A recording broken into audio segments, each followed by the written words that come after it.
Creo que llego a 74 fishing. Mañana le saco 76 o 75. Man. ¿Cómo amo temporos? ¿Cómo amo temporos? Dios mío. Bueno, no me dio nada, pero... ¿verdad?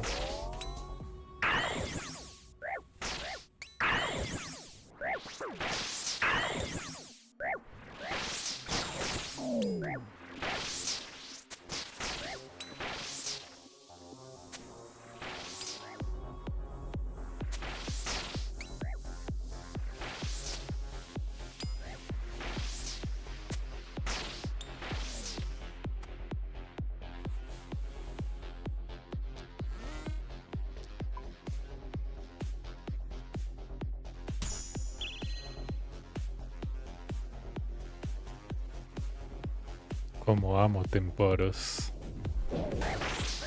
Me dan ganas de sacar el Angular Outfit espiritual con mi main, mae, pero...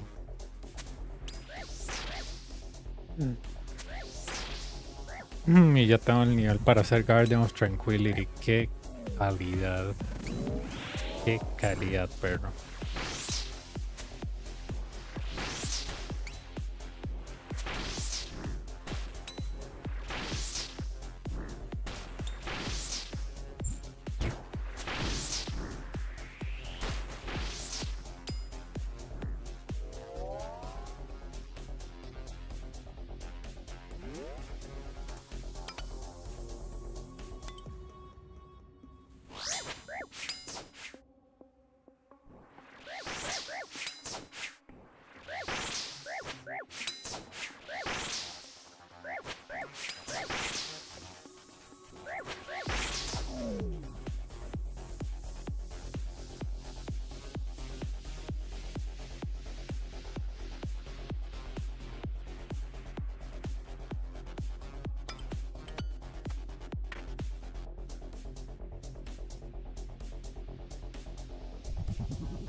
Oh no. Me moví un tic después, qué mongolo.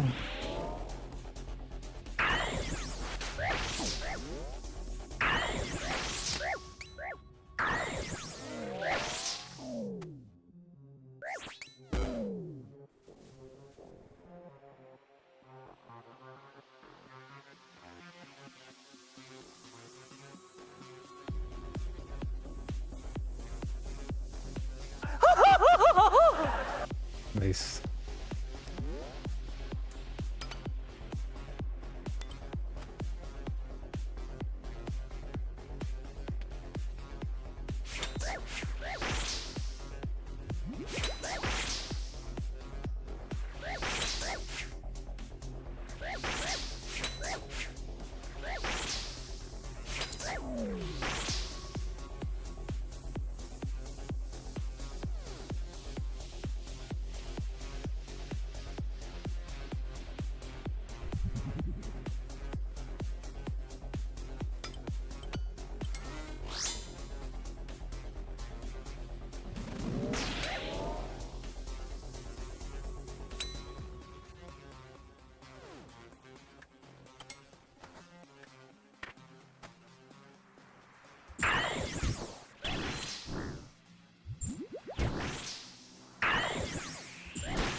El diablo, man, Estaba fisheando en Fishing Guild. El fishing spot no se movió y mi carácter dejó de fishear, perro. Qué putas.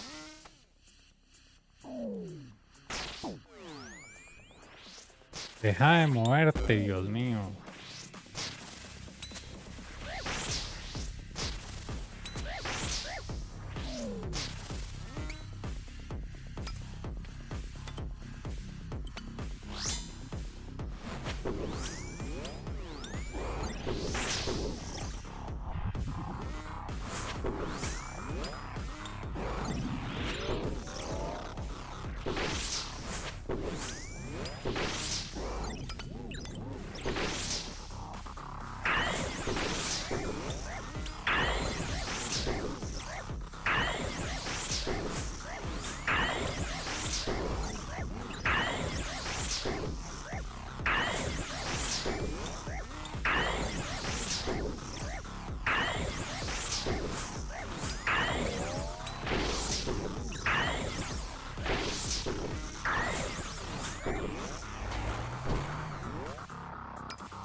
Berserker, pum.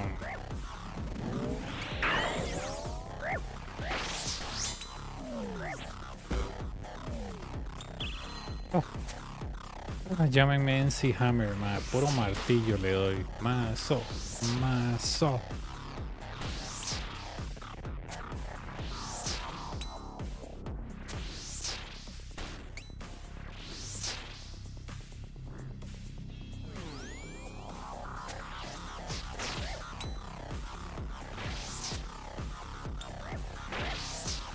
Quiero ver por qué esta muchacha dice que no puede poner la compu en... No puede poner la compu en cable Ethernet. Lo que mucha gente no entiende, ¿verdad? Lo que mucha gente no entiende de redes en general, más. Ustedes sabían que Wi-Fi en realidad no se llama Wi-Fi, pero Wi-Fi es la tecnología, wireless es el internet que usamos, pero, ¿verdad? Wi-Fi fue hecho wireless o 802.11 o como se llame wireless. Wireless no fue hecho para usar en la vida diaria. Wireless fue para llegar a otros lugares sin usar tanto cable. Wireless no se pensó para estabilidad, wireless no se pensó para comodidad, wireless no se pensó para seguridad. Entonces cuando una persona tiene problemas de internet y lo tiene por wireless, ¿verdad? Y lo tiene todo el internet de su casa por wireless, es donde yo digo, perro, páselo, ¿verdad? Páselo, hágame el favor de pasarlo a cableado. Entonces, estoy tratando de averiguar porque ella me dice que no lo puede pasar a cableado. O sea, ¿qué es el impedimento físico? Yo creo que ella usa una MacBook. Y yo creo que ahí ya es el problema, madre. Yo cuando tenía una MacBook, gran porquería de compu, ¿verdad? No se compró una Mac, madre. Y este stream es patrocinado por MacBook. Bueno, las MacBook son tan bonitas que no tienen puertos. Lo único que tienen es una porquería de USB tipo C, ¿verdad? algo hermoso, mae, o sea, algo precioso, algo que ustedes quisieran tener en su casa. Bueno, esas porquerías de las MacBook solo tienen un USB tipo C. Para que ustedes me entiendan el tipo de USB que tienen, imagínense el puerto de su celular. Eso tiene la MacBook. Tiene 4 de esos bellos puertos de celular en una compu de $3,000 o lo que sea que valga la porquería de Apple, mae, porque todo lo que saca Apple es basura. Si usted me quiere debatir eso de seguridad, mae, aprenda programación. Ok, entonces, cuando usted tiene una estúpida Apple, ¿verdad? Una compu Apple así, la más cara, la más estúpida, no tiene puertos, pero no tiene puertos, literal. Entonces tiene que comprarse un puto port expander primero que tibre ese tipo C o cargador de celular a puertos normales. Pero ¿qué es otra cosa? El huequito, la ranura donde usted mete el cable de red tampoco existe. Porque Apple es así especial, todo es wireless, mae. Cable de red, oh, no, mae, es un perro, eso es del diablo. Entonces yo creo que ella no sabe que puede comprar una vara que extienda de tipo C a cable UTP, RJ45. RJ45 es donde cabe el cable de red que se llama UTP. El RJ11 es donde cabe el hijo de puta cable del teléfono. Son estándares, man. Entonces, yo creo que ella no sabe que puede hacer eso y por eso está usando wireless. Estoy seguro, pero eso es un technical gap, pero yo sé que lo está haciendo. Yo estoy seguro, mae. Estoy seguro porque yo usaba mi compu de MacBook que me dieron al trabajo con wireless, porque a mí que me interesa la estabilidad de la compu del trabajo. O sea, sí, yo sé, la vara que yo hacía tenía que ver las alertas y todo, pero en tiempo real ni tanto. Entonces es como que me gustó. Yo estoy casi seguro que es eso, man, que al usar una MacBook, que me parece que usa una MacBook, no sabe que puede extender los puertos con un USB expander. Y si no es eso, es que me va a decir, es que el modem está muy lejos y no me alcanza el cable. Vaya a una tienda y dígale, ma, hágame un cable UTP de tantos metros. Ma, si usted me dice que usted no puede comprar un cable UTP, weón, es un limpio, o sea. Puta madre, eso es cobre, weón. Eso no es titanio. Entonces, si a mí me dicen, ma, no, es que el modem está abajo, pero ábrale un hueco al techo o a la parte de abajo, pase el cable UTP y si usted no sabe hacer eso, literalmente llame a alguien para que le haga así un perforado a la casa para que el cable pase, ¿verdad? Pero yo estoy casi seguro que es el issue de ella. De que o no sabe cómo poner un cable de red en una MacBook, ¿verdad? Que es comprar un port expander, o el modem está muy lejos. Pero el modem, digamos, como el modem usted lo tiene muy lejos, lo tiene en otro cuarto, pase el hijo de puta cable por arriba y póngale grapas y así nadie está majando el cable y nadie se cae con el cable. Que, ay madre, que mucho brete, voy a sudar. Sí. Pero no use eso de excusa para tener una red mediocre. Porque Wi-Fi no está hecho para ser estable. Wi-Fi fue hecho, más si usted leen que ese estándar creo que salió como en el 80, en el 90. Wireless está hecho para alcanzar lugares que no se alcanzaban con cables. Wireless nunca fue para velocidad. Wireless nunca fue para seguridad. Fue como, ¿podemos llegar a esta compu? Sí o no. Y anteriormente y todavía wireless es considerado como, ok, eso le damos a alguien que viene a la casa, le damos wireless, no lo vamos a pegar a la red de la casa, le damos un internet mierda porque son visitas y a mí que me importa si están viendo videos triple X y el mae quiere ver a alta velocidad, a mí me pela el banano lo que el mae quiera ver. Entonces es como que el que me diga, mae, no, es que yo tengo wireless y solo uso wireless, mae, considere bien si usted en realidad le gusta jugar en línea, man. Porque wireless no es para eso. Wireless es como para decir, yo le llegué. Yo puedo llegar a ese lugar remoto porque no quiero llenar mi casa de cables. Para eso es wireless.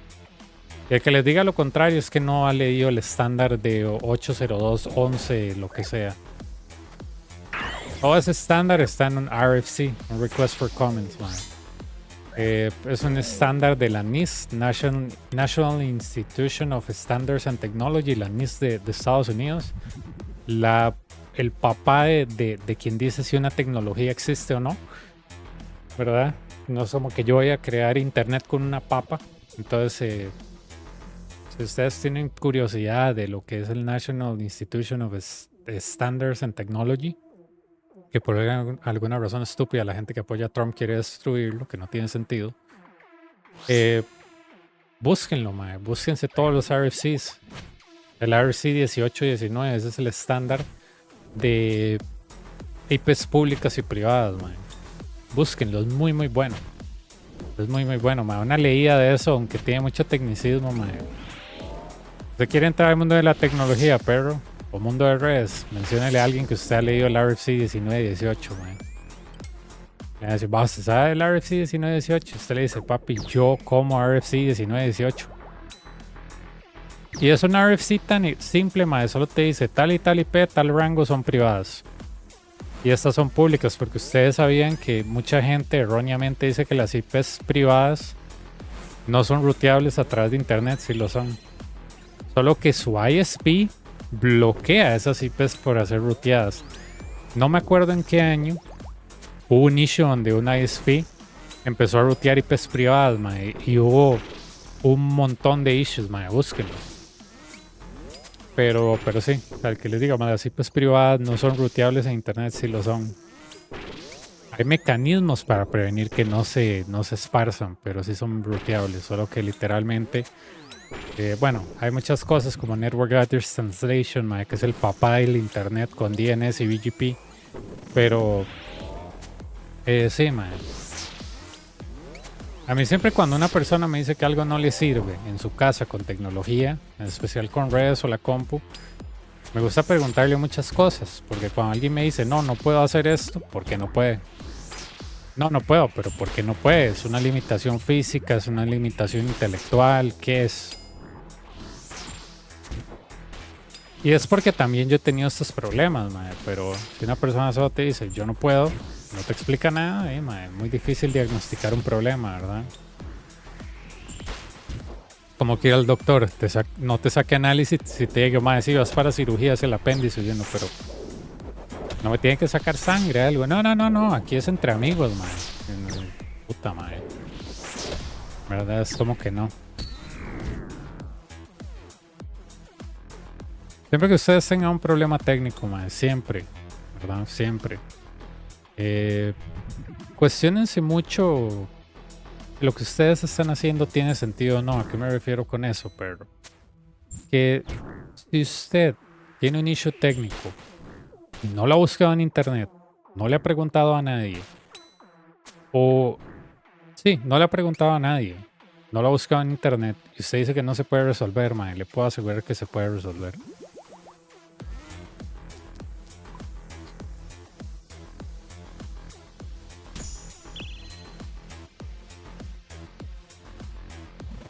De hecho, si en Reddit hay un foro de eso y ya alguien lo resolvió, ténganlo por seguro que esa es 100% solvable, man.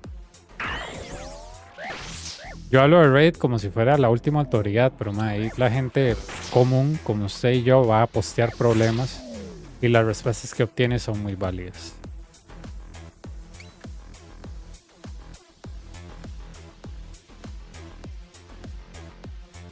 Ah, el de las elecciones.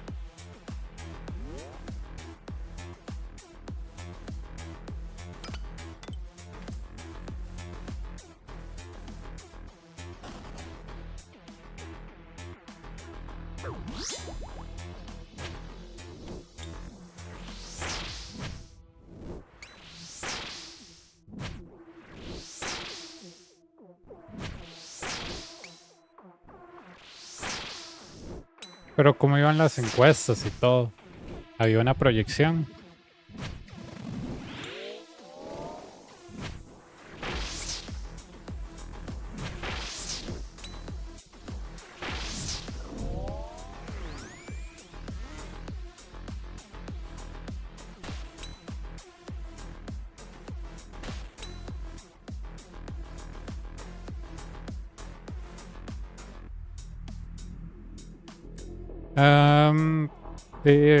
GP 7 billones, pero si cambio los... perdón, GP 5 o 6, pero si cambio los queers son 7. para Edmundo. Edmundo es el candidato de la oposición, me imagino.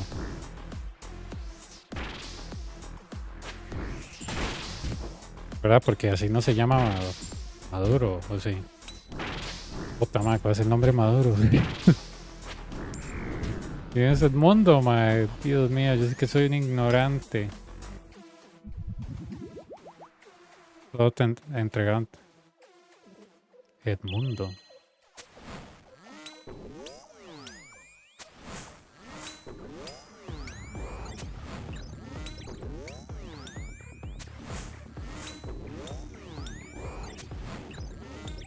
Perdón, soy un ignorante en política extranjera, mae. Discúlpenme.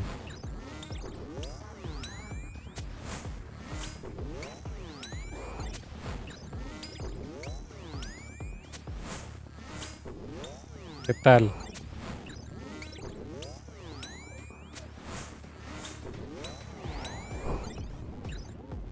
Pero no debería estar bien porque va ganando la oposición, ¿verdad?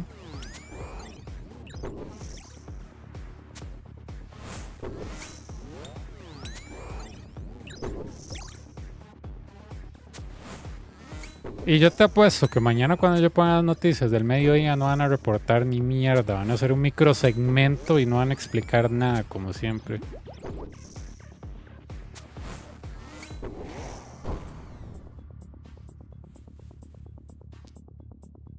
Sí, es que él es un dictador, él no va a querer entregar nada.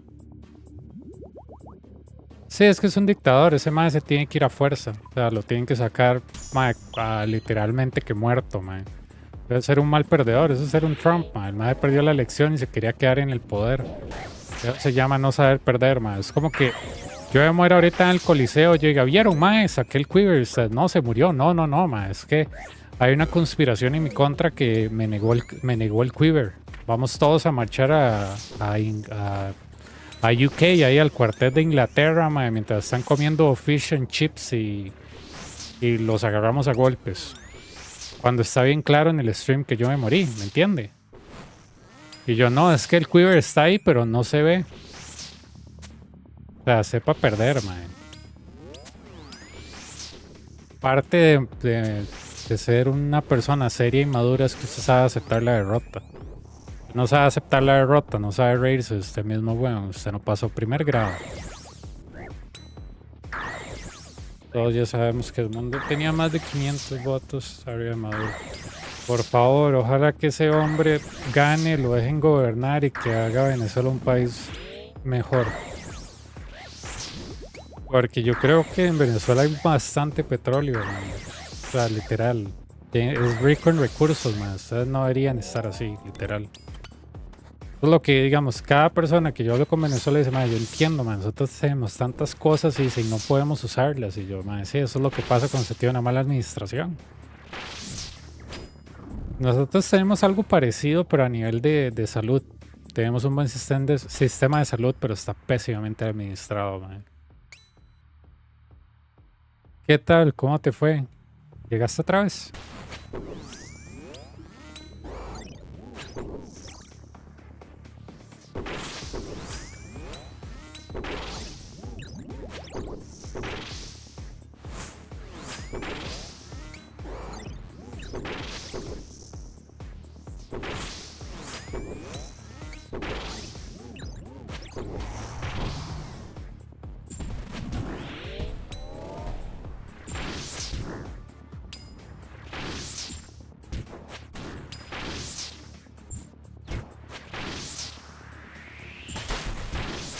El diablo, man.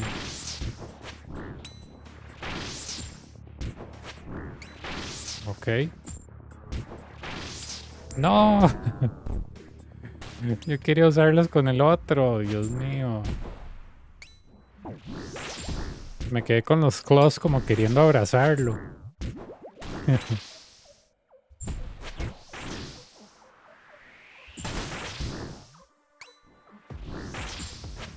Listo.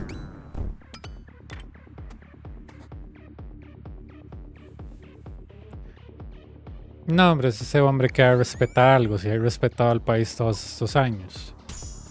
O Usted no respeta a su país, usted no respeta nada, man. Eso es lo que hizo Trump. Solo acepto los resultados y yo gano. O sea, no sea tan perdedor, bicho. Hay una analogía muy buena. Que es que alguien le dice a usted, yo tengo un tigre invisible. Nadie lo puede ver. Entonces es como que usted está destruyendo la analogía diciéndole, ok, hay un tigre invisible. ¿Me puede morder? No, no, es que la mordida del mae no hace daño. Ok, bueno, el tigre en algún momento va a tener hambre. No, es un tigre que no come. Entonces, esa es como la típica de solo yo puedo ver algo, solo yo hago algo, solo yo X, Y o Z, ¿verdad? Hay una analogía muy buena de tengo un tigre invisible en el cuarto. Entonces, cuando te dice, ok, ma, el tigre es peligroso. No, es que no tiene dientes, entonces si te muerden ni lo sientes. Bueno, pero sentiré la encía. No, es un tigre sin encías. Bueno, pero voy a sentir la piel. No, es que la piel de él no se siente. Entonces vos dices, ok, ese tigre invisible le voy a dejar aquí un bistec para que coma cuando tenga hambre. No, es que este tigre no come. Esa es la analogía del tigre invisible, ma. Es tan estúpida, pero literalmente la gente que no acepta los hechos, cada vez que usted le tira algo que es realista, te cambia el tema o te cambia otra cosa. Esa es la analogía del tigre invisible.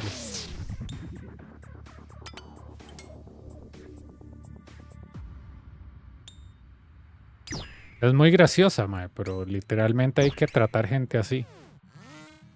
Las personas que dicen, mae, aquí hay un tigre invisible, ok, ¿dónde está? No, solo yo lo puedo ver. Ok, mae, digamos que hay un tigre, puede ser, ¿verdad? Que hay un tigre invisible como en Hora de Aventura, que estaban jugando con la imaginación, puede ser, ¿verdad?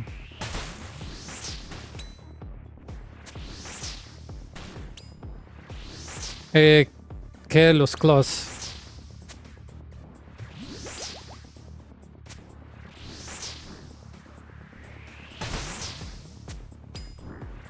Esa analogía del tigre invisible me encanta, mae, porque literalmente son los argumentos que tienen los niños.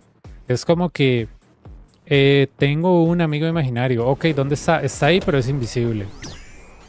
¿Verdad? Ok, está bien. Voy a dejarle comida a su amigo imaginario. No, es que él ya comió. Ok. Voy a dejarle aquí unos juguetes. No, es que él solo juega cuando estamos solos. Ok, voy a cerrar la puerta por si usted quiere jugar con su amigo para que no haga ruido. No, es que mi amigo es mudo.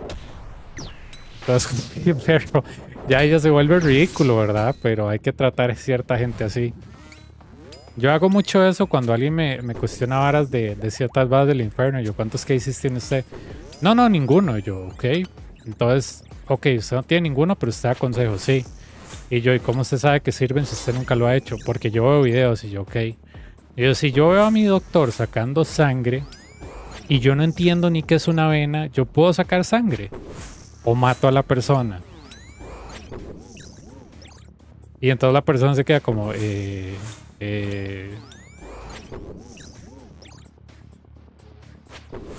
es donde se enojan y dicen, vaya con la mierda. Es buenísimo, man. El argumento del tigre invisible es genial. Maldito Onix, Dios mío.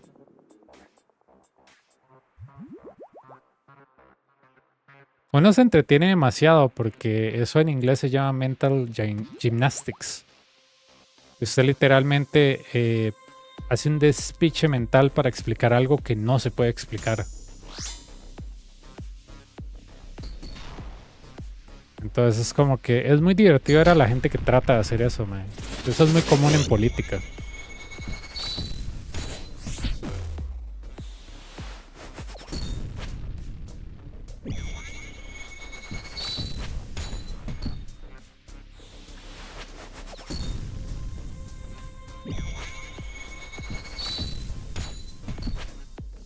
A mí eso lo hacen mucho los papás cuando un hijo o una persona hace algo, ¿verdad? Que es peligroso. Entonces te dicen, si fulanito se tira al tercer piso, pues se tira al tercer piso. Entonces es como que para que decirte, Dima, no haga lo que todos hacen, piense por usted mismo, ¿verdad? No importa si Pablito se tiró a un segundo piso, ¿verdad? Tal vez los papás de Pablito no lo quieran mucho. Entonces como que, ¿verdad? No haga lo que hace Pablito.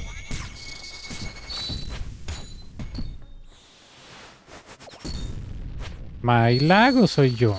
3, 3, 3. Yo vi un delay en el movimiento de sol, me pareció.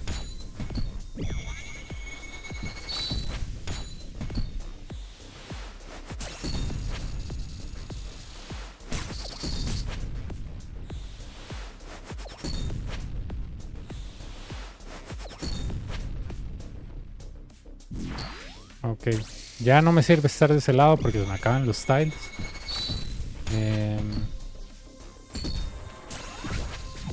Qué lindo doble láser. Ustedes saben que eso combinado es un daño de como 180 y 160 y algo, man. Se lo tocan esos dos láseres literal. 3, 3, 4. Perdonen ese despiche, ma, es que me pasó un láser por el medio, ma, y me hizo un desmadre, pero no me tocó nada, jejeje. Pero sí, perdonen el desmadre. Ok. No hay problema.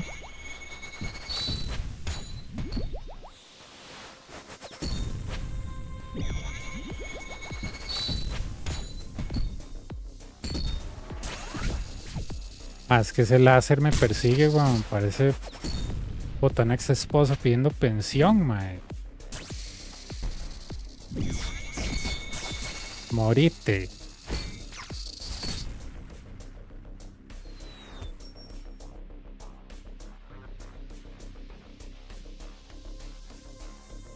Qué puta láser, mae, para caer mal. Me estaba persiguiendo por todo lado.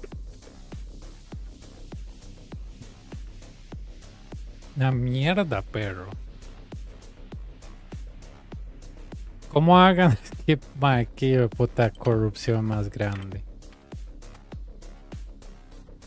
Mae, eso es imposible. Ahora tuvo que estar arreglado si él iba atrás. Es imposible. Qué estupidez, mae. Lo lamento. Jamás. Jamás de la vida, mae.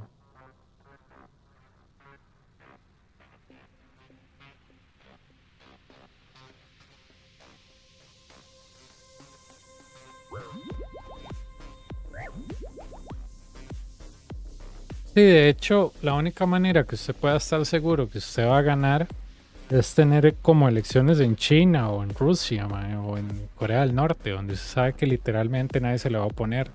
O que si alguien se lo pone, usted o lo manda a matar, o simplemente le dice, mae, retírese y yo gano.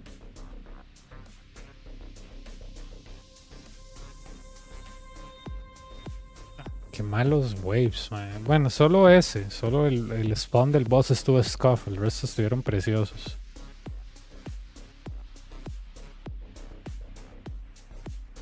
Dropeo esto.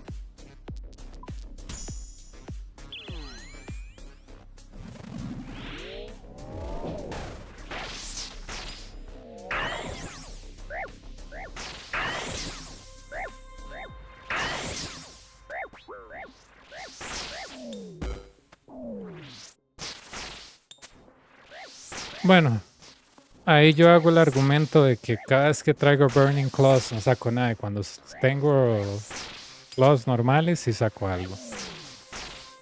Ayer me salió el Pet, hoy me sale un Onix. Si me sale un Ralos, solidifico mi teoría de conspiración.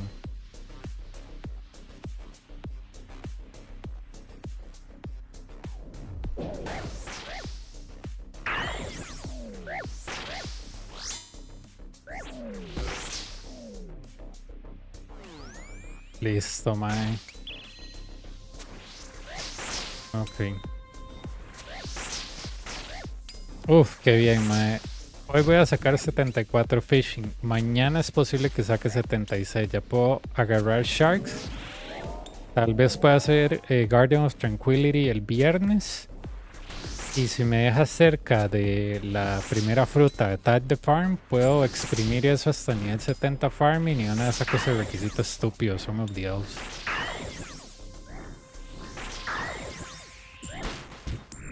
Ok.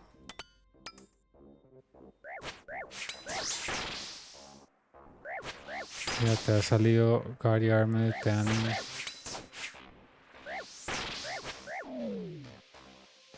Y next para Frozen Door. Yo...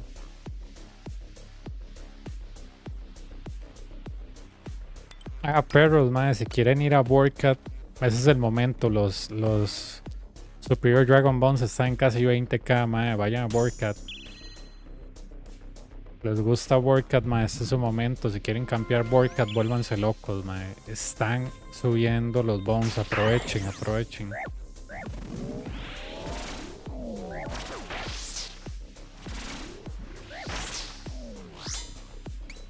Que este muchacho con el que yo estaba hablando, yo lo conocí maxeando y él es un adicto a Vorkat, man. Entonces, quieren ir a Vorkat, ese es el momento. No sé cuánto estará dando, pero seguro está dando más que farmear Wave 1 del Coliseo, pero de nuevo, voy de nuevo, man. Vorkat depende mucho de qué gear tengan ustedes, ¿verdad? No van a ir con un blowpipe a perder tiempo. Entonces, si tienen buen gear y quieren hacer Vorkat, ese es el momento.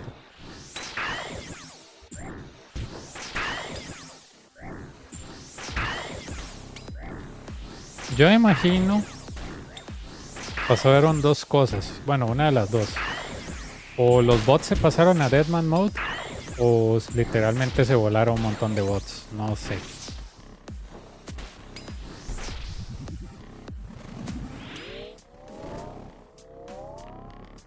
Y no hay ninguna manera como de ¿cómo se dice esto? Como challengear la elección, o sea, como ver todos los votos y toda esa hora, porque digamos, aquí sí se puede. Aquí pueden hacer dos recuentos manuales y un partido de cada elección puede estar ahí para ver si hay anomalías. Entonces aquí por eso creo que ninguna persona en toda la historia de Costa Rica ha dicho que ha habido fraude electoral por eso mismo. Porque, madre, si usted dice eso, literalmente queda como un imbécil. Dirían, perro, usted puede ver las papeletas, usted perdió, ¿verdad?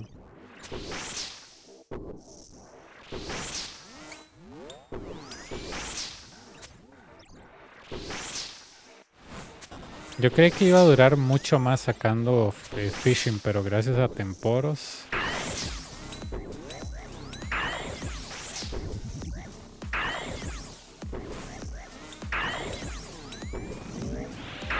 Gracias a Temporos mi vida es mejor.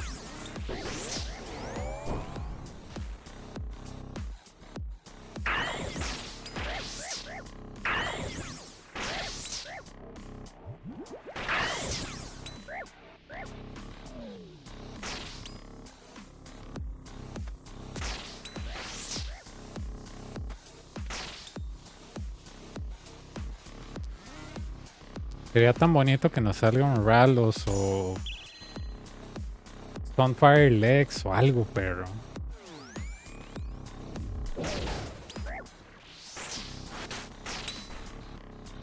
Jejeje.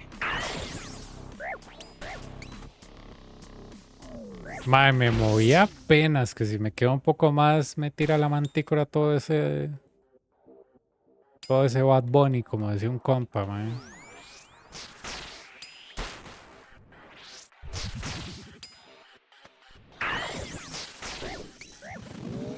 Todo bien, por dicha, ¿vos qué tal?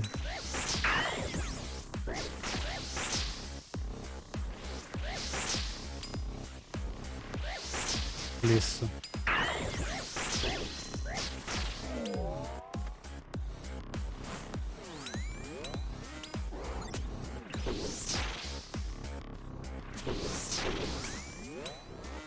Feliz porque ya solo me quedan, creo que 3 niveles. No. Sí, 3 niveles para 76 fishing y poder agarrar sharks con el hardcore. Entonces, oh, mucho bueno. Te coma mierda esa bola.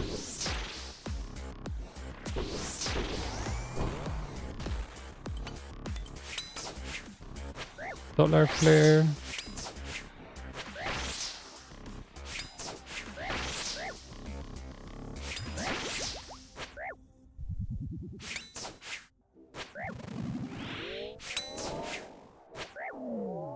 ¿Cómo es que un presidente se puede quedar tanto tiempo? O sea, no entiendo, pero se debería tener un límite, no ser como un China de presidente vitalicio.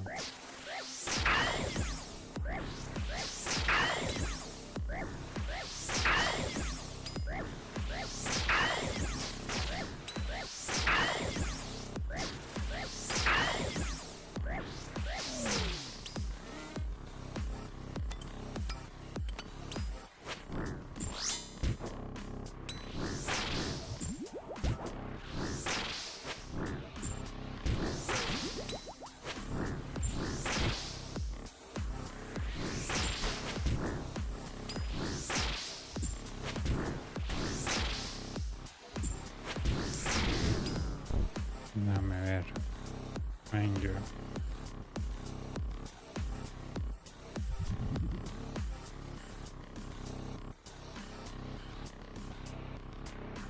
No creo que se llama Messenger.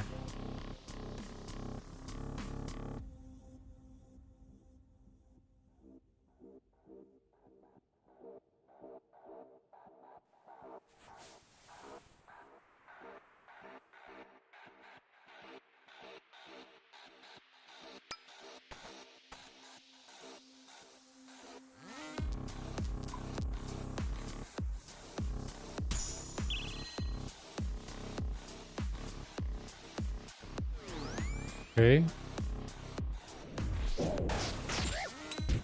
JJJJ. Ahí me la jugué. Me la jugué porque en realidad fue un prayer tarde. ¿Magia?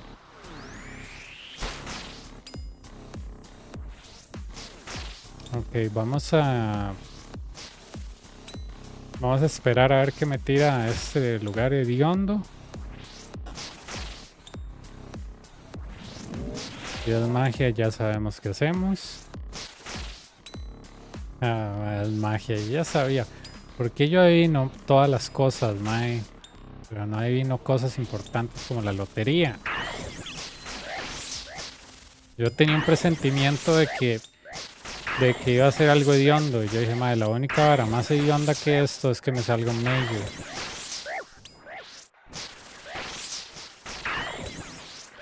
De que no me puedo ir un tile abajo porque si no la manticora me ve.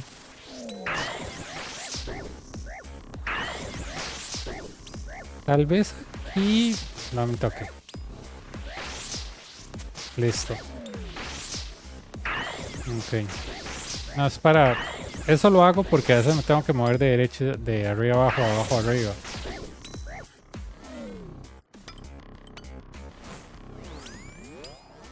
Excelente.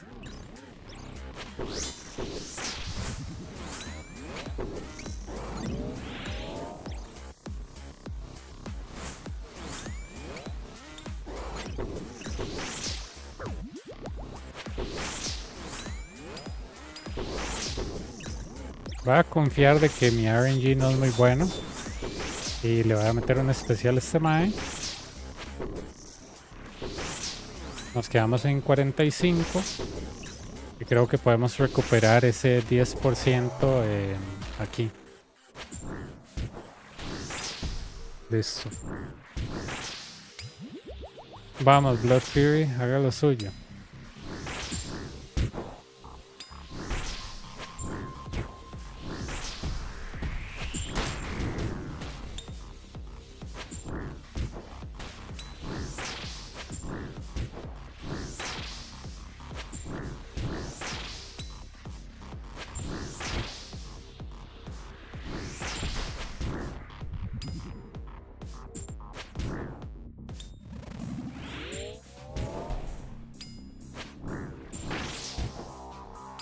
Es que cada vez que terminas el Coliseo, literalmente hay que banquear. O sea, esto no sirve para multiple runs, es para un run.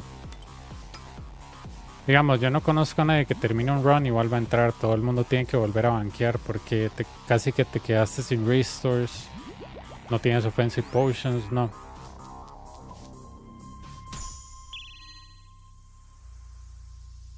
Listo. Además de yo hoy en día hago pre-pot para que me vaya un poco más rápido. Pre-pot es lo mismo que en Inferno, man. Ustedes quieren un poco más rápido, hagan pre-pot. Si no, el diablo con este carepinga, man.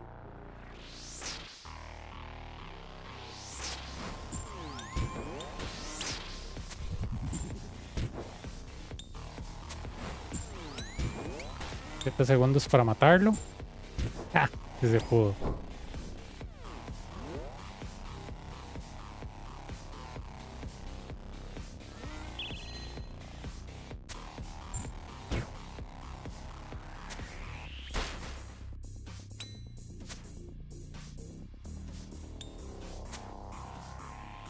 Ok, listo.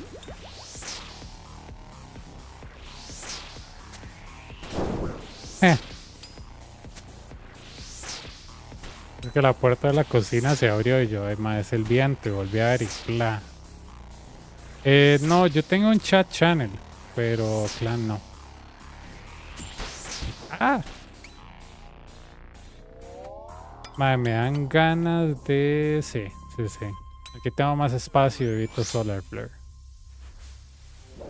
Para que no me digan, no, Solar Flare es una mierda, no. Equivóquese una vez con Solar Flare y equivóquese una vez con Anti-Mayhem para que vea la diferencia.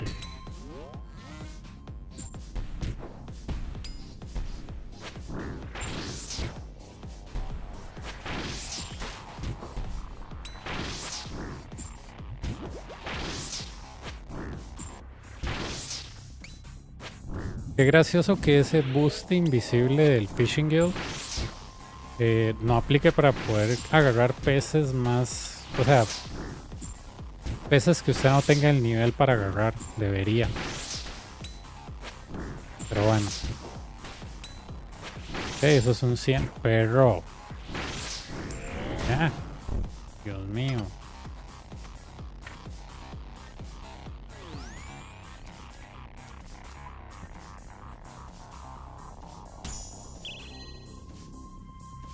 Magia. Berserker. Para abajo, para abajo, para abajo.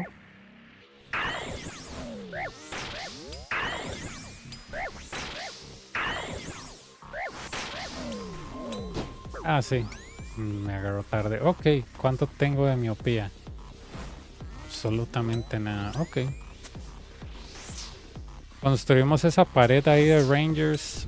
Y cuando el Minotauro se deslice por el segundo, nos movemos un tile y ya.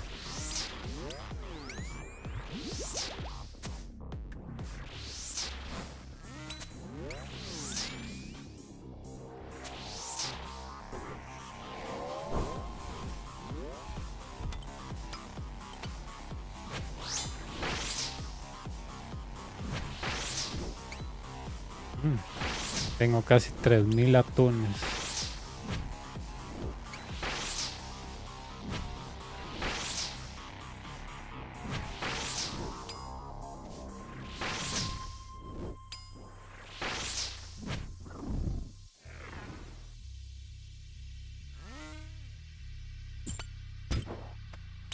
El otro día se me ocurrió, yo dije, madre, cuando alguien me pida plata, literalmente le daría como así, como una línea de fuegos para que recoja las cenizas, madre. Literal, y yo más, es un money maker, créalo, ¿no? Es un money maker. Y ponerle este audio. There you go, mate. Take all the ashes you want. Literal.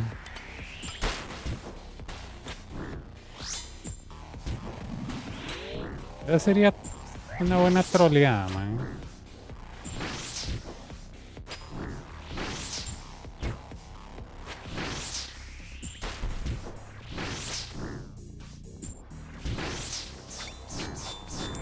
Ok, perfecto. Igual tenemos para los siguientes especiales de Claws.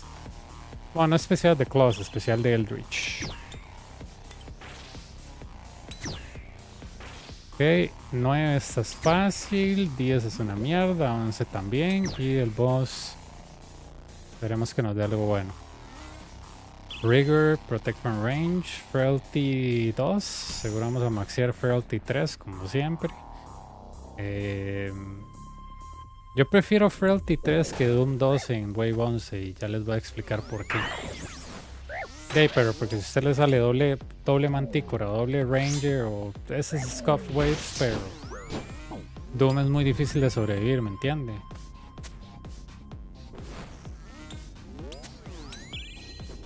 Entonces por eso es que yo prefiero Frailty 3 que Doom 2, porque si usted le hace un overstack de esa mierda, aunque usted tenga 300.000 de vida, igual Doom se lo baja.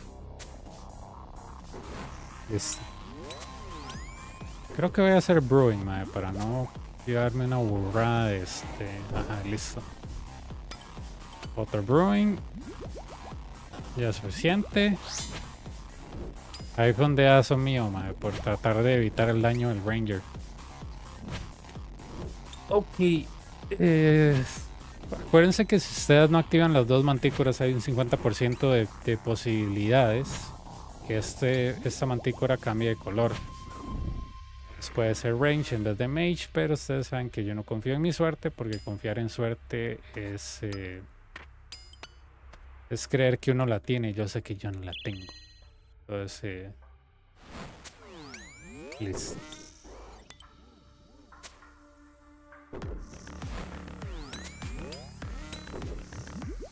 Ok.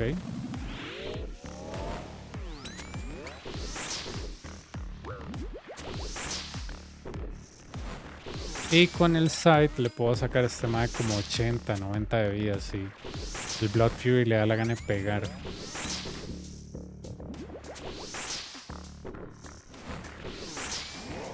Ok.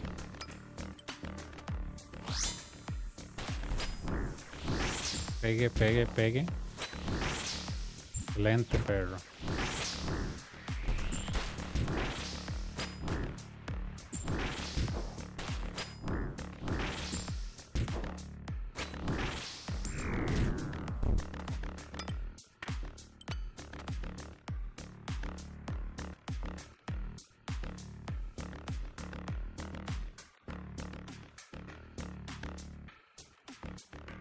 Ah, ok. No hay problema.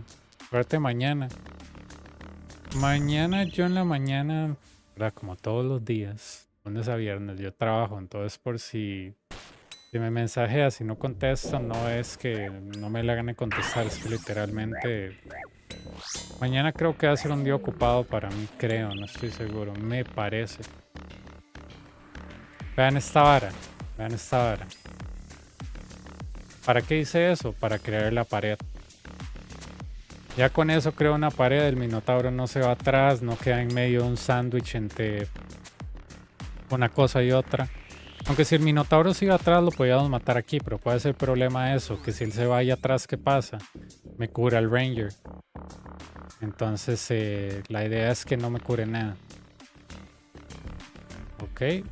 Protect from melee, muy importante para que no mueran como yo la otra vez.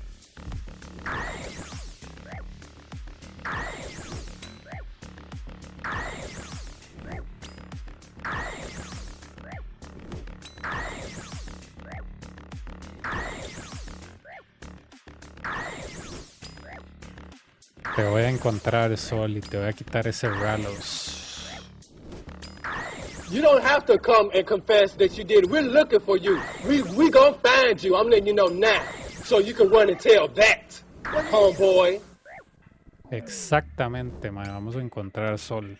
Ya tiene que venir hacia nosotros. Nosotros vamos a ir hacia él, mae, lo vamos a encontrar.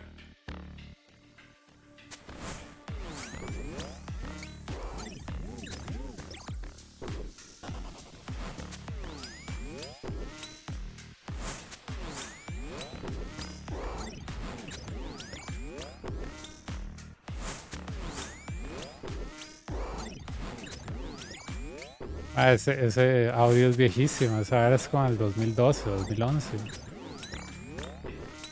We gonna find you. You better hide your kids, hide your wife, because they're raping anybody out here.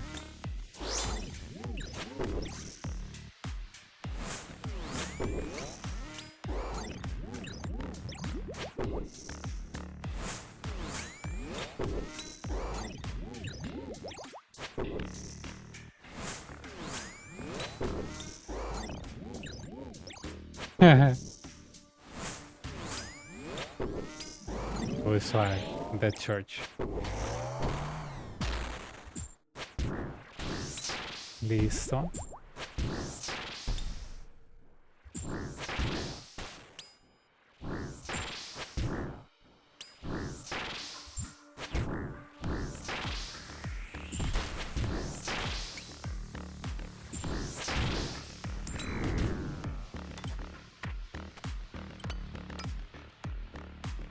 Ok. Madre, vea qué hijo de puta troll es este coliseo. ¿Cómo me va a tirar miopía 1 en wave 11? ¿Qué clase de malparido hace eso?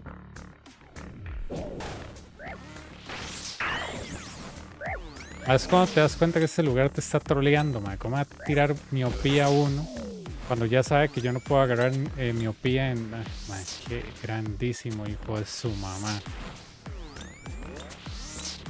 Es el coliseo en su máxima expresión de trolear, man. O sea,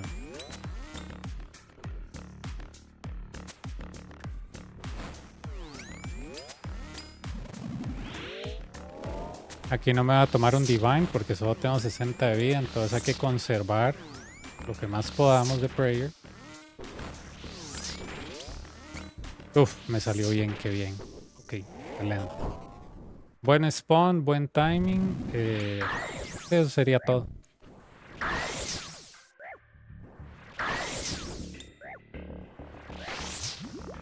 No les sugiero que agarren Frailty 3, ¿verdad? No se lo sugiero. Frailty 3 cuando ustedes literalmente ya saben hacer cada wave. Ustedes pues, están confiados de que con 60 HP están felices. Pero Frailty 3 se traduce en 2 errores en el boss, chao. Y un error es casi que un smite con 10 de vida. Que tiene Relentless. Ok, vamos a ver.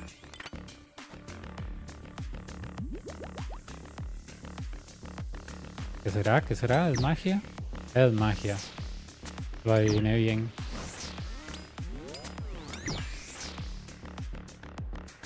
Ok. Aquí lo que voy a hacer... Excelente. Voy de una vez con este potion, que es el que voy a usar en el boss. Recupero. Y listo, pero ya. Es todo.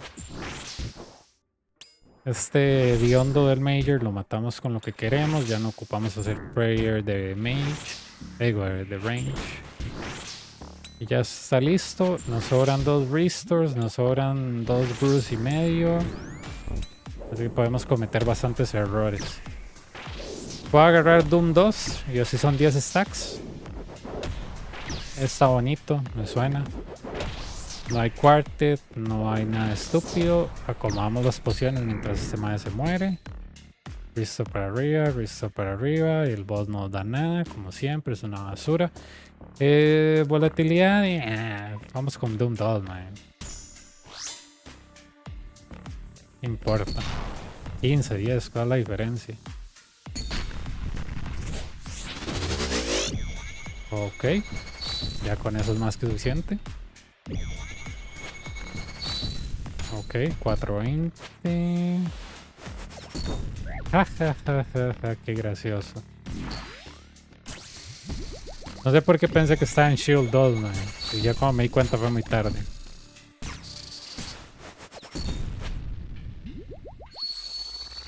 Tres.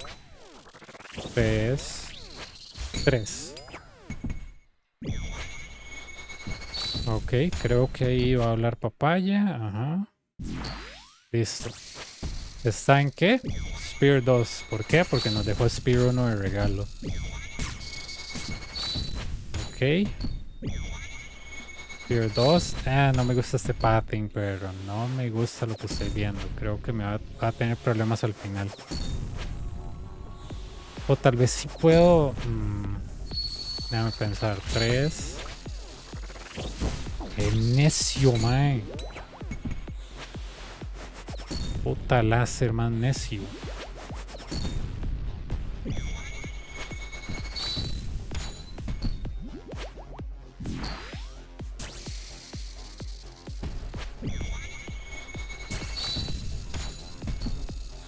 Ahí no le pegué porque quería moverme. Pero por eso no le pegué. Ok. Sí veo un camino aquí. Sí veo un camino aquí. Es que donde está no lo veía. 3. 3. 4. Listo.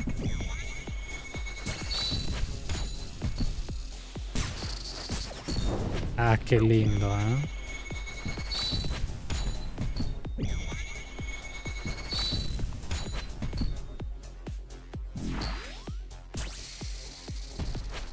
Creo que era Speedrun, pero no estoy seguro, entonces me tomo el brew para no quedar como un imbécil.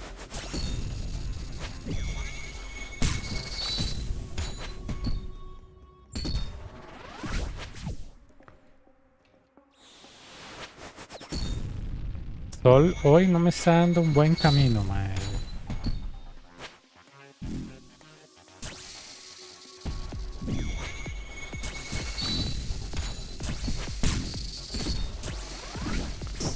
Qué lindo yo, ¿eh? Ahí tenía, mae, para terminarlo. Y no lo hice. No agarré el armor. Listo. Muy caballo de mi parte, la verdad. Me pegó 4 veces, ñe. Ven, por eso es que Frailty 3 es tan peligroso. Porque en varias me dejó en 20.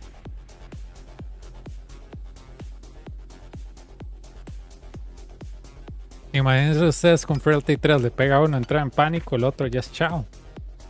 Por eso es que a mí no me gusta recomendar Frailty 3. Frailty lleguenlo hasta 2 y ya ahí no pasen. Ya cuando tengan más confianza agarran Frailty 3 si quieren. Sí, ayer me salió la sexta, tristemente, porque comparten el mismo drop rate que un Ralos. Creo que el Ralos es un poco más común que el PET, pero... ¿verdad?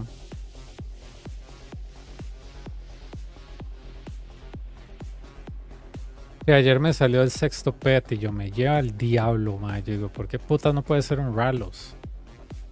Hasta hubiera preferido que me saliera unos pantalones o algo. Hey, Dino, how's it going? How's the Fosani, dude?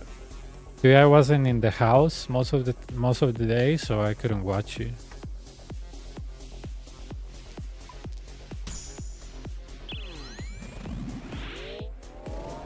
Anything good? Oh, nice. What are you gonna do with that money?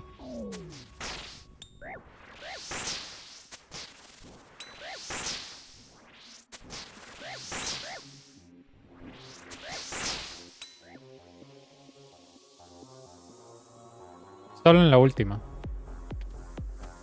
Got a site now. Oh, okay. Are you gonna use that on Fosani or somewhere else, or is it not? Is it not good use a site on Fosani because it's too expensive, or you know? I'm kind of ignorant in that boss, so sighting. Okay. I hope. Well, the cost should be nerfed down, so it should be good to go. Las únicas cosas que pueden salir en el boss son el pet y el quiver. El resto de cosas pueden salir en, creo que a partir de Wave 5.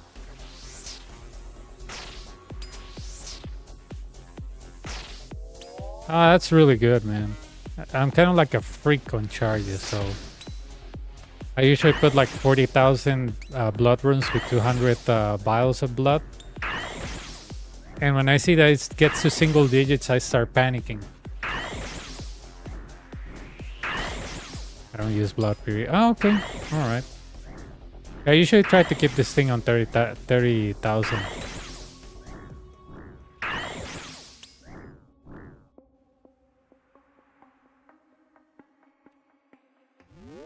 Sí, el pet es exclusivo de eso. Pet y el quiver es exclusivo al boss. El resto de las cosas creo que pueden salir desde Wave 7 o 6. No me acuerdo. Creo que el Echo Crystal puede salir desde Wave 4. Ok, good. So yeah, what I was saying is that I'm kind of like a freak when it comes to charges. I always want to have everything fully charged. But I noticed that charging the side is really not expensive. I usually put like 40,000 blood runes, 200 vials of blood, and maybe like in 3 weeks I have to charge it again. But you know, probably at that point I made a lot of money. So yeah. Blood Fear, I have to charge it more. I would say every 4th day. But by the time I have to spend 11 million, I probably make like 100 or something, or even more.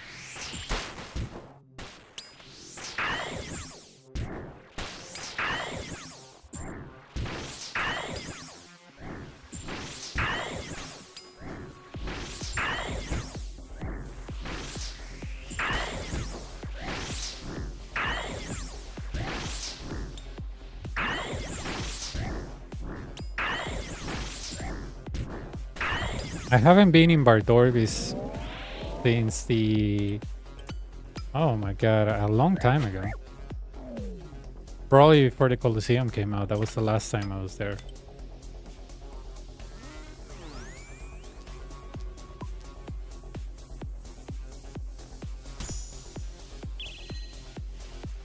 Tiene... El boss tiene muchas cosas que se parecen. Creo que a Lady Versic fase 2. Y... Bueno, sí, creo que eso es como el más parecido al Gauntlet. Tal vez en la fase en Rage.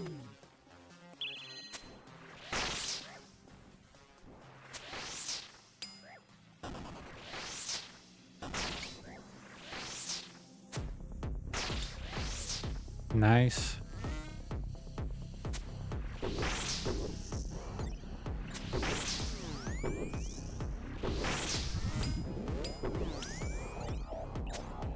Porque el loot tracker o esta cosa se queda pegado en 250.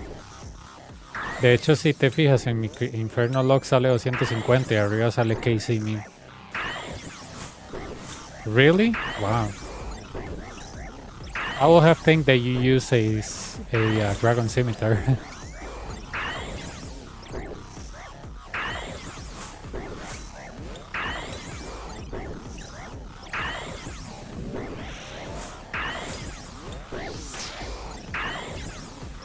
Sí, ese Collection Log está pegado en 250. 250 es el número máximo que está en el Collection Log.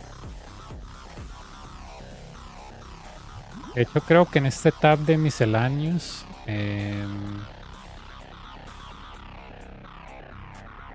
¿ves? 250 Dragon Limbs es mucho más, man. Yo estuve ahí mucho tiempo. No, te sale 250 en algo eso, porque tienes 250, que la mayoría de veces no es cierto, o sacaste algo tanto que son más de 250 veces y rompiste el Collection Log.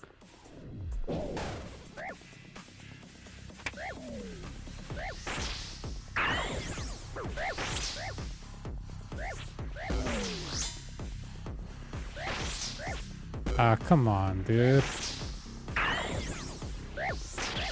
Alright,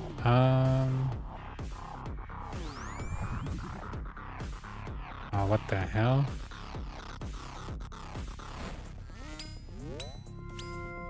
Oh, what the hell? Oh, that was funny.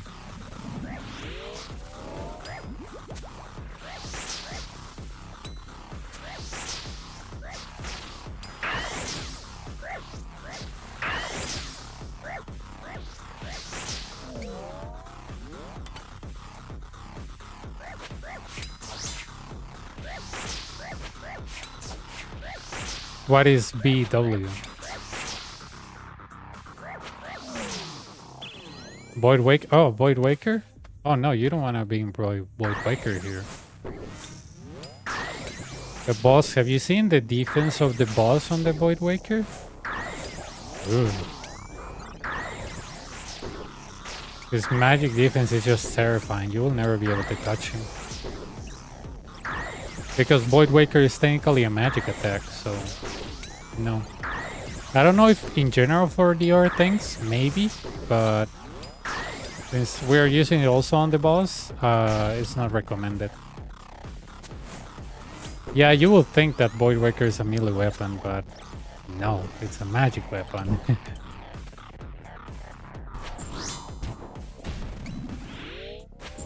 Tricky, right?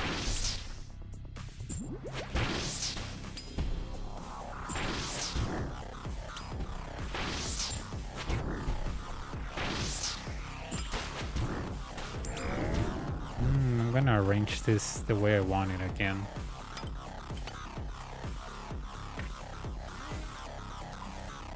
I'm gonna take Frailty. Frailty is really good. So I don't want that Frailty to get away from me, you know.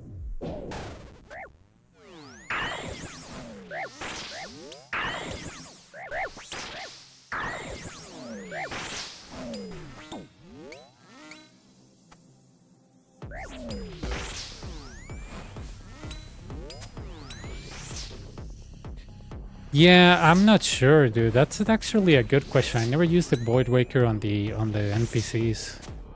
Because I was always thinking about the NPCs plus the boss, you know?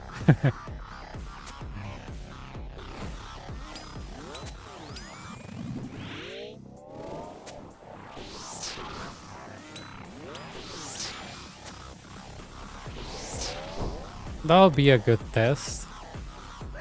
Just use it for these characters and not use it for the boss.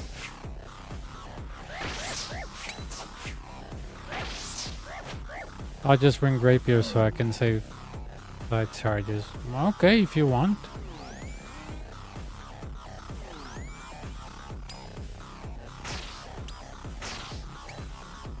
That's not a bad idea. Oh well, this is mostly to move from pillars. If you use the spec, it's kind of like it doesn't kill the melee, so it doesn't kill the most important one. So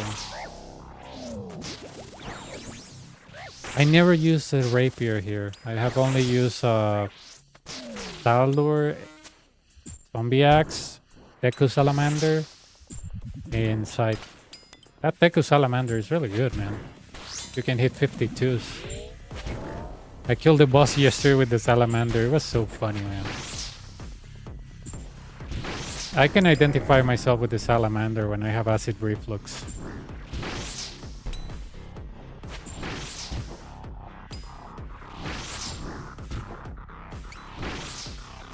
Yeah, that Taku, whatever, Salamander is really good. I was hitting 52s. It did a really good job. I'm really surprised. Obviously, Zombie X outperforms it because with Zombie X you can bring, you know, an Avernic, a DFS, whatever. But still, man, a 200k weapon with how's it called, the Iritars, that it's only like 25 GP each ammunition. I only spent like maybe 100 or 300 for the entire Coliseum. Really cheap. Alright, so how do I look here? Handsome, right? No, just kidding. I'm thinking about how do I look here for the waves. Let's see. Magic. Okay, he's gonna kiss the wall. There we go. No. What a shame, dude. What a shame. I thought this guy was gonna be faster and maneuver faster, but I was wrong. If I go here, he can see me, so I'm just gonna range him in a very nice and chill way. The bad thing about this is that I think, no, the major is stuck. Never mind, I didn't say anything.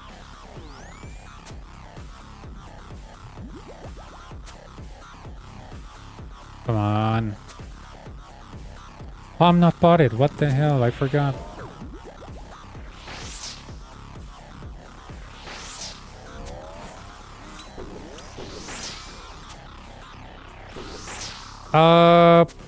Yeah, you can. I just, you know, when this guy's on the very back, I'm like, I cannot maneuver this properly. I'm just gonna divide them.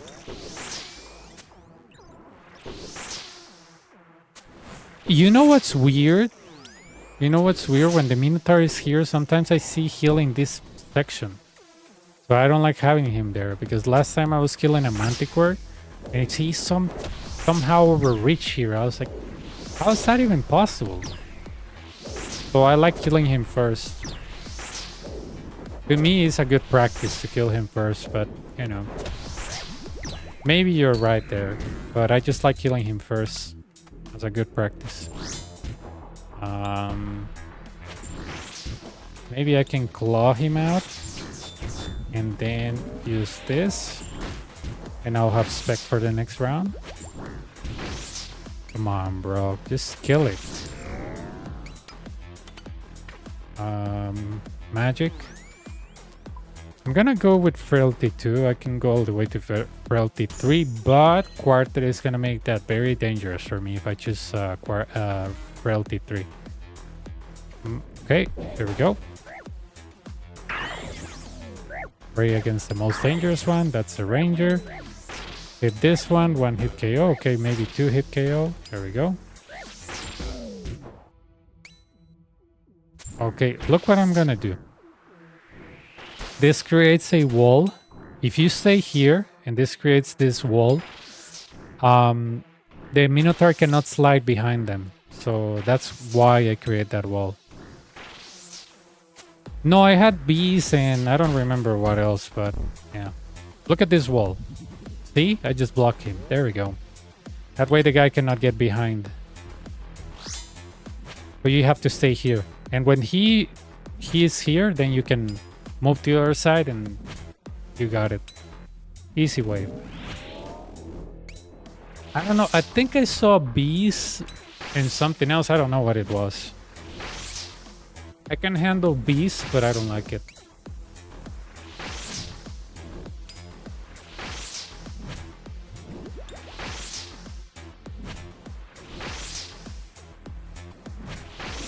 There we go. I'm guessing this thing is mage. I'm guessing. Come on, show me that I'm wrong. Yeah, I was wrong.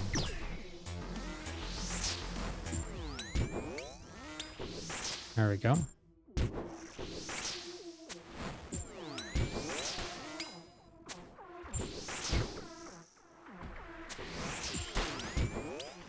Come on. Great. I'm just gonna use side because, you know, why not? I really don't need to use it because I don't need HP. And probably with the major I'm gonna use range because I always start with range anyway, so...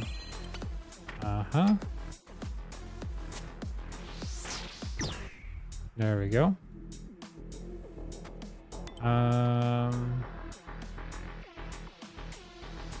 Alright. These are actually really good imbos. Myopia 3, it's free. Well, this is better than double ranger. I mean double melee. Okay. We go up. Oh, I missed that attack. There we go, and he's dead. Okay, now the Minotaur won't be able to get behind the ranger. And here we go.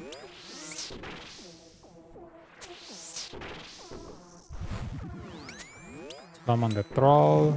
Let's activate back our round energy just in case. I could bring the other Manticore because it won't affect me, but why should I, right?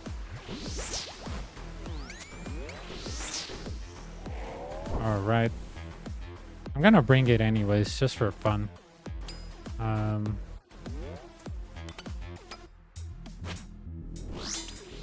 Alright, if that Manticore is mage, there's actually a cool trick that I learned from a friend. That if you don't have, I guess, Solar Flare, which I like, you can do it more easily, so... Okay. Let's say that Manticore is mage, right? So you go all the way here, Ranger is stuck, and...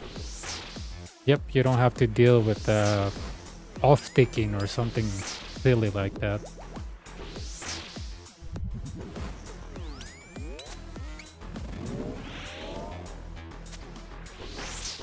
But you have to run from here to here. Don't walk, run.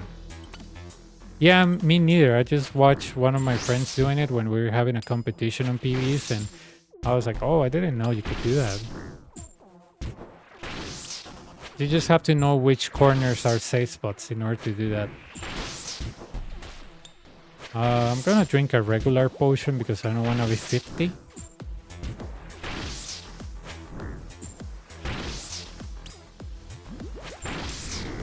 Sí, ese movimiento me lo enseñó este muchacho noruego. Okay, the crappy one, 10.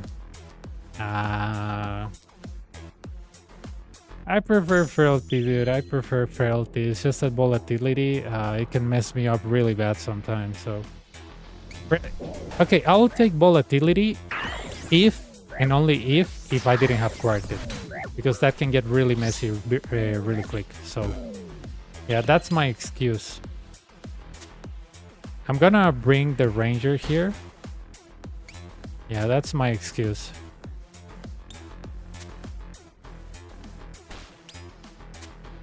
I like volatility, but volatility without quartet. With quartet, you can take up to 100 damage if you don't move, so...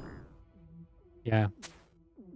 The best explanation of volatility was a guy that told me, just treat everything like if it had volatility, and that way you never forget. I was like, okay, that makes sense.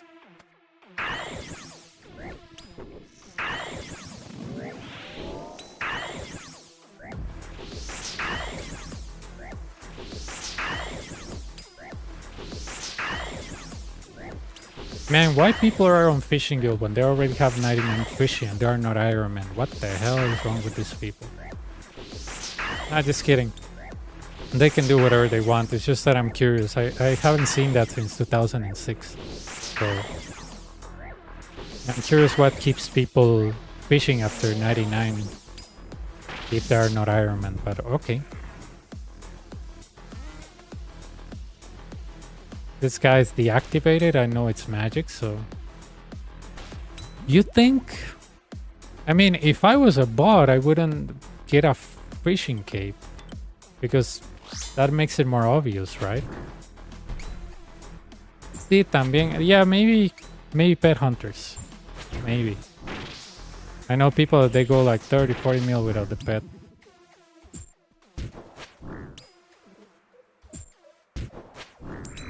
Man, I have to go to the bathroom. I have to drink a lot of water, but our bladder can survive a double manticore, I'm sure. And if it cannot survive double manticores, I will just sue Jagex for $1 billion for making me, I don't know, not being able to pee anymore, and we can get some good money. There we go. Yeah, they're really good, right? There's something good about that. Bathroom break.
All right.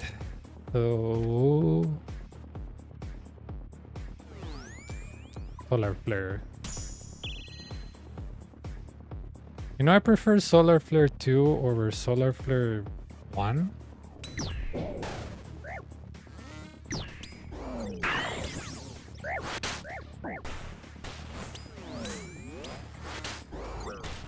Oh yeah, this is off tick. I'm gonna die probably.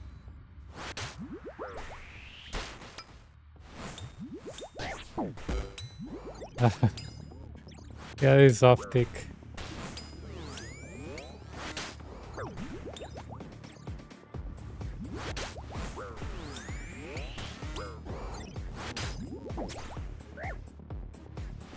Oh no.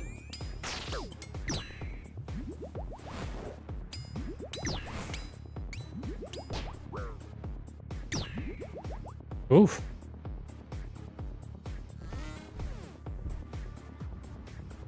Okay.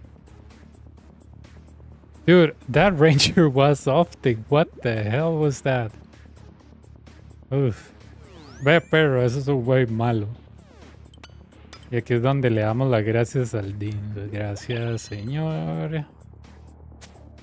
Man, that way was crap. Like, I couldn't even... If you say that I was missing prayers, yes, at some point. But that ranger was hitting me when I was switching the manticores. There was no way to skip damage. And I bet I'm not gonna get anything, like any rares, but these runs are always funny. You know what I mean? These runs are always funny. Maybe if I can get some HP from him. I can do the boss with our Bruce, that's not a problem, but...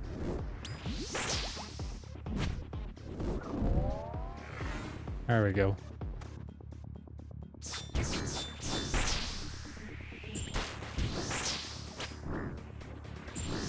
I love the fact that I stay there, like, with the Deans not moving, and I was like, oh, if I get hit, if I get stuck by the Manticore, I get immediately sent outside, because I just didn't have the, first of all, the HP because of frailty, and second of all, I have low prayers, so, yeah.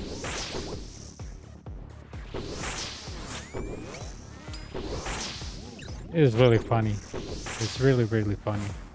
They should add a type of frailty that is for your prayer. That would be funny. Yeah, this is just so good, man. Like, it is great. Look at this. I'm not taking anything.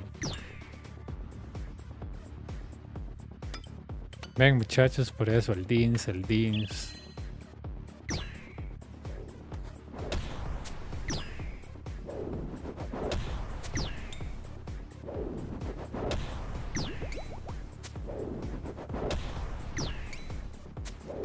Alright, magic. Yeah. I really like maxing Solar Flare all the way to 3, but, you know, it's a personal preference. Yeah, the thing is that if you don't move the boss that much, or if you don't move that much, Solar Flare is free. But if you have the tendency to move a lot, then yeah, Solar Flare might kill you. Well, not might kill you, but it might make you run out of space.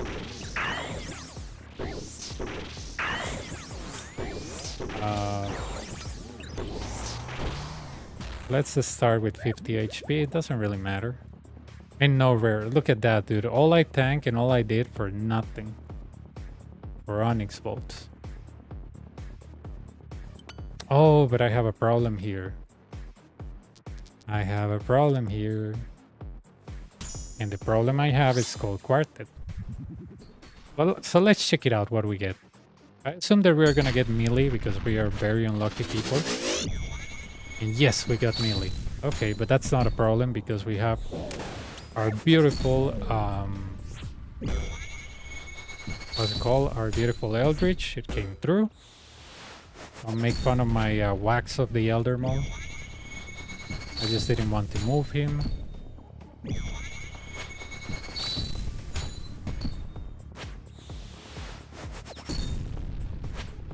He's gonna attack crab.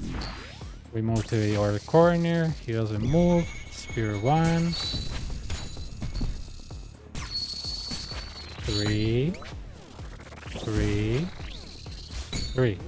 Okay, if I can find a way to like Elder Maul spec the crap out of him.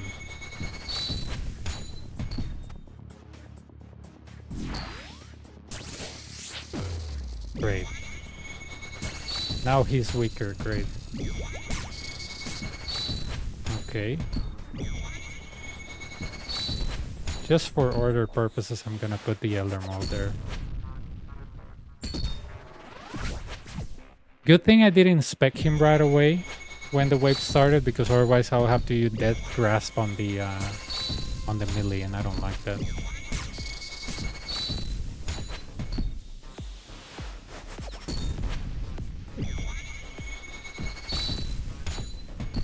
Okay. The reason why I moved here is because I know that my pathing is not so good going there, so... Was it Spear 1? Yeah, okay. He hasn't even moved yet, so... Yeah. That's the reason I went there, because I was like, I'm not gonna mess up this path. Look at this yellow thing.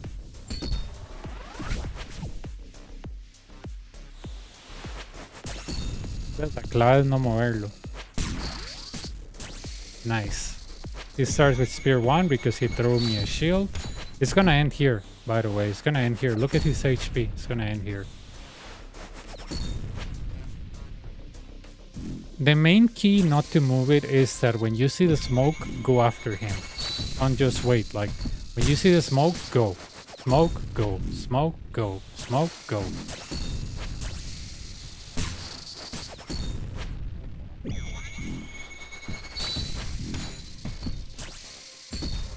Okay, perfect parry. He's dead. Nice. Oh, he didn't even touch me. Nice. Yeah. All that for Onyx bolts.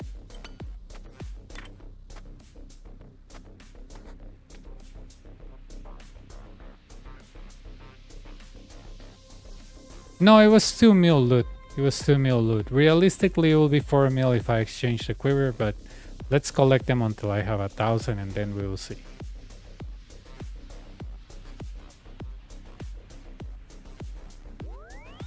Ah, why did I bank that?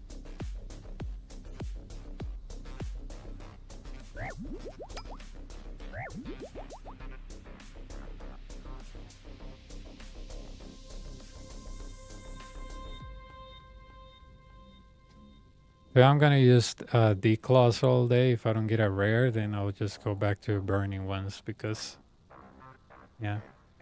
My issue is that I'm not proactive about positioning the yellow burn tiles. Yeah, sometimes I can play against you if you're not looking at them and then you're just dragging the boss. Ugh. That's how I died many times when I was learning this. Man, I'm so cheap. Usually people divine in 2 anglers. No, I just use 1. Why do I want to be 120 HP here?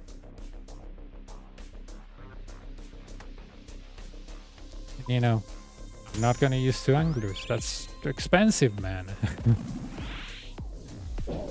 Nah, just kidding. It's just that I don't see any reason why I should be 121, but there we go.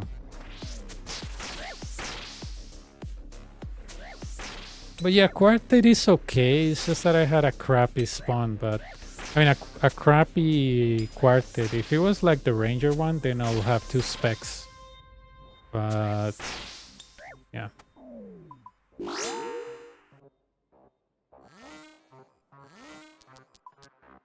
I'm gonna go with Blasphemy too. I hope that Solar Flare comes back because I really want Solar Flare.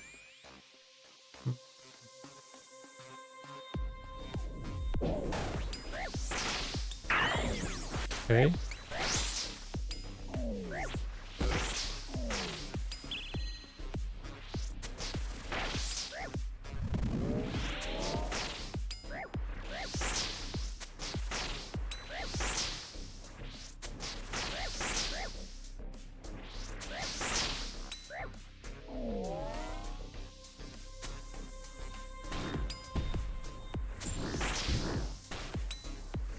So far, only rare jar swat is the it's an onyx that we had.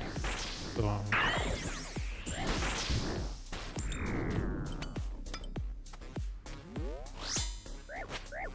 hopefully we see something better soon.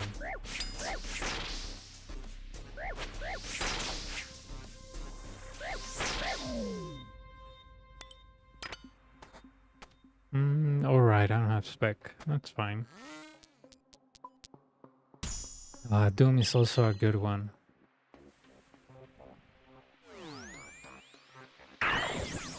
Okay. Dead grasp. Dead grasp. There we go.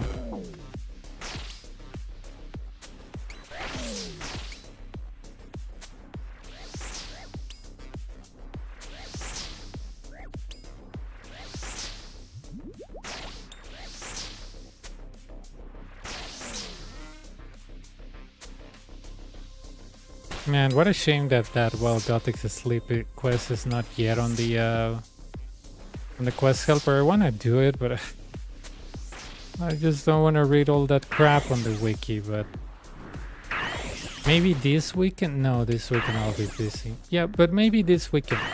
I don't know. I'm not like super excited to kill those demons. Like, I could care less.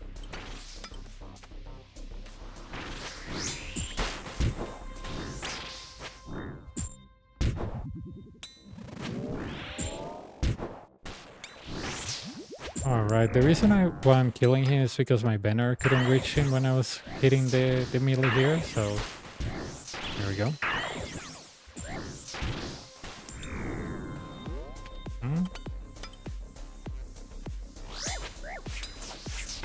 Restore.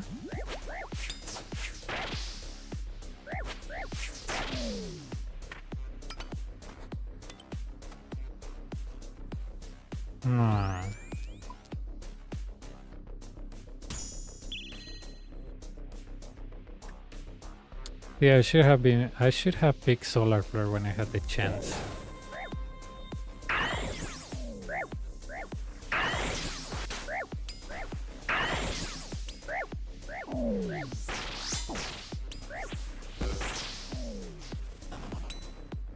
Okay.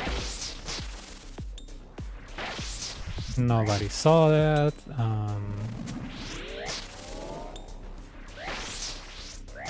I'm gonna see what lights is this Manticore just for curiosity. Okay, it's mage. Great. Let me drink this.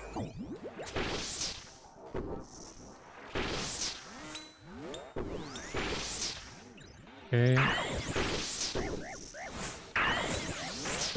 Did you know that the troll hits the monster that hits last from the banner? So if the banner does this and hits the major last, the troll is gonna hit the major.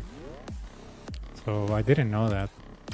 Troll only hits when you use banner, it's the last thing that you hit. Because I guess it says, okay, you're hitting only this because it's the last one. Didn't realize that until I saw a monster dying like months ago. I was like, how did he die? And it was the troll. Oh, look at that, myopia.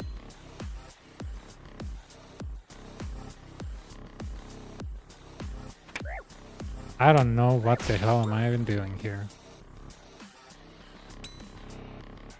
Okay. There we go.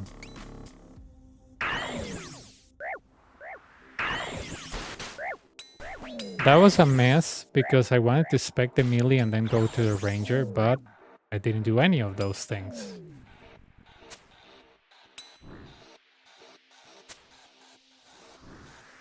Do you also know if you attack this guy and you're walking, your character is still here, but if you actually run, your character will come here to this corner? I learned that on the Inferno. So yeah.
All right.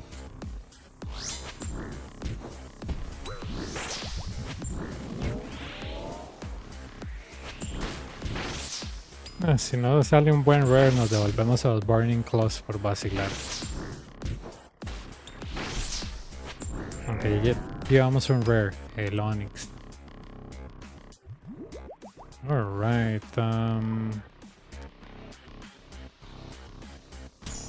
yeah, Solar Flare is so good. I get it very early and then I get it mid Coliseum. That's why I love that imbo, because it can appear even at the boss.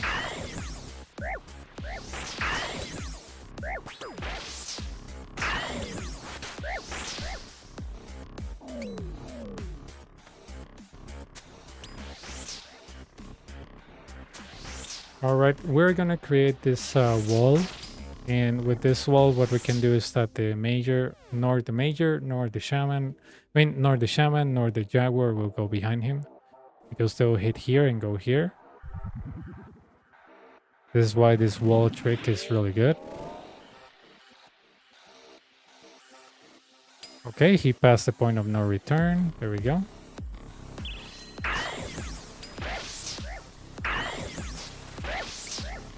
Now, I don't know what the Manticore is.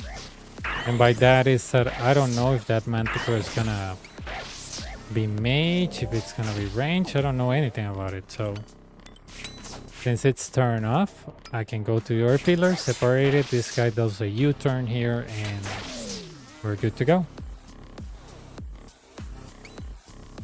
Okay, it's mage. Good thing that I did that.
All right.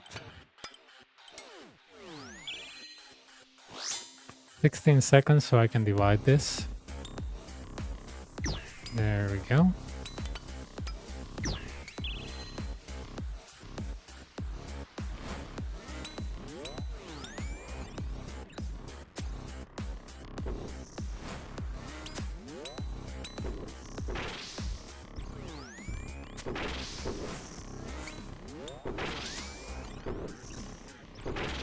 And that's how you divide the 3 stack.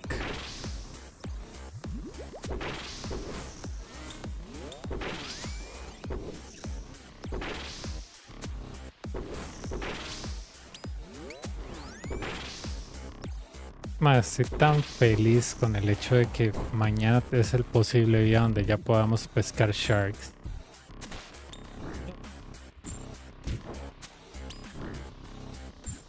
Y así poder dejar de ser temporos. No es que no me guste, pero, ¿verdad? Es bonito y todo, pero no... No, me gusta por el XP más que nada. Pero bueno.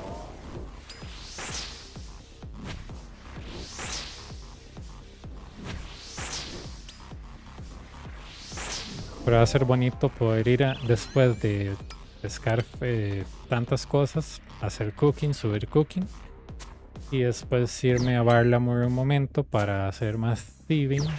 Y haciendo más thieving, entonces puedo hacer Register Roving Outs y me compro, agarro el escudo, me compro el ¿cómo se llama? El, el Crystal Ball nuevo. Y con el Crystal Ball nuevo me puedo hacer maravillas. Saco el Fire Keep y listo. Después ya me puedo encaminar a mejores cosas.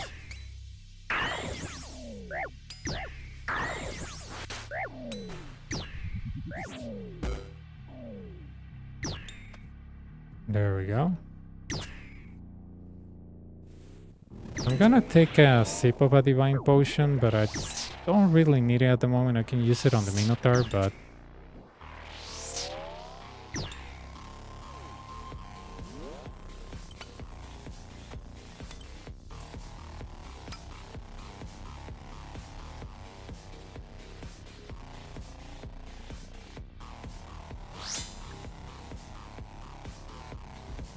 Por aquello, más, si ustedes ven Cuarte de aquí, no crean que Cuarte de ese recomendado, ¿verdad? Es que...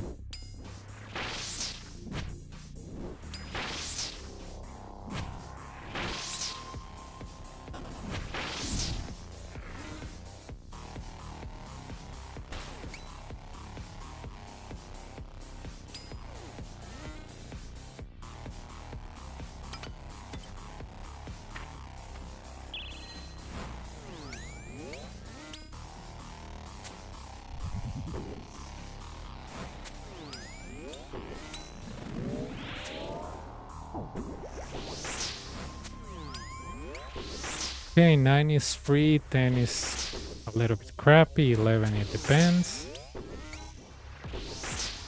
But again, we can do the boss without brews, without restores, that's not a problem.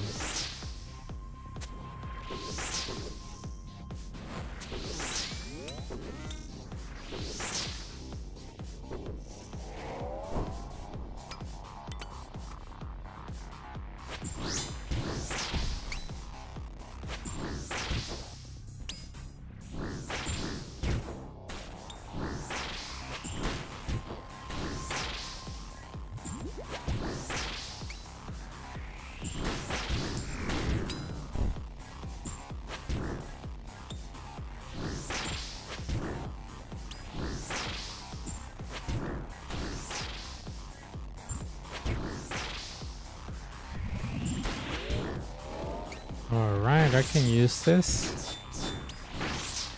Is that? Yep.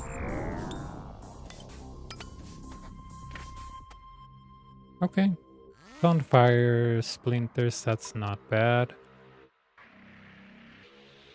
I kinda wanna take Solar Flare too, but Neopia 3 is too free to say no.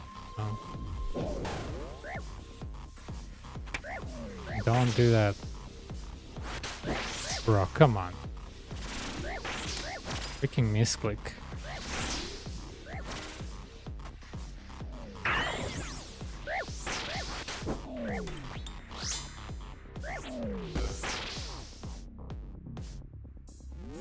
Voy a esperar al Minotauro. La razón por la cual lo quiero esperar, ¿verdad?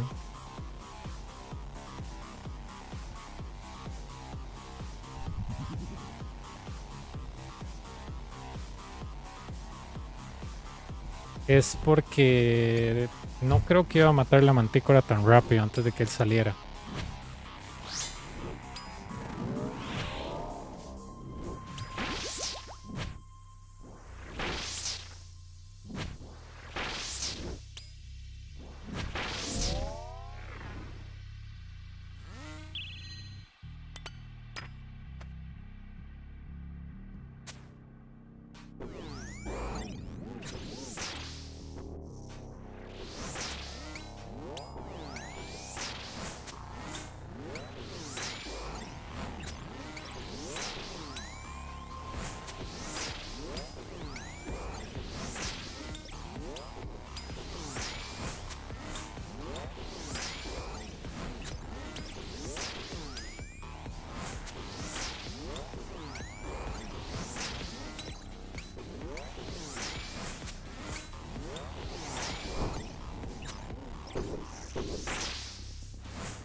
Esta run le sentí un toque lento.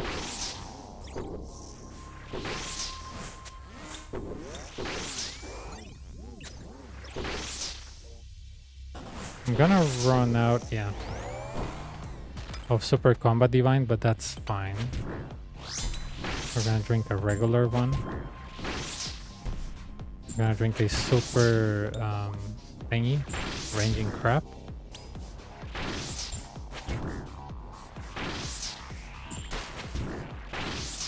I can max Polar Flare all the way to 3 and that'll be a perfect 12, or I can get Frailty or something and add it to the mix.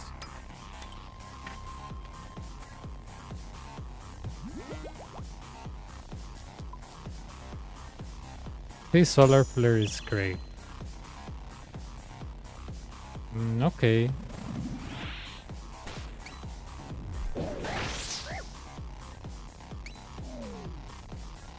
I don't know how I did that, but okay. Probably it's not gonna work the way I want.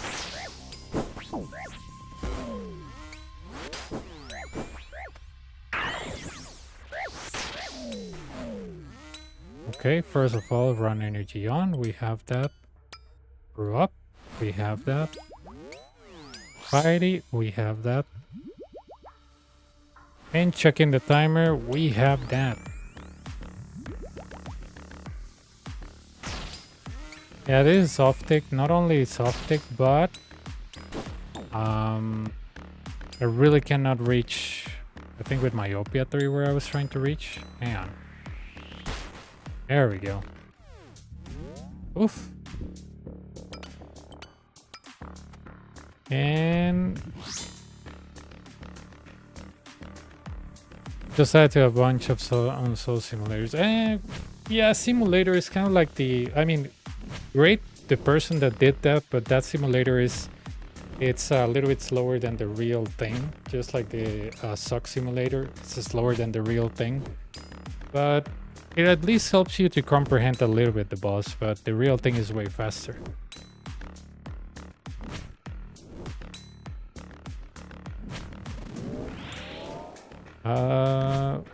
Okay, Let's see what we get by doing this. Okay, I can kill a ranger. Great, that's progress.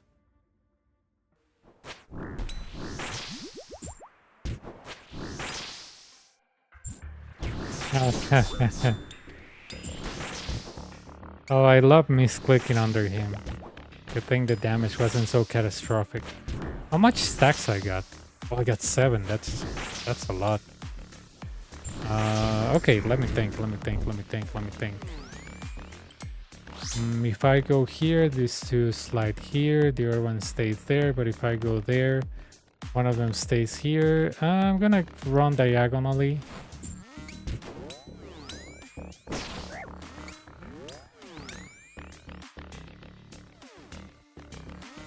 And issue resolved. Yep. Kinda knew it. I was like, if I run the other way, I think the Major and the Ranger are gonna be together. I think on the here where I wanted to run, there is a way to separate the Ranger and the Major, but I just don't like it. So yeah. 8 stacks, not bad. And that's why I don't take Doom 2 on wave 10. I just don't.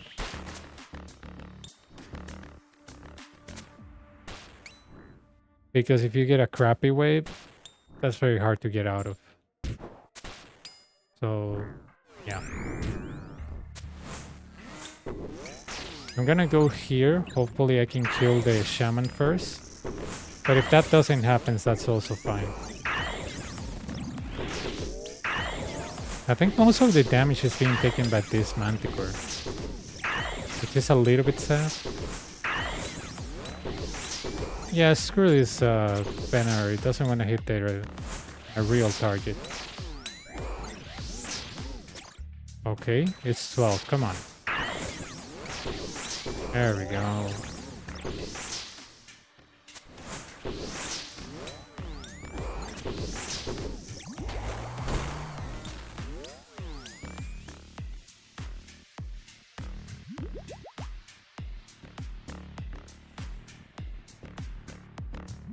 I shouldn't have done that because I only have 16 seconds or 23 seconds on the divine, so it's gonna take away my bonus. That shouldn't happen, but that's how this game works.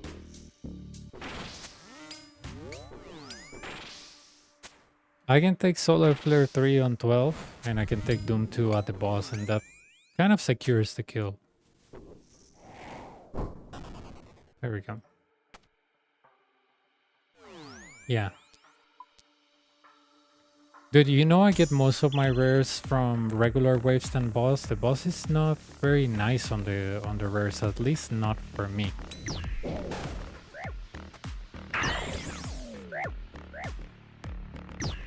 Somebody told me, oh, it's just that the boss is so much easier that giving him a lot of RNG will make this game broke. I was like, well, you know, he's the boss. He should drop nicer stuff. No, I don't care how weak he is. He should drop good stuff. He's the boss. There we go. I want to cheat a little bit here to see what light this is. Alright, it's mage. I go to your pillar. I don't care. You go one tile up here, then go to the right, or otherwise the Minotaur gets behind the Manticore. One tile down, and we're done.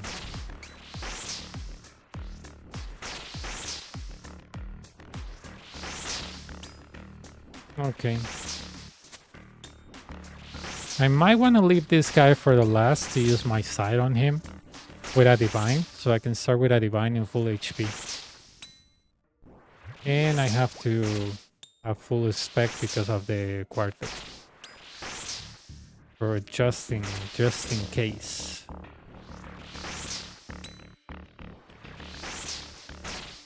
Hey man, how's it going?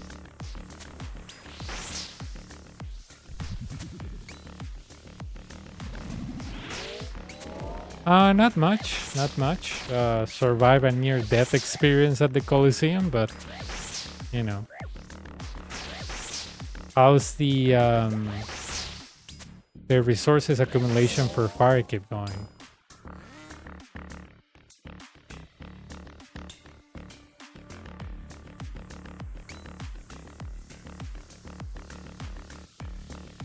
Nice, nice, nice. Okay, now that the ranger is there, I'm gonna leave him for the last, and I'm gonna kill the one on the back, the one in front, and it doesn't really matter.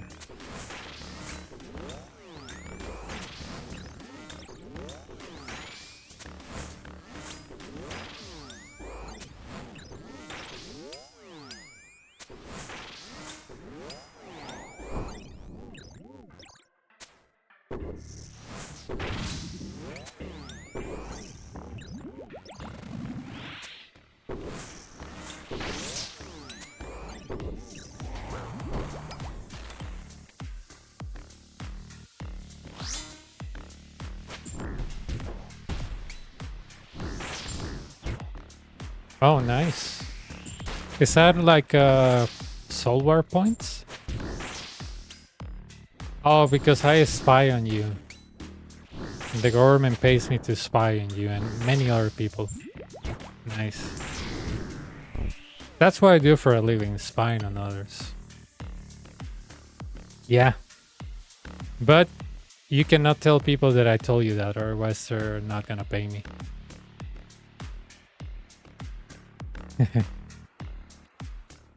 It's just that sometimes I watch you when I'm eating lunch.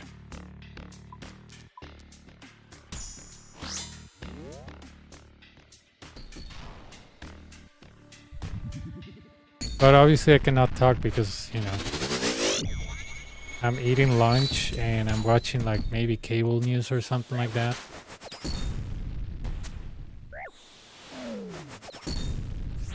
All right. Good thing I didn't remove my quiver, right? I had the feeling that it was gonna be a freaking scuffy whatever. That's why I never remove my stupid quiver, because I know with Quart that it can be a major and I can one-shot him with Tivo.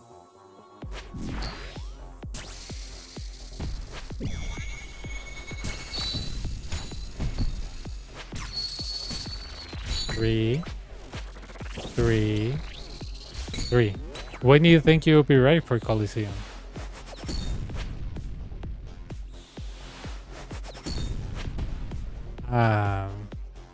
No creo que la haya ganado, más bien se la robó, que es diferente. Si estaba atrás en cuento de votos y ganó, eso es corrupción. Qué triste, verdaderamente.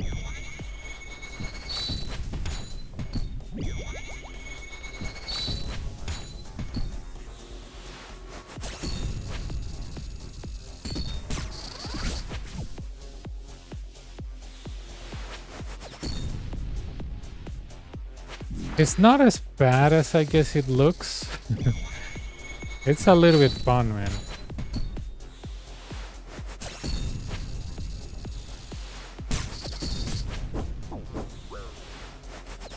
Okay, I'm dragging him on purpose, so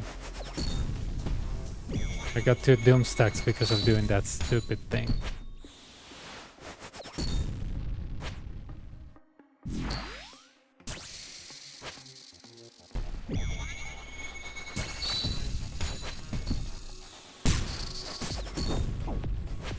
Okay, it was that or getting hit by a laser, so I'm not gonna get hit by a freaking laser, dude. I'm not gonna get hit by a freaking laser.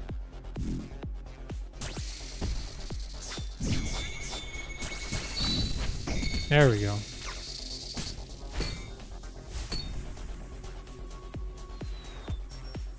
And that's a rare. There we go. 944 million GP. And if I exchange those quivers, well, the quiver that it gave me is around, I want to say 12 mil. So yeah. This is the second rare that we get. First one was the Onyx. No, I'm just nuts, and I like to do the same content over and over when I enjoy it. I'm just, you know, looking for what thing I can get hooked to. And Coliseum was like, yeah, you know what? You like getting hooked to stuff?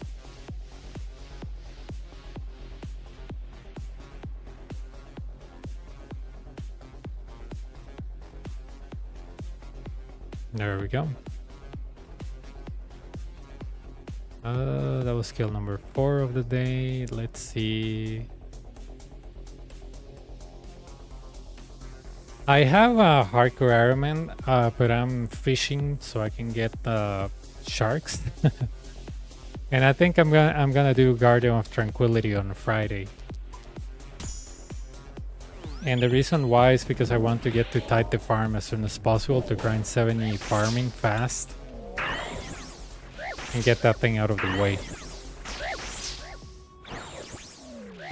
Yeah, the main goal about the hardcore army is gonna be the fire cape, do recipe for disaster, get the gloves, do inferno, you know. Oh no, never mind. Do some of the elves, get you know, things without dying, full crystal with Bofa.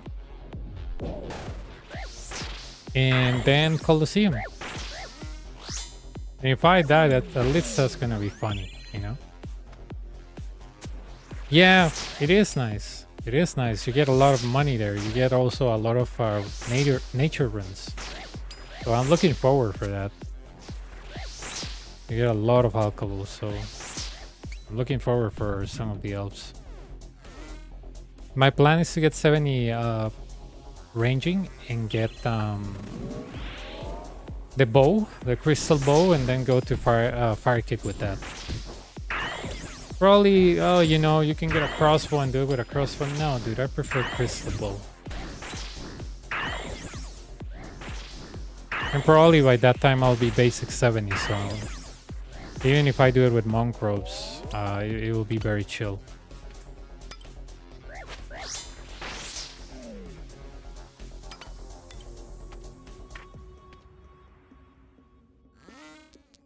Yeah, it's gonna be quite a grind. It's gonna be very funny, man. Hopefully, if well, I mean, I hope I don't die, but if I die, at least people are gonna enjoy watching me die. So, yeah, I'll be streaming the Song of the Elves on my hardcore, the Inferno on the hardcore. Probably not the Fire Tape because I think that's boring.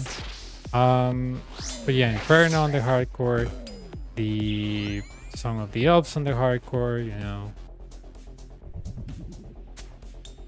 fishing on the hardcore. No, just kidding. Fishing, no. But yeah, I'll be streaming the Coliseum Hardcore Ironman. That's gonna be funny. I have a gear in my mind that I hope it works. And if it doesn't, well, I'll just, you know, look for something else. But yeah. All right. Come on, dude. There we go. Please ignore all of this. All right, man. Thanks for stopping by, and well, good luck with your points.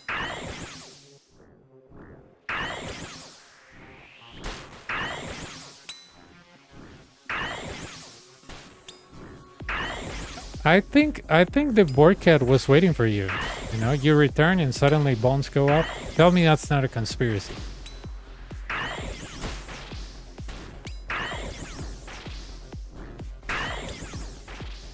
I think you kept the prices low all the times you were gone.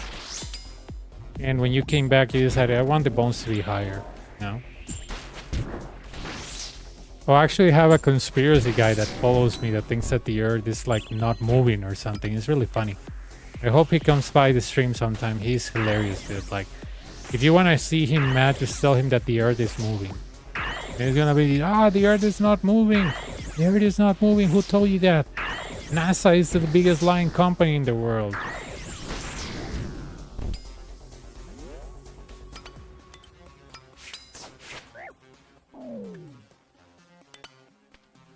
I was like, I don't know, man. I want to work there. No, you don't want to work there. You're going to get blackmailed. I was like, from whom? Oh, from the people that run NASA. I'm like, who's the people that run NASA? Oh, very rich people. I'm like who? I cannot tell you, man. I'm still investigating. He is really funny, man. Like, really funny. The funny thing is that he believes all of that, so that's what makes it funny.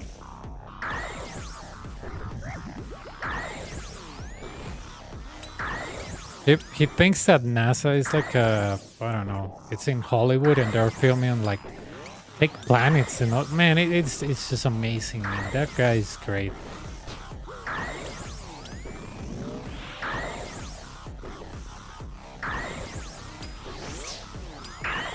Oh, he also doesn't like vaccines. So when I told him that I got my COVID shot and suddenly I was getting better at the Inferno, he was like, oh yeah, you probably got one of the good ones. So I was like, oh, so there are bad ones? And he said, yeah, there are bad ones. I'm like, oh.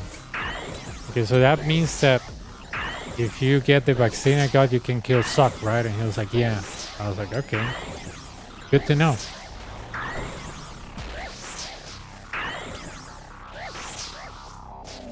He is very funny. I hope he hops sometimes on the stream. I always go when he's streaming because he has like this big screen with a lot of conspiracies going on. Man, it is so funny. Exactly. He was like, oh, you tossed the coin. You tossed the coin and you took the good one. I was like, how do I know which is the good one, man? It was like, you cannot. That's the thing, man. Like, you know. It's like flipping a coin and you get really lucky. I was like, okay. Man, he's great. I hope he comes around someday.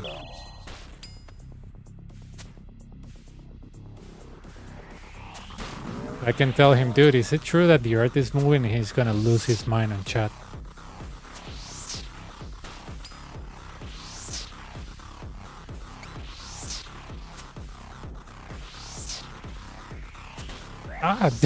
No! I hate brewing this early, but I have to. We have to. Yeah, I just told him, dude, it's like a big coincidence, right? I got it and I got my cape. You know, it looks like it gave me superpowers. And it's like, yeah, to some people it gave them superpowers. And I was like, oh, have you seen somebody fly? And it's like, yeah, I've seen some strange things on the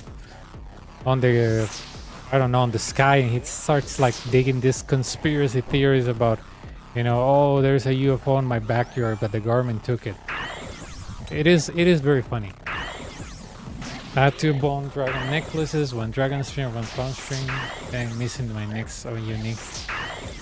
Oh, the dragon bone is very rare. That could easily be the skeletal thingy.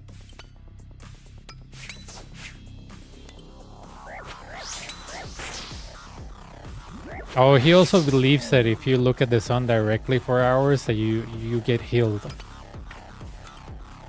You know? That just looking at the sun directly is just gonna heal you from everything. I was like, wow. I was like, I'm gonna look at it with a magnifying glass. Probably I'm gonna magnify healing powers, right?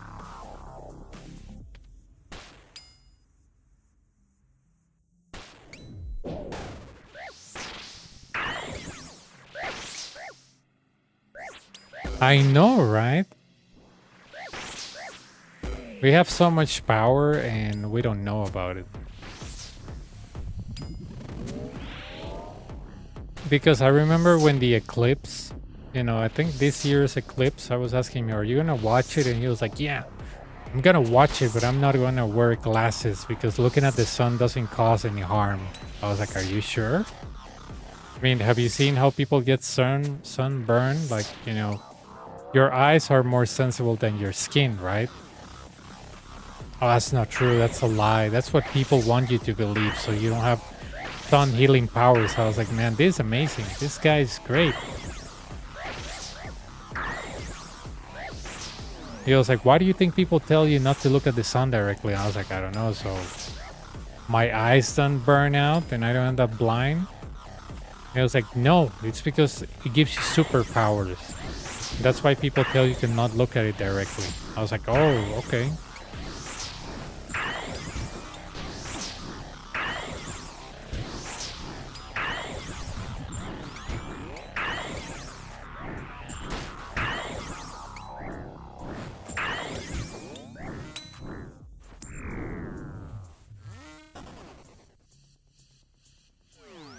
Man, that guy is amazing. But Human told me, man, that's not amazing. That's very average for the US. I was like, really? You don't find those people in my country, man. I need to get, you know, a show with that guy. That guy shouldn't even stream RuneScape. That guy should be like just chatting or something.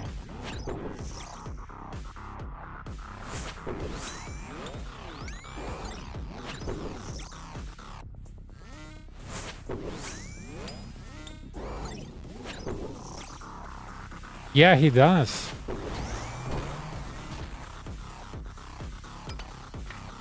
He has a player.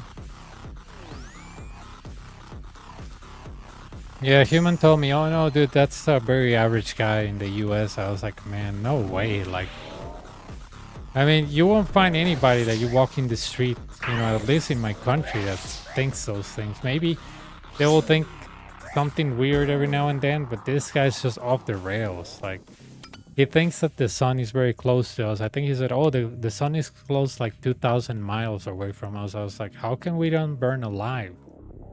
It was like, oh, because the entire space is very small. And I was like, how?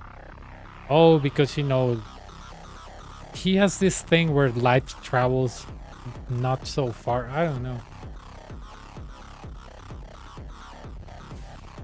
Yeah, that is kind of true, right?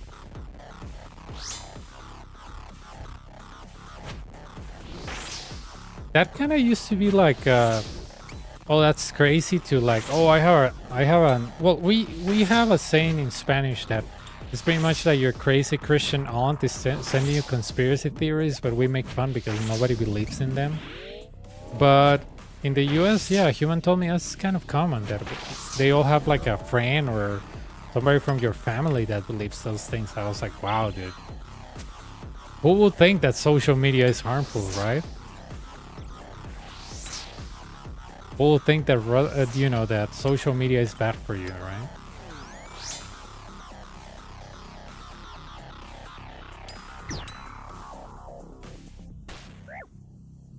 Ah. Oh, I didn't have the legs, no wonder.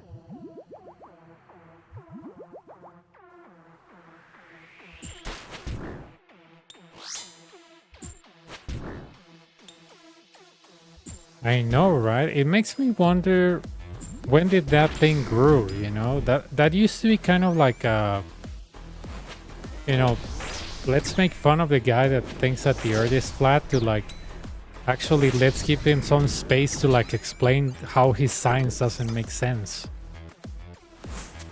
I don't know what changed in the past years, but I remember that, you know, people used to use that as a meme, like, oh, you know, I'm an earth flatter or something like that. But now it's like, you know, if somebody says earth is flat, at least keep them, at least hear them out. I'm like, why? Like, why do you want to hear a moron? Like, you know, maybe for entertaining, yeah, but just, you know, you realize that they are wrong, right?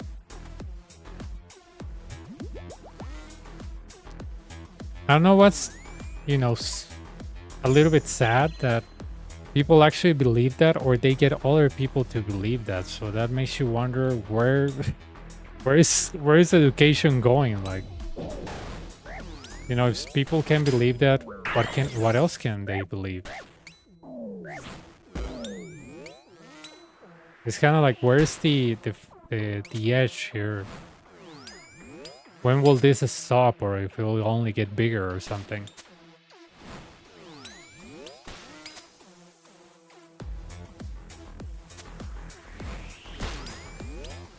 See, because I didn't go here, I didn't off-pick the Manticore and the Ranger, so that's why the Ranger wasn't hitting me. Oof, good thing I realized in time.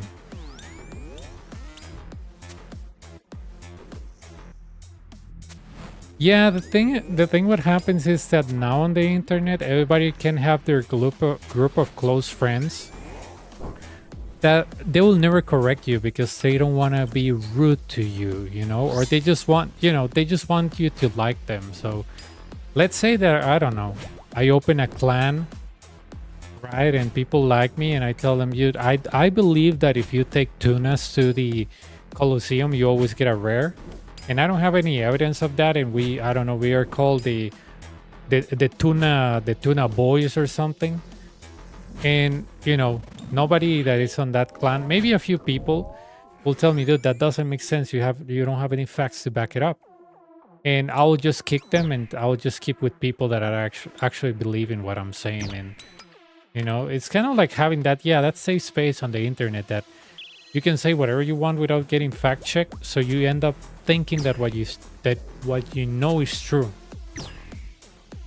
Probably not much the bully stuff, but, you know, I think it's something more of society that we want people to like us, so we don't tell them the truth. But that happens a lot on the internet. Like, you even see it on Twitch.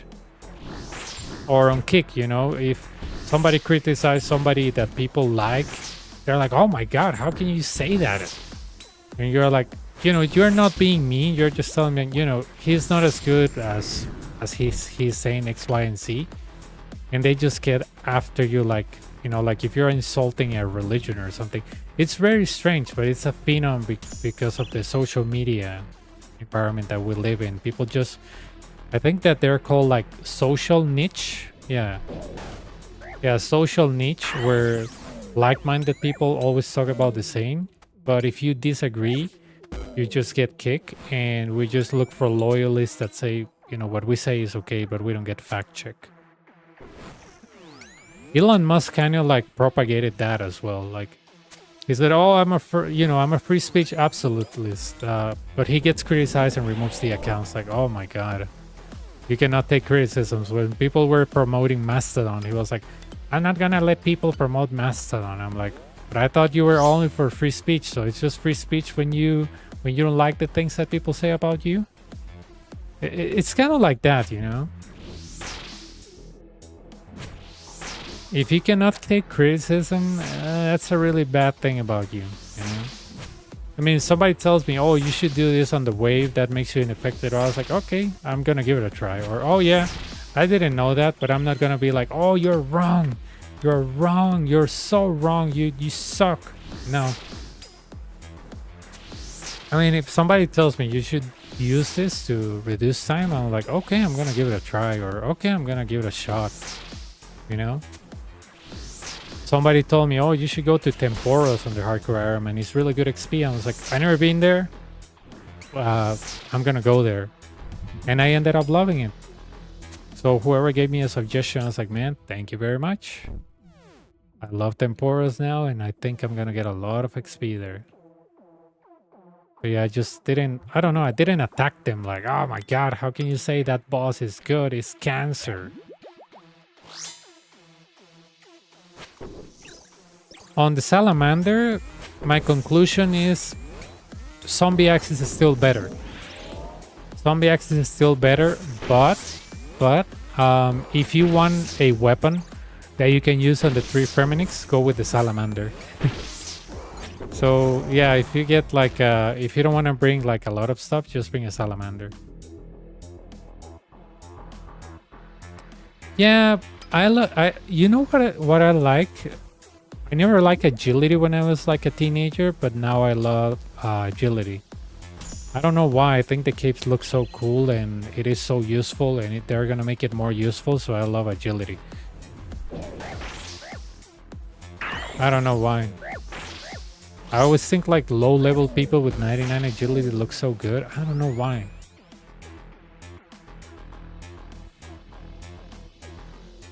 Yeah, but the Salamander is really good because if you don't want to switch so much, you just can switch the Salamander attack style and you got it, you know?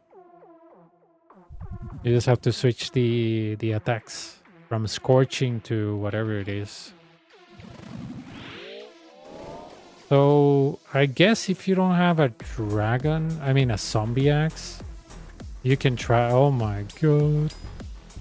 Nobody saw that, right? Nobody saw that.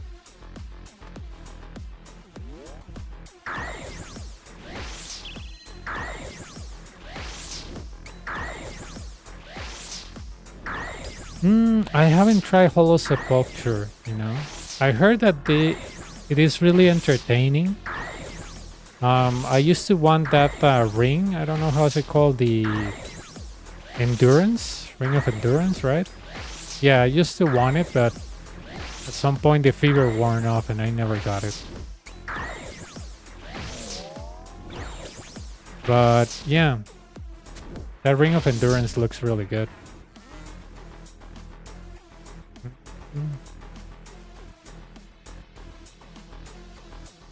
Oh, I think I see a problem here. One of these rangers is gonna be, yeah.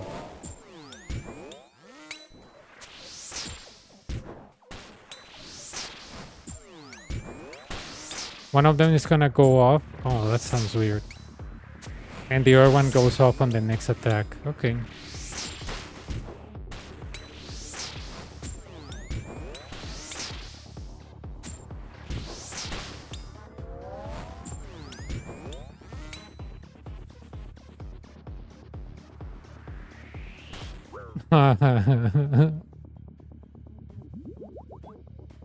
I didn't see that 5th attack. My bad, my bad. I should give it a try someday. They were nerfing it, right? To make it like easier.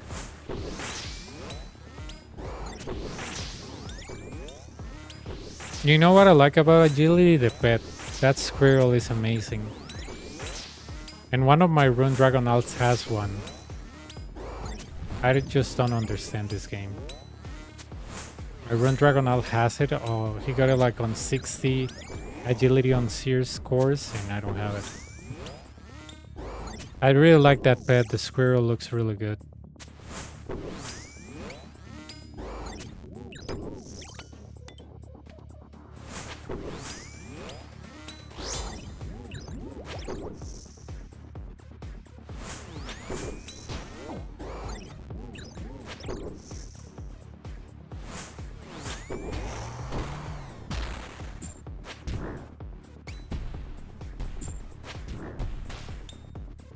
Yeah, Yeah, I've seen with that acorn, it looks really good.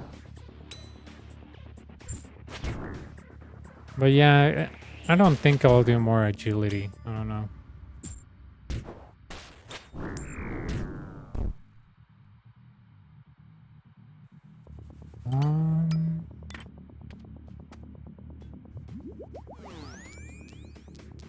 Oh, myopia, yes, please. I thought it was Solar Flare 3, but I was like, wait, I already have Solar Flare 3. What the hell is that?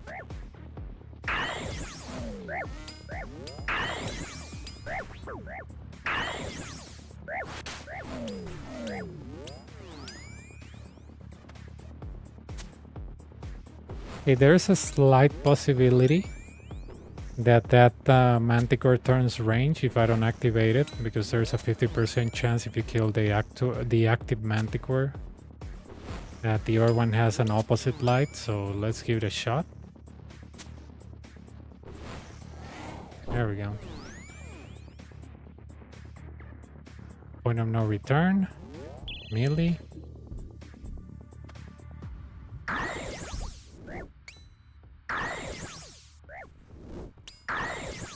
What happened with graceful coloring with those favors? Now you can recolor your graceful to green and blue and red and yellow for free since the favors don't exist anymore? Or what happened with that? I had plain graceful all the time. I never recolor it, so.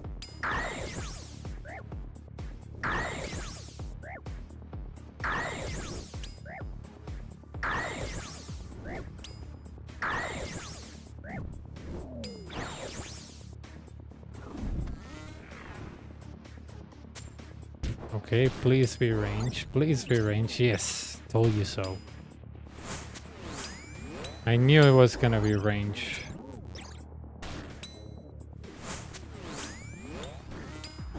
And this is why sometimes you leave one Manticore. Turn off.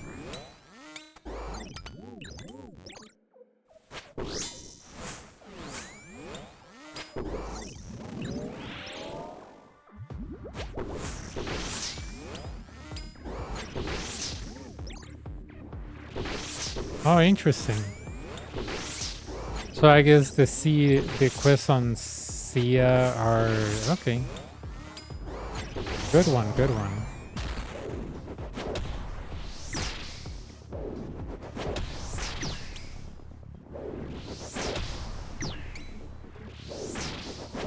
I have to do the one where it has like a snake sand. I have to do that one because I want to hit Nightmare Zone eventually.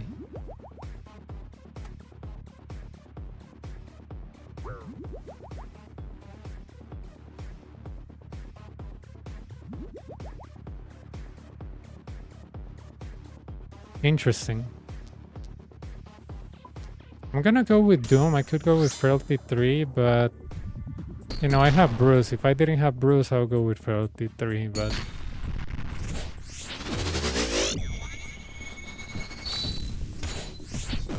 okay.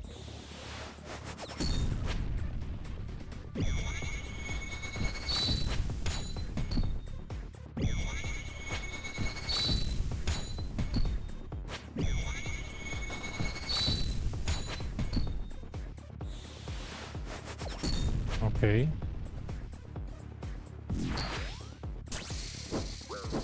Ah, come on.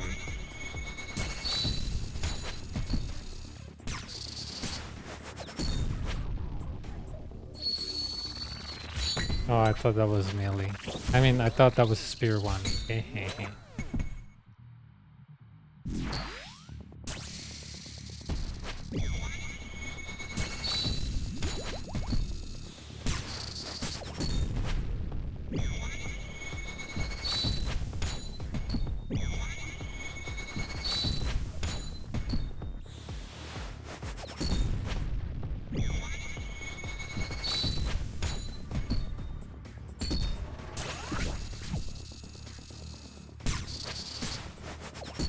Perfect parry.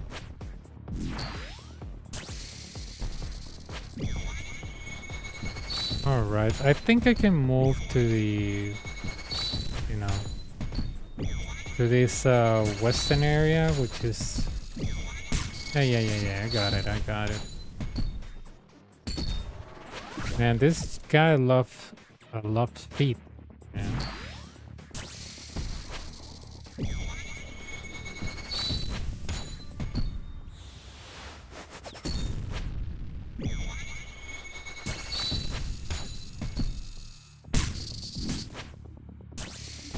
Ah, yeah. Right, I don't have spec.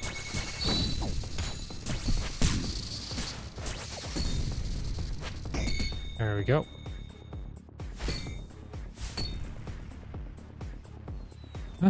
Not my best skill. I had 3 doom stacks. 2 of them were yellow stuff.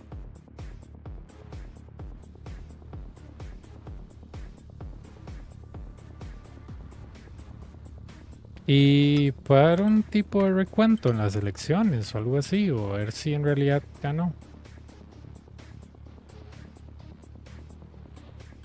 Yeah, but you know, I feel like I wasted a lot of time.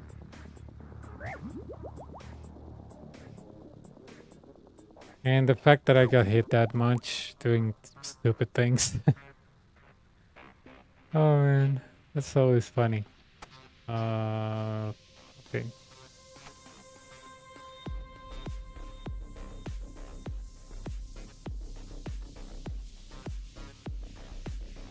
You know what's weird? I like to try, you know, new stuff, and I was bringing those burning claws, but whenever I bring those burning claws, I get terrible loot. I switched to dragon claws, and as soon as I switched to dragon claws yesterday, and I was like, okay, you know, conspiracy or not, I'm gonna keep using dragon claws.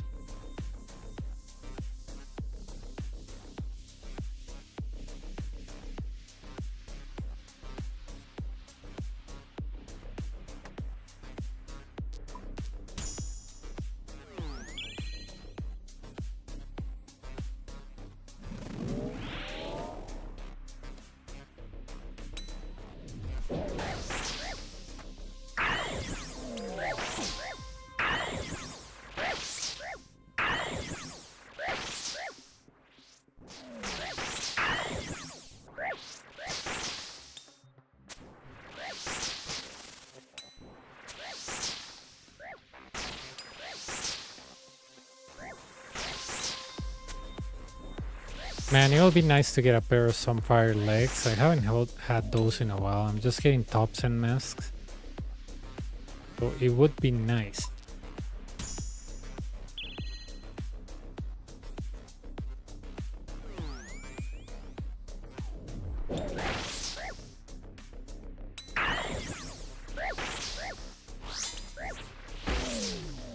Okay.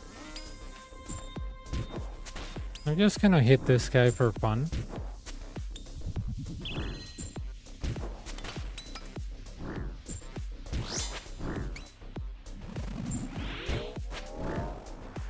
See if I can kill him in 12 seconds. Probably not.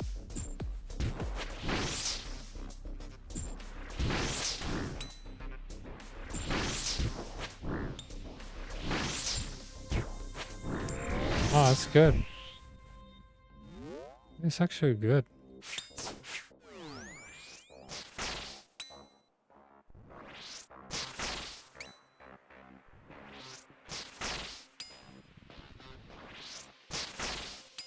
Okay.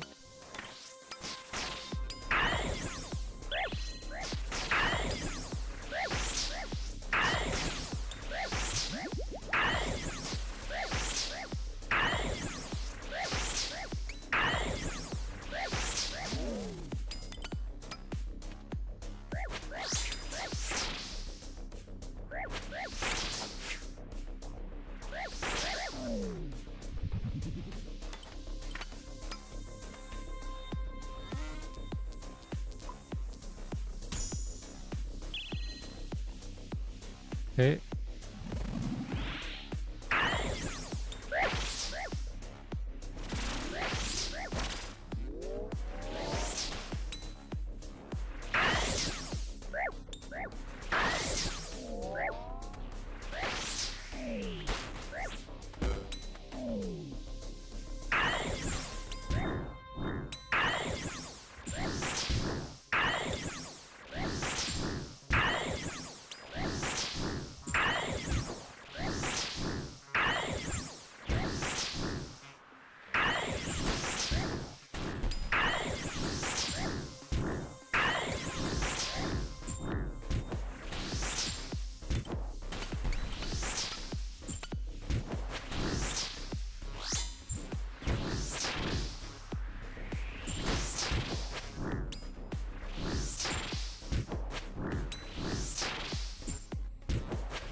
Pero no hay ninguna manera de hacer como un recuento o algo así, porque digamos aquí, si los candidatos no están de acuerdo con eso, se hace un recuento manual entre los partidos de cada partido.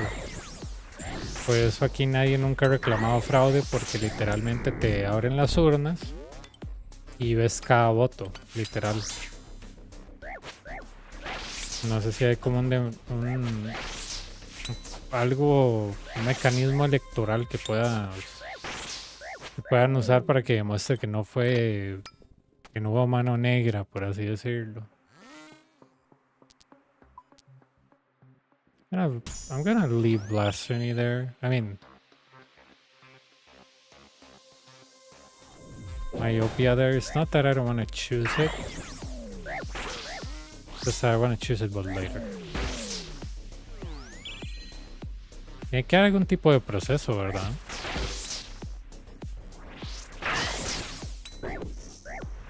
Uf. Pero que dropeen cosas buenas.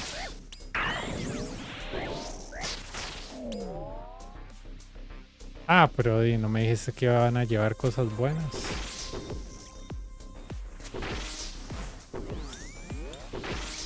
Nivel 55 multicombat. Vamos a dropear Third Age.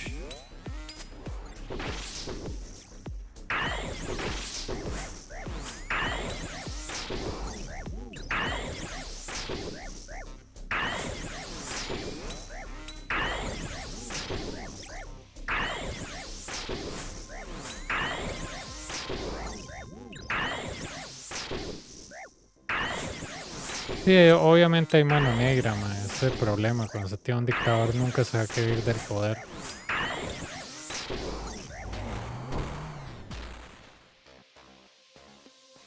Sí. Sí, nada que ver, man.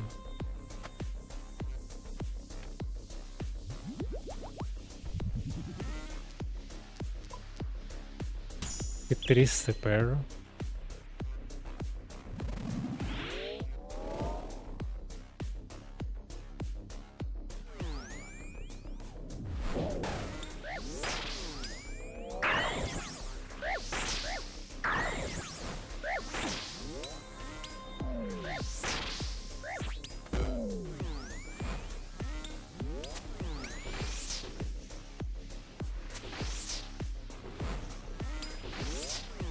Qué triste, man. Ojalá hubiera una manera democrática de ver si en realidad así fueron los votos para básicamente tener integridad de que sí es como dicen, porque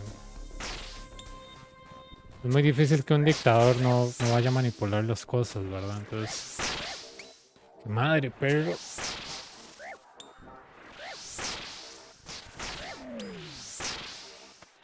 O sea, si usted cree eso, más como que usted crea que en Rusia Putin gana todas las elecciones, él no las gana, es mentira.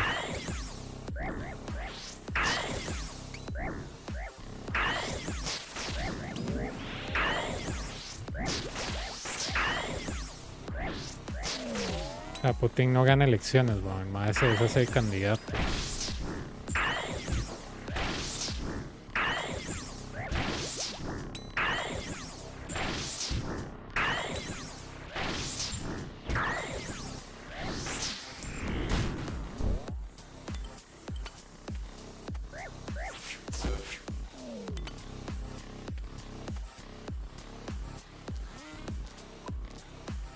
Man, all the imbos look good. Doom?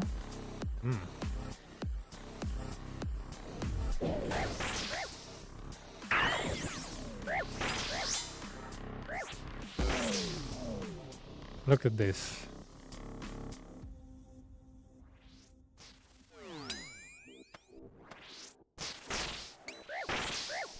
Tenemos buenos imbos hasta ahora.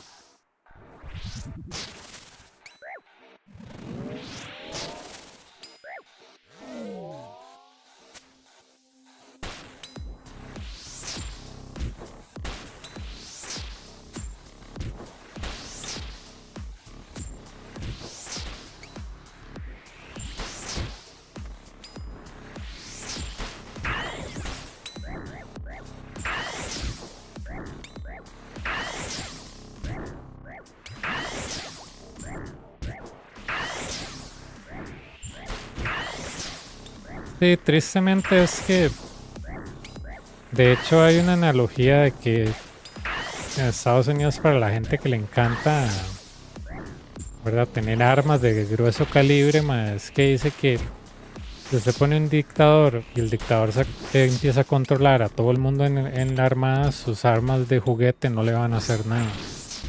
Entonces, ese es el problema, digamos. Tiene que ver hasta qué, ¿cómo se llama? Hasta qué punto la dictadura se extiende. Porque si se extiende a altos rangos del gobierno, se extiende a los mismos militares, se extiende hacia las integridades de las elecciones, ustedes nunca van a salir de esa mano. Es el problema. Eso decían que esa era la diferencia entre poner gente no capacitada en un gobierno y poner gente que son fanáticos. Esa es la diferencia. Es como que usted vaya a una consulta médica con un doctor o que usted vaya a consulta médica con Google, ¿verdad? Y usted le diga, madre, me duele la garganta, sí, madre, ya está muriendo usted, o sea. Ese es el problema. Usted tiene que ver hasta dónde se extiende la sombra de la dictadura para ver qué tanto presionaron a la gente o si la elección era de mentira como las que hay en Rusia. ¿Verdad? Que en Rusia dice que hay elecciones, pero no las hay, man. Y que todo lo que es, digamos, movimientos anti-Putin es censurado por la televisión del Kremlin, man. Entonces como que tienen como su propia televisión, man. Es muy extraño. Es como televisión rusa para rusos, y es como que hablan bien de Putin todo el día. Más es tan bizarro ver eso, man. En Norcorea es igual, literal. Tiene un canal de tele, man, que solo habla bien de Kim Jong-un, man. O sea, imagínense qué tan hecho mierda la jupa se tiene que estar para ver eso.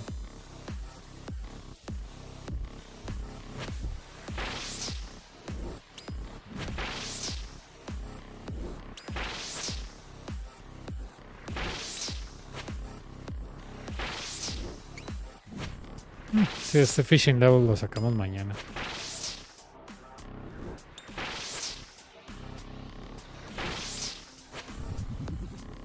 Ojalá haya algún órgano democrático, man, que pueda quitar a este man Maduro de la presidencia, man, porque literalmente, pero o sea, si usted me dice que el man está haciendo algo bueno, el mayor signo de que usted está haciendo algo bueno es que usted sabe cuándo hay un inicio y cuándo hay un final.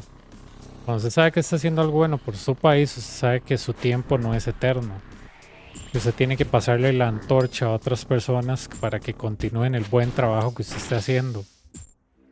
Pero si usted se cree la única persona capaz de salvar o hacer algo, mae, ya ahí usted tiene un problema. El Salvador va camino a lo mismo. El Salvador va camino a lo mismo con Bukele, mae.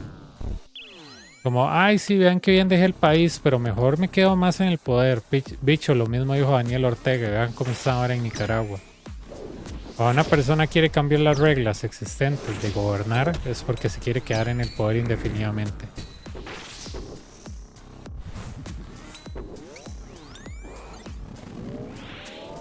Si usted dice que usted quiere su país, man, entonces haga lo correcto por su país y pase la antorcha al que sigue, porque así es como tiene que ser. Si la gente ve que ese no le conviene, lo botará afuera, así es como funciona. Pero si usted cree que usted es el dios de ese país y tiene que hacerlo mejor y solo usted puede, man, usted tiene un gran complejo de grandeza, man. Pero bueno.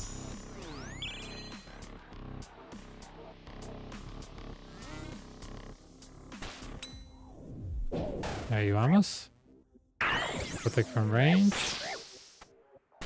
Listo. Y...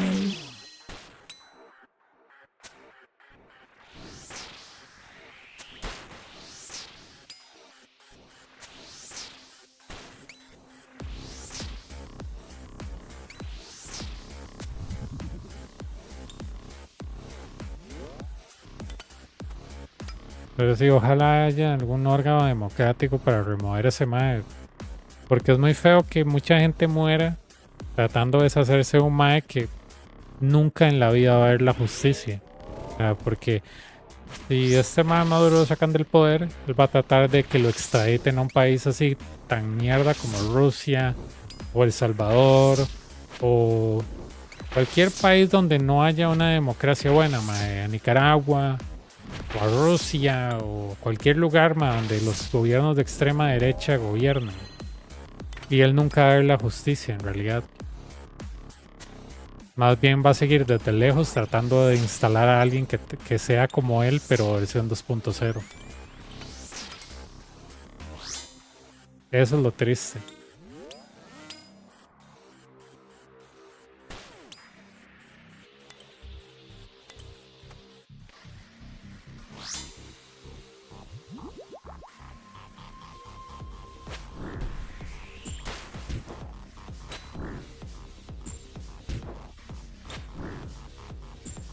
Creo que puedo dejar la mitad de 75 fishing. Y mañana con un ratillo de temporos con una hora saco 100k de XP de fishing. No, no es una hora, es como hora y algo. 2 horas, sí, 2 horas de fishing son 100k de fishing. Saco 75 y creo que durante el stream podría sacar 76 o dejarlo cerca de 76. Y ya con 76 ya estaría servido. Man, I shouldn't have used that charge here, but whatever.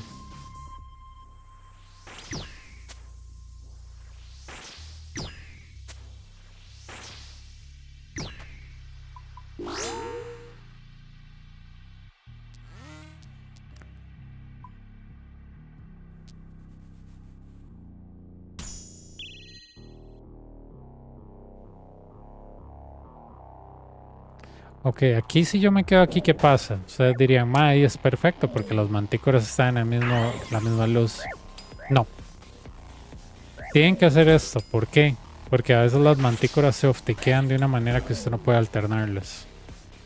Ya me van a entender. Empiezan a tirar las luces los dos al mismo tiempo y se vuelve inalternable. Por eso yo me fui de ese lado. Maté a los Fremenix y ahora me vine acá.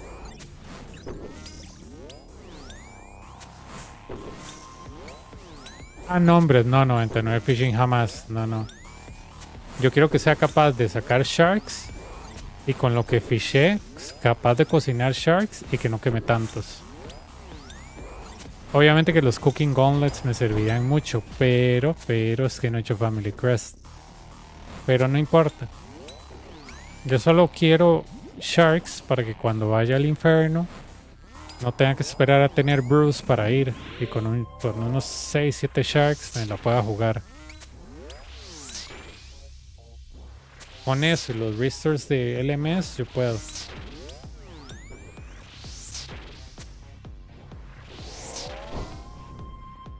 Y así no me tengo que esperar tanto. Y solo me ocupo de jugar LMS para sacar puntos para los restores y después meto en Nightmare Zone para subir Basic 90 y vámonos.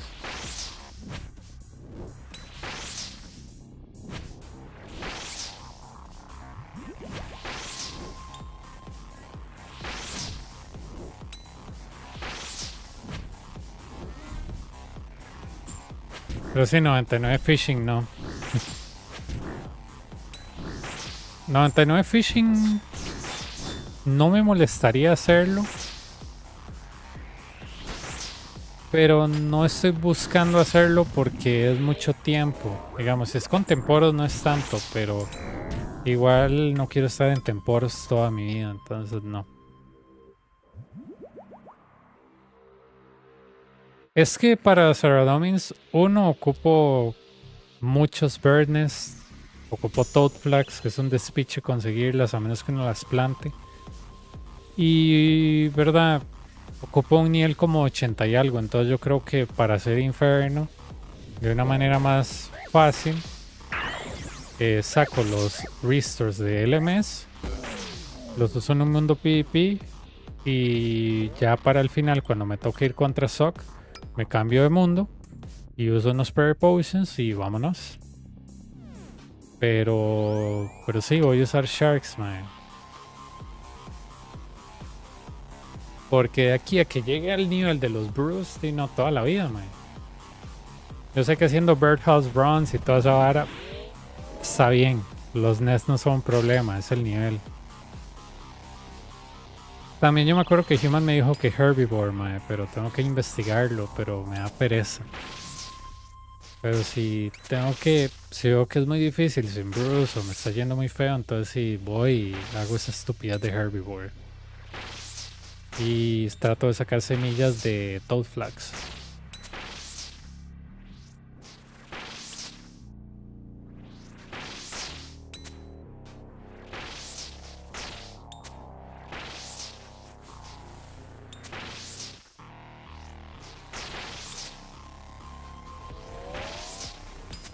Es que los Toad Flax, las hierbas de Toad Flax, no son tan fáciles de conseguir. O sea, son fáciles de conseguir con ciertos monstruos. Pero para mí ahorita son inaccesibles. Tendría que plantarlas yo mismo. Yo tengo la semilla. De hecho, los Master Farmers la dropean no te digo, las dropean muy seguido.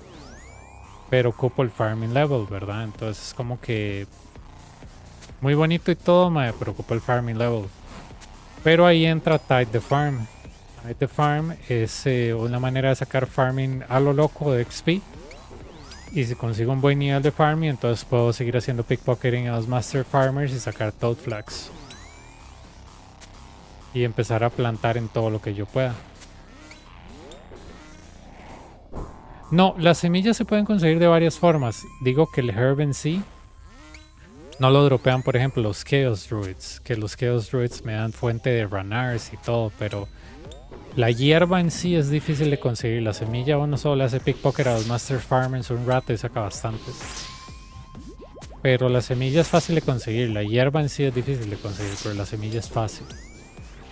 Pero bueno, yo creo que yo voy a agarrar y hacer el nivel mínimo de Tide the Farm y dedicarme 2 fines de semana a hacer Tide the Farm. Subir todo el farming que se pueda, sacar 70 para salir de Song of the Elves y empezar a plantar Toad Flax y todas esas porquerías.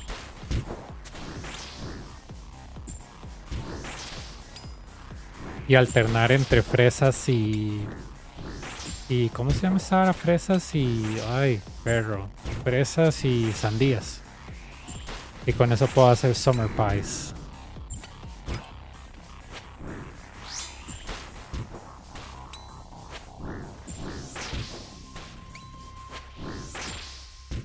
Pero igual estoy pensando en futuro, ¿verdad? Creo que la semilla mínima de Tide the Farm es como 36. Pero si la logro sacar, farming ya se vuelve un chiste. Porque Tide the Farm da demasiada XP.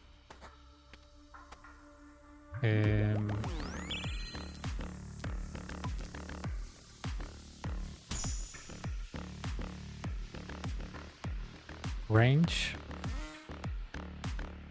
Berserker.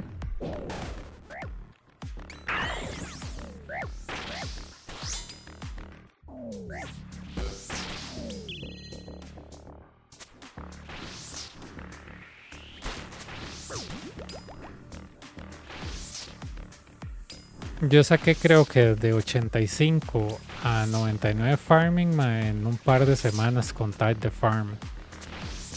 Y más bien le saqué como 10 o 15 millones de profit vendiendo las semillas de uva. Claro que mi Iron eso no es una posibilidad, ¿verdad? Pero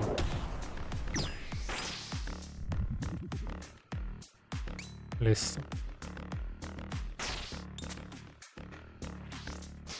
Pero puedo sacar el Farmer Outfit, puedo sacar el... ah, no quiero el Farmer Outfit, quiero la vara de las semillas, donde puedes guardar las semillas. Mae. Eso para pickpocketing de Master Farmers, pero usted nunca ocupa banquear. Tal vez un 99 que me siente inclinado a sacar, o 2 más bien, serían Cooking, porque Cooking sirve un vergazo como un Iron Man, y Thieving, porque Thieving sirve un vergazo como Iron Man. Porque usted llega a 99 Raven, pero si usted quiere sacar un vergazo de semillas para plantar, para hacer pociones, spame al Master Farmer y usted saca todas las semillas que usted quiere. Y usted agarra con Tide the Farm, saca ese semillero y ya nunca tiene que banquear. Increíble, man.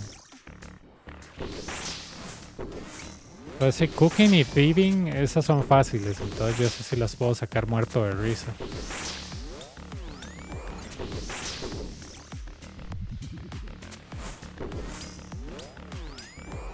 Fishing tal vez quede alto por, ¿verdad? Por estar agarrando sharks y toda la madre, pero nada más.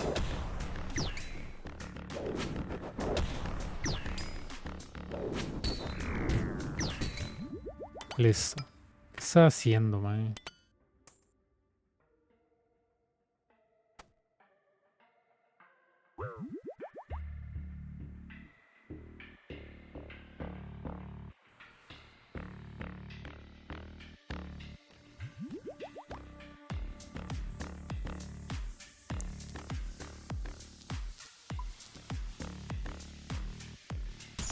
Oh, this is the perfect four. This is what I like the perfect four. Frailty 3, Myopia 3, Solar Flare 3, Blasphemy 3. Look at them. It's just 3. 4 imbos, all maxed to 3. That's what I like. Este es un 4 perfecto. También aplica para volatilidad en vez de Frailty 3, pero para mí este es un 4 perfecto. Claro, si yo no fuera un imbécil, ¿verdad? Pero es un 4 perfecto para mí.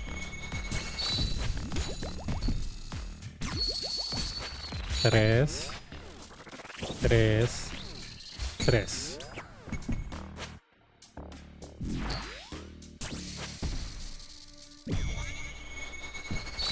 Those are preserved por puro speech.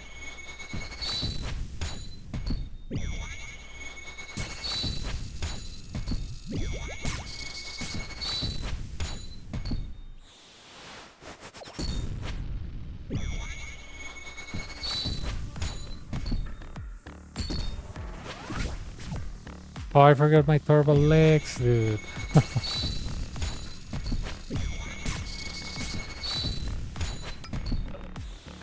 Nada, puesto legs de torba, que mongolo. Bueno, nadie vio eso. Ya me toca moverlo. Creo que el primer movimiento de él fue en fase 4, lo cual está muy bien. O fase 3, no importa.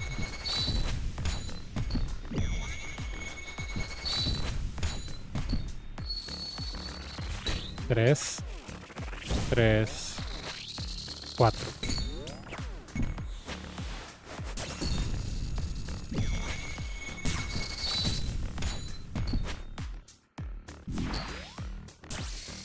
Empieza con Spear 2.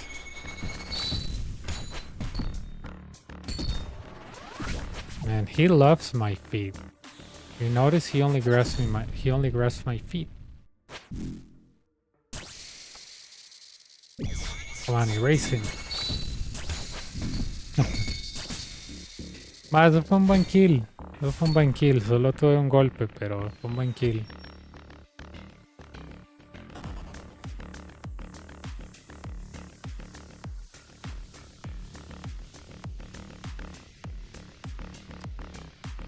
Pero sí, eso es algo muy curioso, Right Time, que esa semilla, en específico el Toad Flax, si vos la buscas, bueno, la hierba en sí, la dropean muy pocas cosas. Entonces, si vos quisieras farmearlo como un Iron Man, es como que is Soul Reaper inside way better than Blade of Saldor? If you're new, no. If you're experienced, then yes. But if you're new, you will most likely die because you're charging your Soul Reaper and panicking. But I guess if you are new, you know, you can just take a zombie axe, and that's even more than better. You know what I mean? But yeah, I think Soul Reaper is second best, so you want to bring it, that's great, but if you're new-ish, you might struggle with Soul Reaper. Even though it has been buffed and everything, I will be careful with it.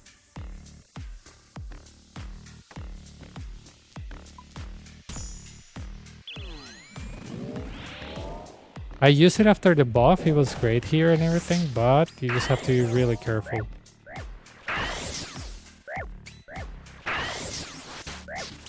I mean, I take Frailty 3 very often now, so imagine charging a Soul Reaper with 60 HP, man.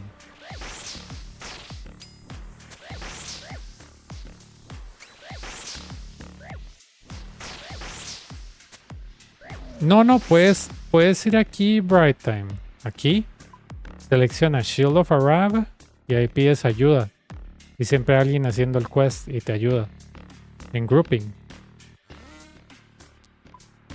Solo dices, quiero hacer Shield of Arab, yo soy Phoenix o yo quiero ser Black Arm y una persona te dice, ok, ya llego. También la gente hace Heroes ahí.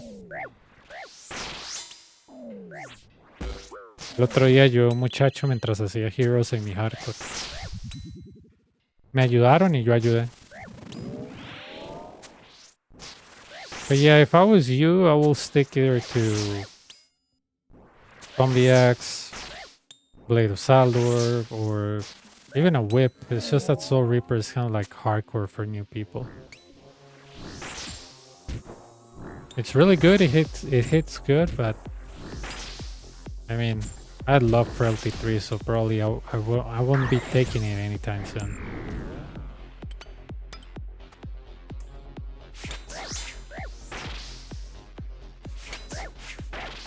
Sí, pero en Heroes no tienen que estar los dos empezados. Digamos, si vos me dices que tú eres Black Arm, ¿cómo se llama? Mi hardcore es Phoenix. Entonces él podría ayudarte a matar al bicho de Black Arm y vos recoges las llaves y ya, listo. Y si eres Phoenix, mi main es, ¿cómo se llama? Es Black Arm. Entonces yo podría irte a hacer el favor. Pero eso de grouping, eso es para que pidas ayuda en ese grupo. Y la gente no te cobra, pero a veces te dice, madre, ¿me puede donar algo? No sé qué, porque es que verás que... no sé, salí de mi rutina para ayudarte, no sé qué. Mi madre me quería dar como 1 millón y yo no, pero tranquilo, man. Yo no lo necesito y no le cobraría. O sea, ¿para qué? Pero hay gente que vive ahí metido. Entonces te ayuda y hay gente que le regala plata a la otra persona. En realidad.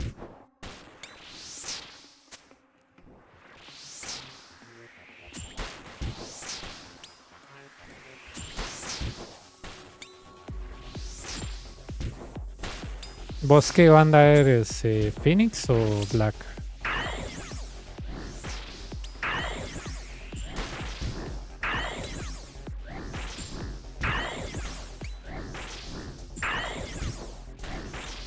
Ah, no, es que ni siquiera has empezado Shield of Arab. Vamos, solo para que sepas, mi main es Black Arm y mi hardcore y mi salt son Phoenix. Entonces si ocupas ayuda, alguno de los dos en Heroes me avisas y listo. Para que nadie te salga como, bueno, yo te ayudo, pero ma, ¿cómo hacemos? ¿Qué me vas a dar? Y yo, un vergazo es lo que le voy a dar, ma, si sigue con esas estupideces.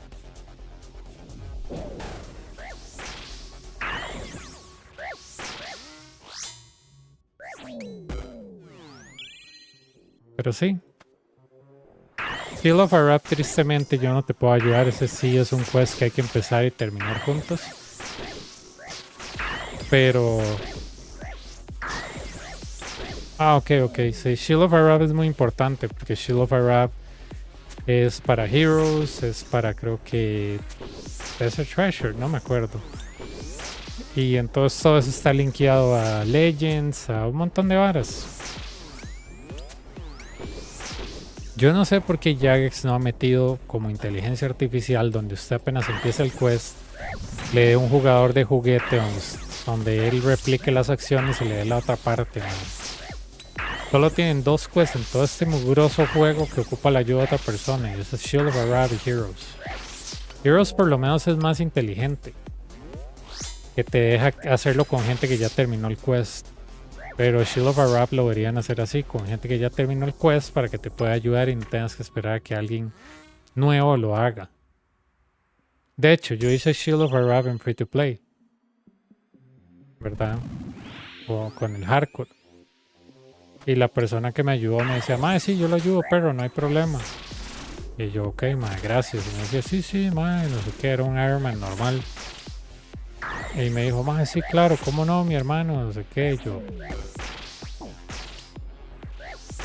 Pero sí, lo conocí ahí en esa vara de grouping.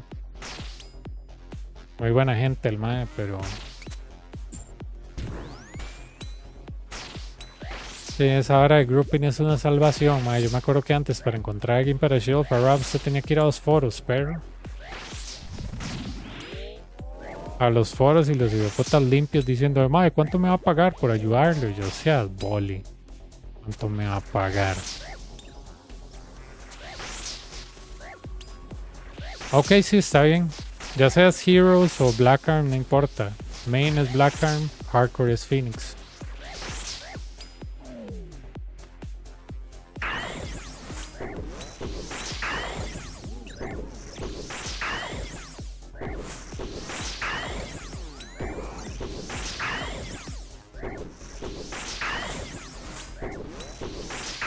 Sí, eso es lo bueno, que me encontré a alguien amable.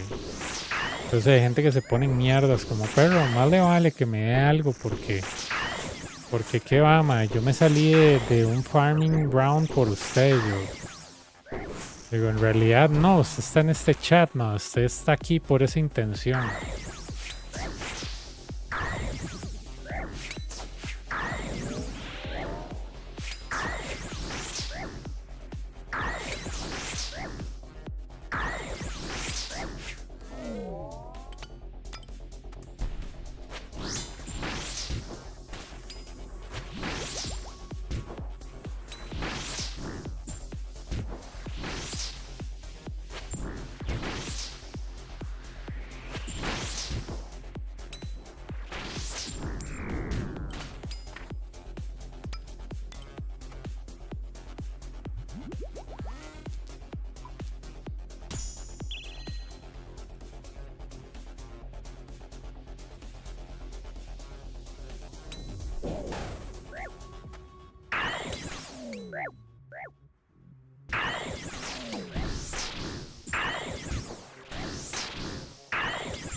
No creo que tenga mucho que ver esto. Ma, qué gracioso perro, ¿verdad? Que pude matar al Ranger primero a puro Venador, ma, antes de matar al chamán. No sé por qué el chamán, el Venador no le sienta muy bien.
Vamos, deme unas piernas de Sunfire, mae.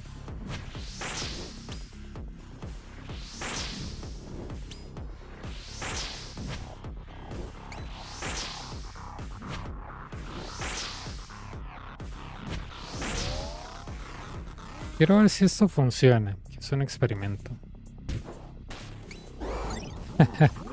Mae, acabo de inventar eso, vean. Es una manera de jalar la mantícora de este lado. Vean qué divertido. Lo acabo de inventar. ¿Qué tal? Me pasó por accidente el otro día.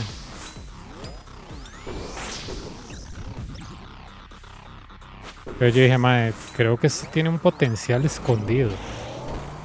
Y ese era.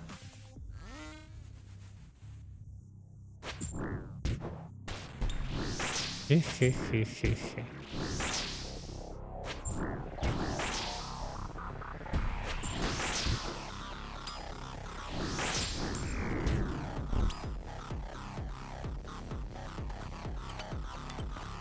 No sé para qué me moví, pero...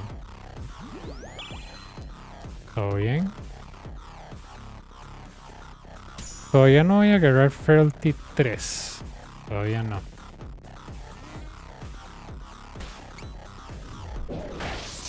Ok.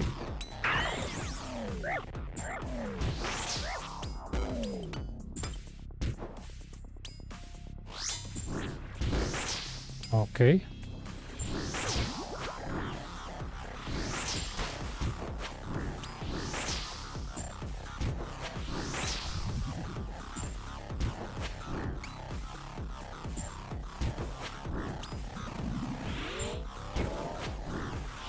Siete segundos para matarlo. Me alcanza el tiempo. Pero, mae.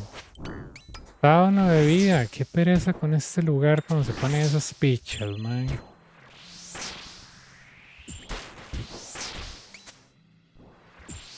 Ok. Solo tengo que matar a este, matar a este, matar a este, matar a este, matar a este y se acabó el wave.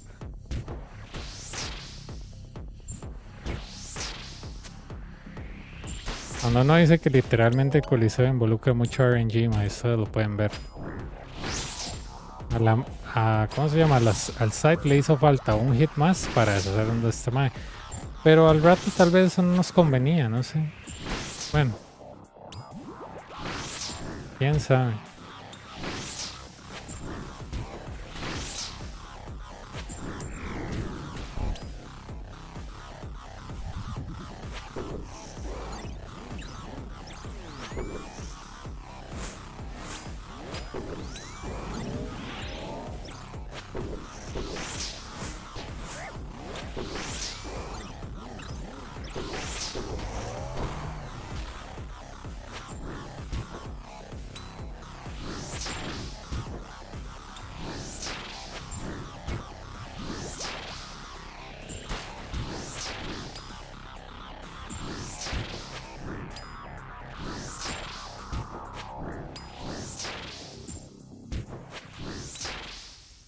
Spawn tampoco era muy bonito, que digamos. Ah, puta side, no mierda, Dios mío, side pega mal.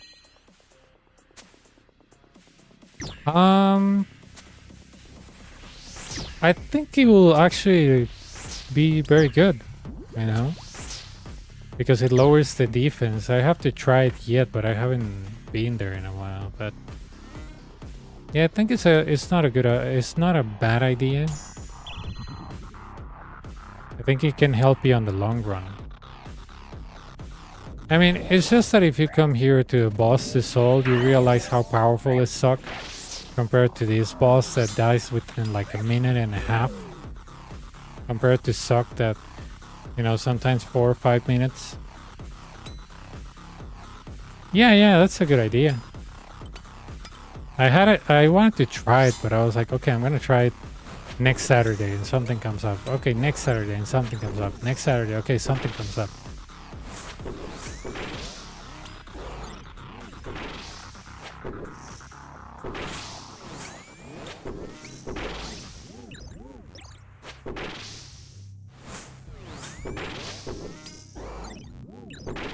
Well, there's something that comes up is always like, oh, I would like to do that, but you know, the hardcore Iron Man is so close to X, Y, and Z.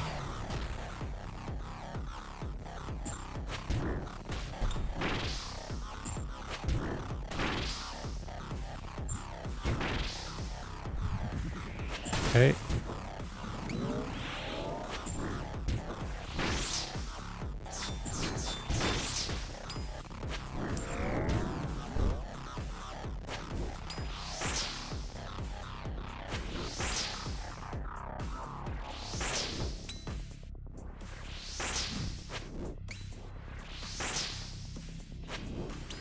I think you have to put it on long range to be able to reach Suck, if I'm not wrong.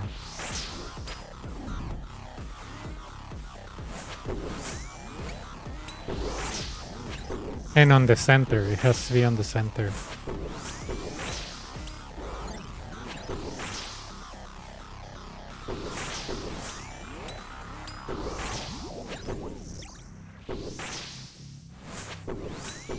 I think so, right? I don't remember. Because that thing has the same amount of tiles.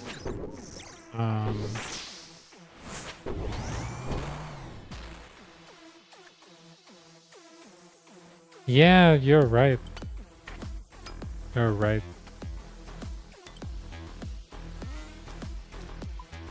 Man, I hate having to make these decisions. I mean, Reentry 2 can really ruin my life on this.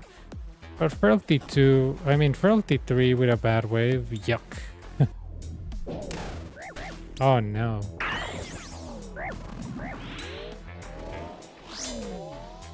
Okay.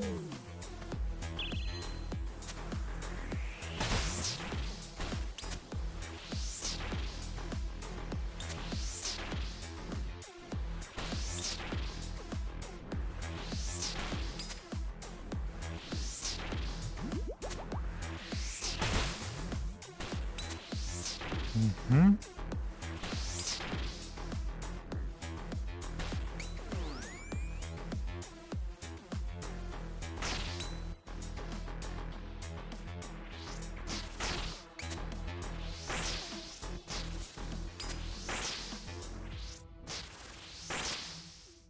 Seven.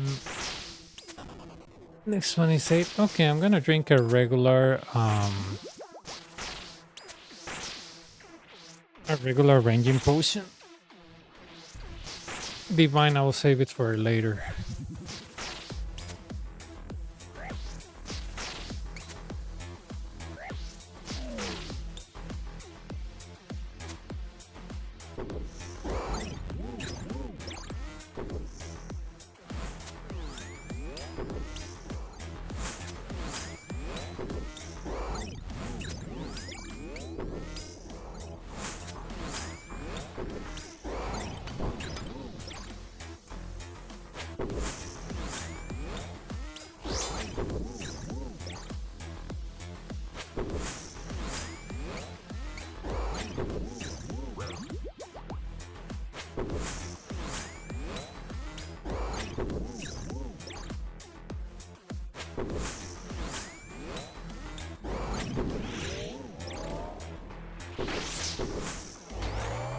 Okay, 58.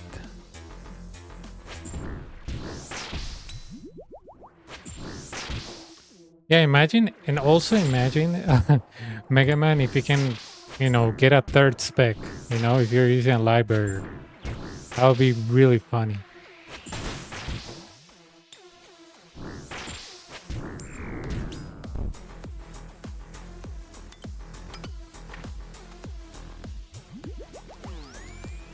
Alright, I can use Reentry 2, I just hope I don't get a bad wave. There we go. Good wave. This is why I'm telling people that I can take Reentry 2 on 11, because if you don't get a bad spawn on 11, this is free. Okay, let's cheat a little bit to see the light.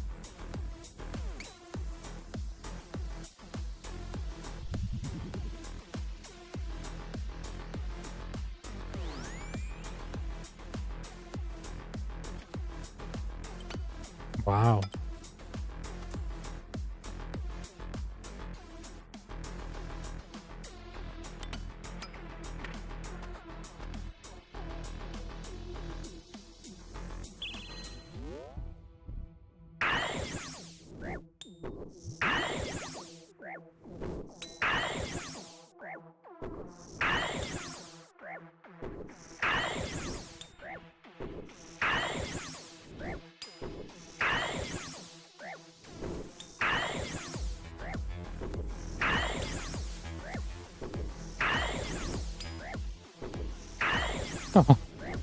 I killed them all? Wow. That's really something.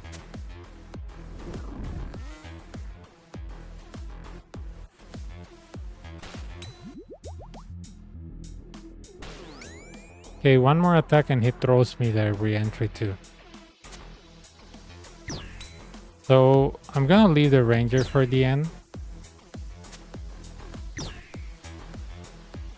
There we go.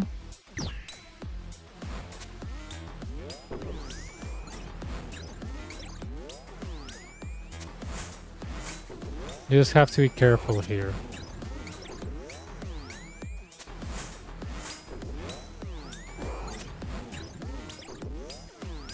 To leave the yellow stuff outside the arena. Ven, aquí es donde yo digo que Reentry 2 sí se puede hacer, pero Reentry 2 hay que agarrarlo en Wave 11. Pero si ustedes lo agarran en Wave 10 pueden morir. Pero digamos, Reentry 2 acá es gratis.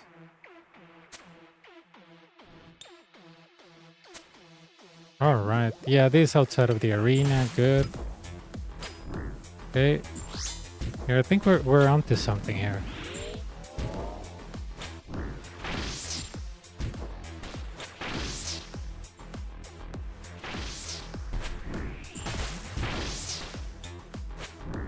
Oh really? I thought that was like the easiest. It took me a long time to get used to the melee attack. Because sometimes it changed from 3 to 4. I don't know. Oh man, all of that for nothing. Okay. I don't even have an F key for equipment, and I just click because he's very slow. Look at these imbos, man. Frailty 3 again.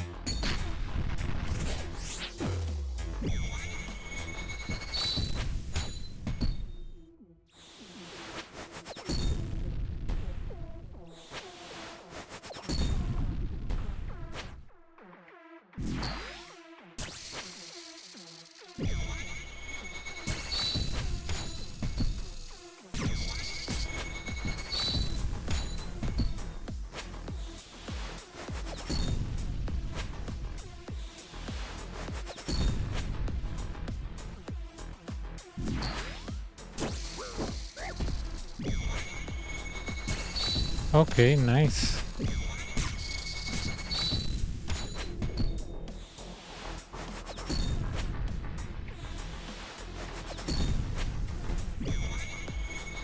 Even if I had Solar Flare, which I don't, I will still be okay because I could go center and I'll be fine. So, like this. So yeah, Solar Flare is not a big deal. Even Solar Flare 3, I can still skip this.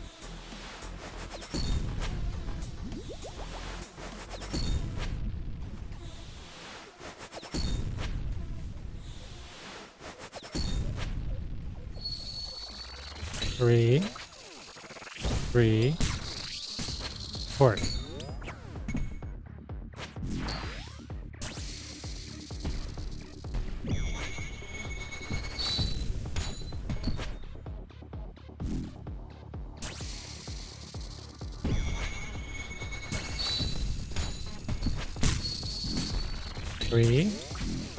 Three, and yeah, he didn't touch me. I got hit by the yellow stuff, but yeah. Oh, it was close to a new personal best by a few seconds, dude. By a few seconds. Could have been sub 22, but yeah.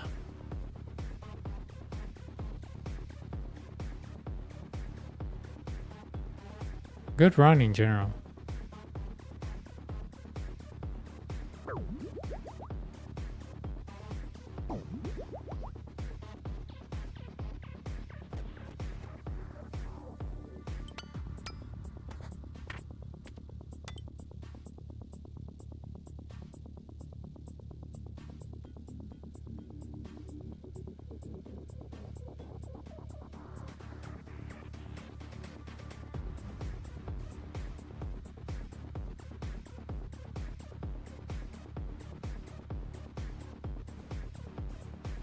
Okay.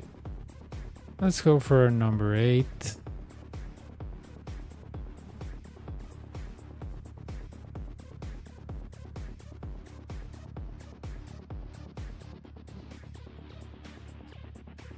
Bueno, no nos ha ido tan mal en rares. Un Onyx, un Sunfire Top.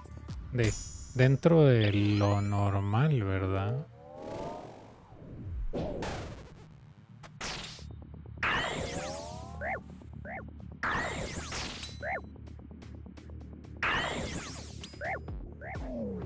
I never played Halo. One of my friends had it for Xbox, but since his TV was so small,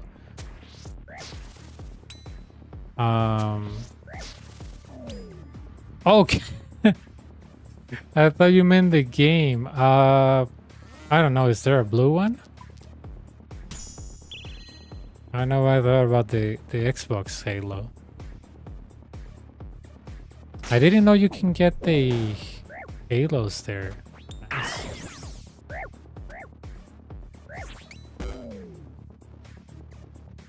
Nice. Okay, what colors are they?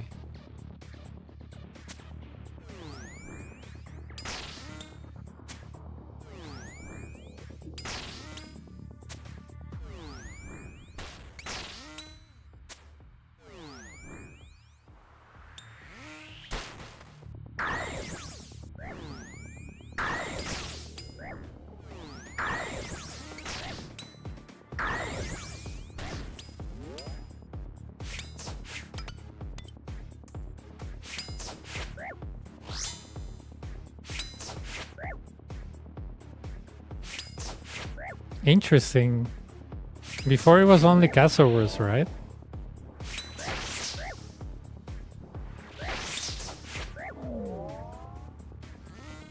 Yeah, I remember that before it was only Castle Wars, so when you will see like a appear with a Halo, you'll be like, wow. You spend a lot of time on Castle Wars, huh?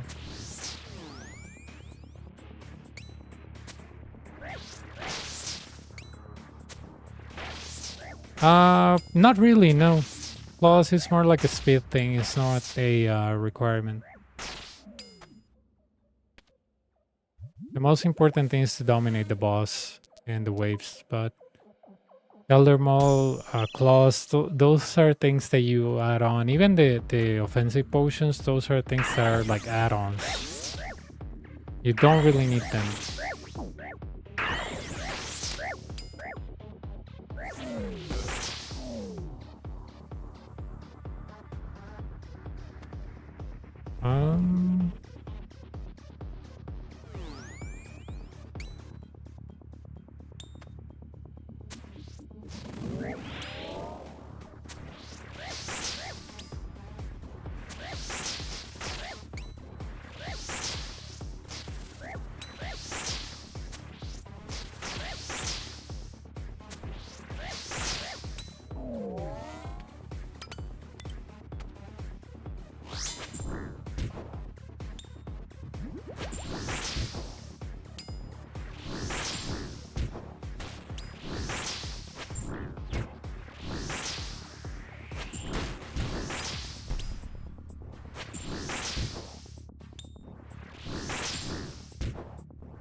Okay, let me lure this guy. Here we go.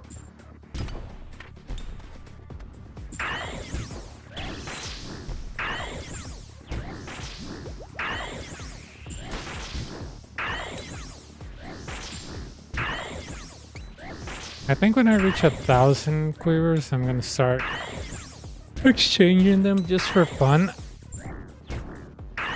Not for pets, of course, but for splinters. Just to have the 1,000 placeholder. That's gonna be fun. And more profit, so.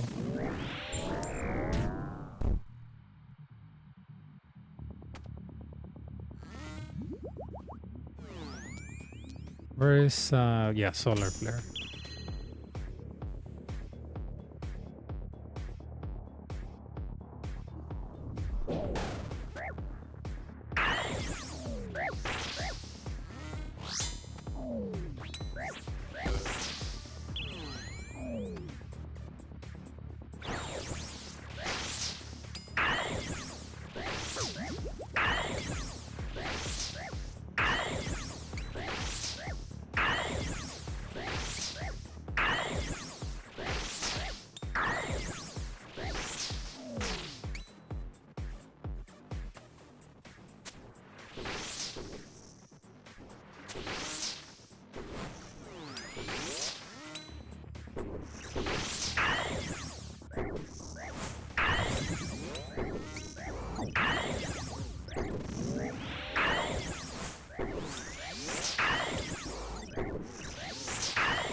Fix.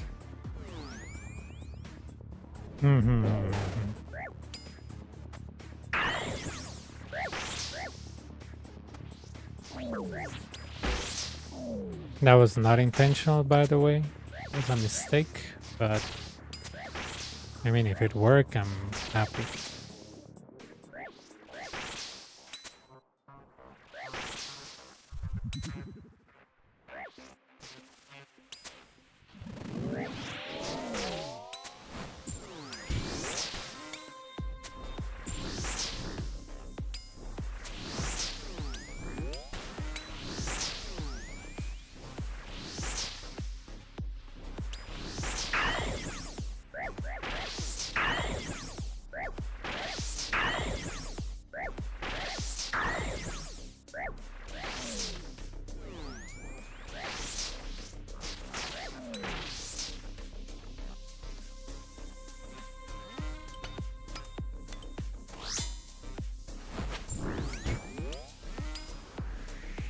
You know what I'm gonna do with all the tuna that I got? I'm gonna keep them to see if I can grow some potatoes and do tuna potatoes.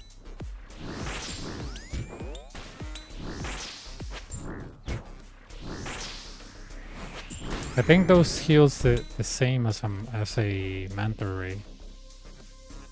So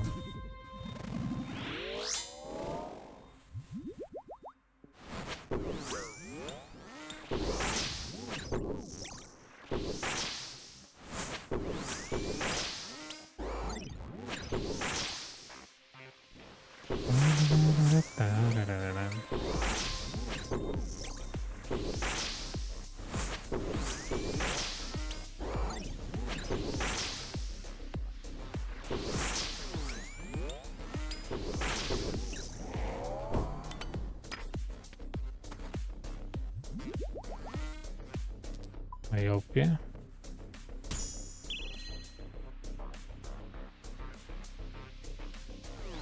See, if I can max this 4 imbos, I'm good to go.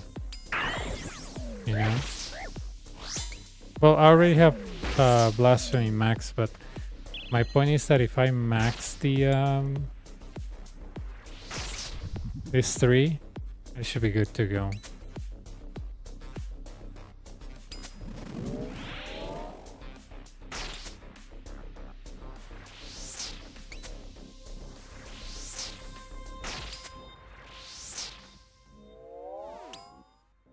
I'll be really sad if tomorrow I do my last temporas before I get 76 fishing. And I don't get anything. I mean, I've gotten a few fish and planks and everything, but I would like to get at least, I don't know, a harpoon, you know, even though it's a little bit unrealistic. Or even the stupid pet, I don't care, just throw me something.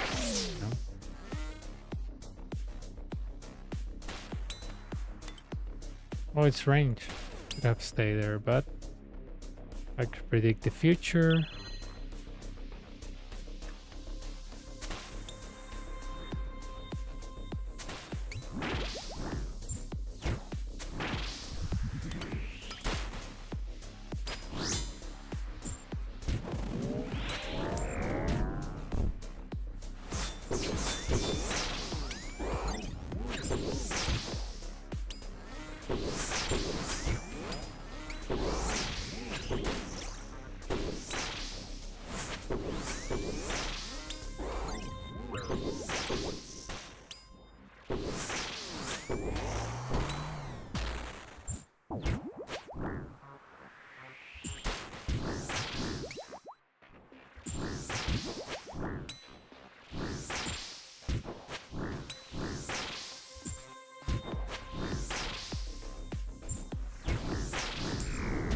Okay.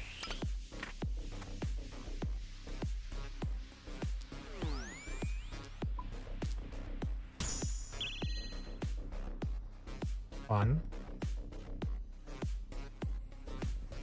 Circle. This range.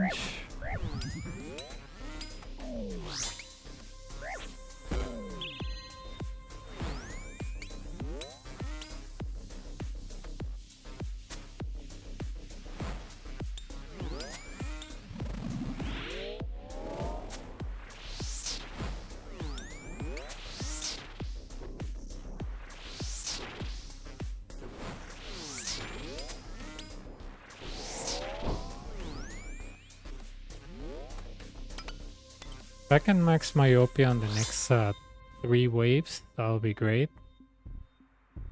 Hopefully.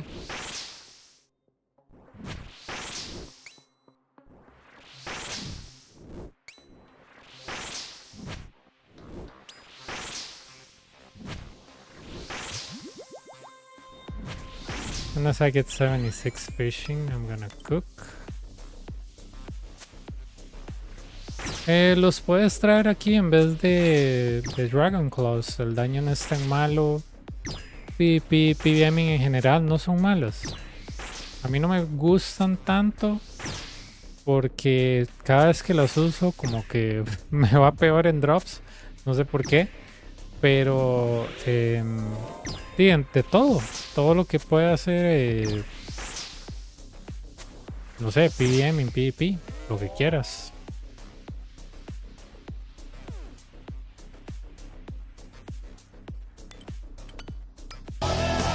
Todo bien.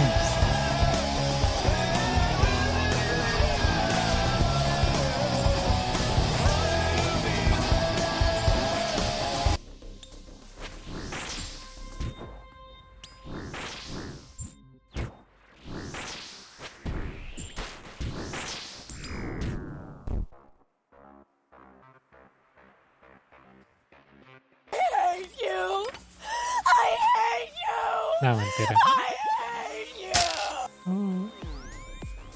Listo.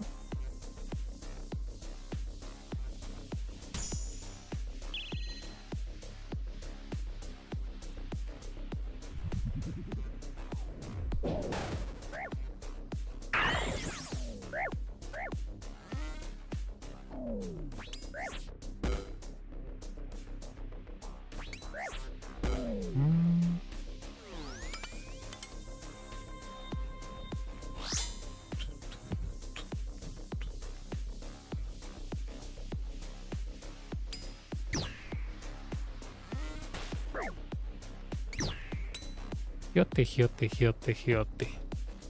Listo.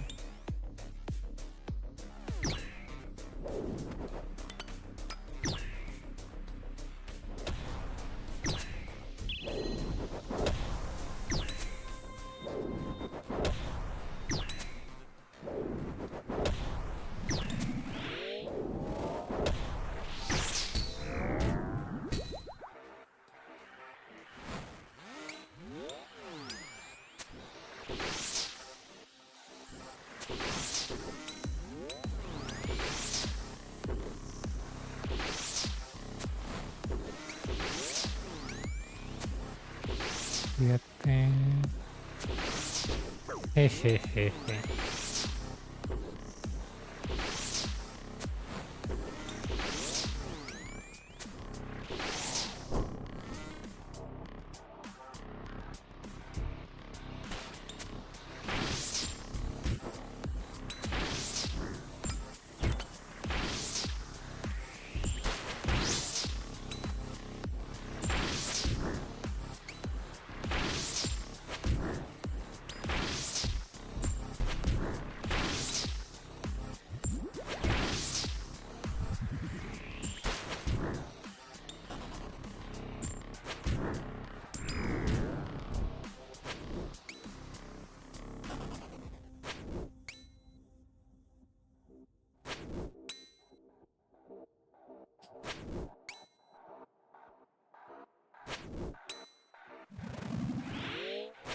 ¿Qué estaba haciendo, pero ni siquiera estoy poteado?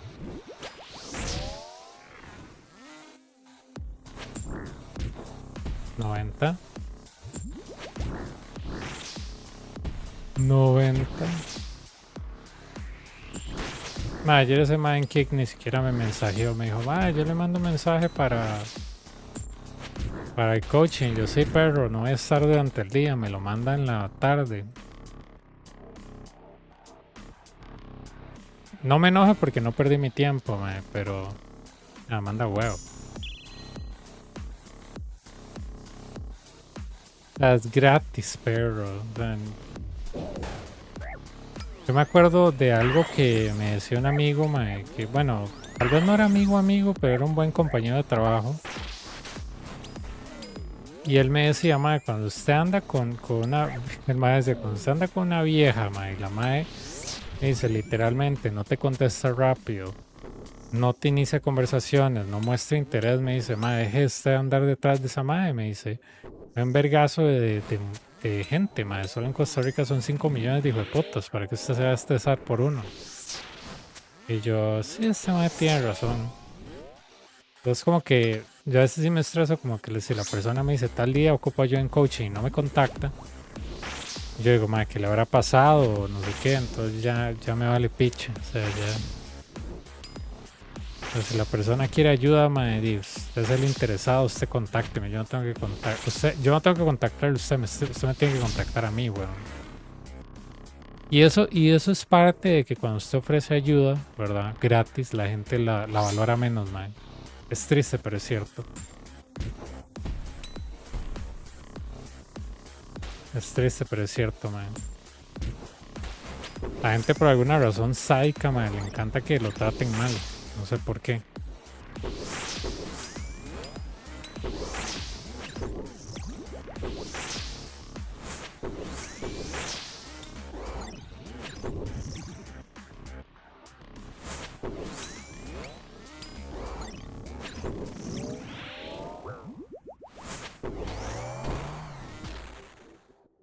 Pero si ya es la segunda persona que me dice, sí, lo contacto mañana para el coaching y no aparecen.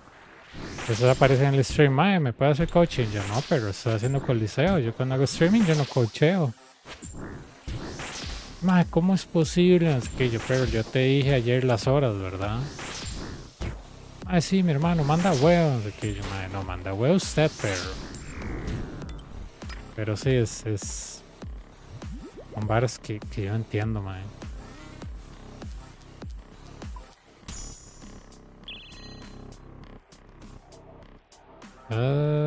¿Por qué siempre me pasa esto con...?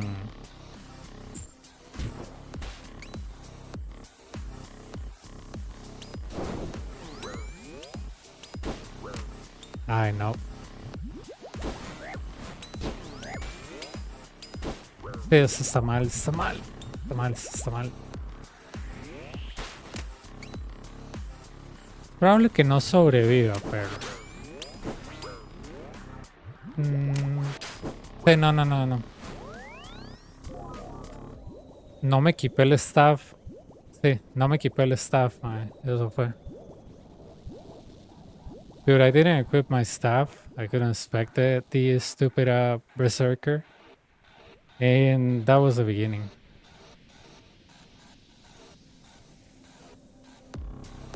What do you mean not rank 1? Where?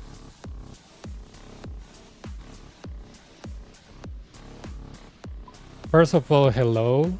Second of all, that's racist. Third of all, who are you? Let's look at your profile. Oh, a blank account from 2024, so it's probably a nobody.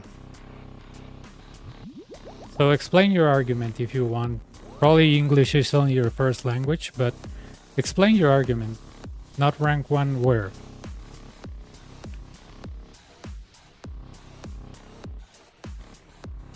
Oh wow, an account that was created on 2024 to troll. Oh my god, I feel... You know there's a saying that goes like this? If you don't have haters, you're not good? Oh, you got banned. I wonder why. Oh, I wonder why you got banned. This is my 21st account. Oh yeah, let me guess. I'm guessing, right? You're one of those people that are like kind of like Elon Musk. you know, that say, oh, I'm a free speech. Absolutely, you know. But if anybody talks bad about me, I ban them. I mean, no, that's not his fault. That's actually your fault. You're probably following him. But, you know, people that follow Musk, they just follow these conspiracy theories and anti-Semitic rhetoric like, oh my god, everybody is against me because I'm a free speech absolutist, because I let people spread nonsense, you know? But anyways, back to the main point. What do you mean not rank 1? Where? And why do you tie me to Venezuela? Do you know how to use a map? Do you know that, you know, Latin America is just not Venezuela? Do you speak more than one language?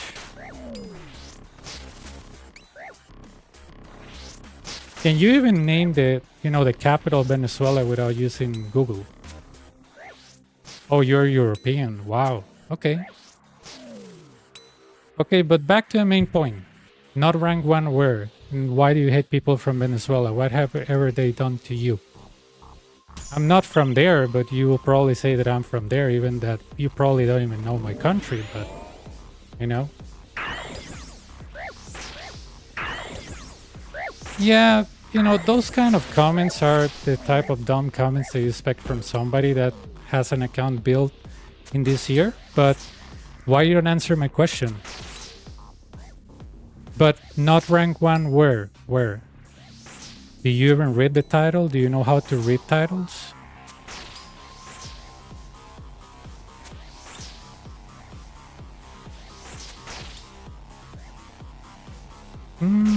Okay, so... Okay, but you're saying I'm not rank 1 on what?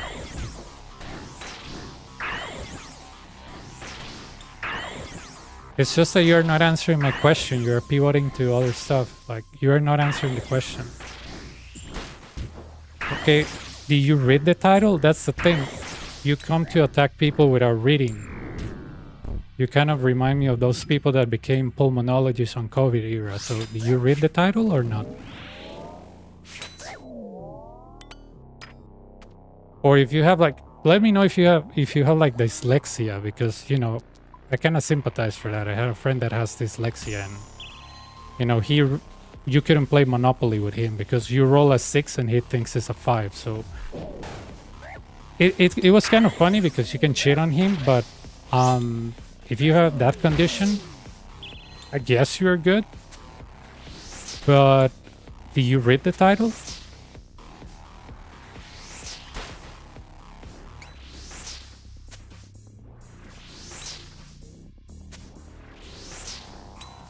Or I'm asking if you can read the title. Slowly. Slowly, can you read the title? Is this going too fast for you?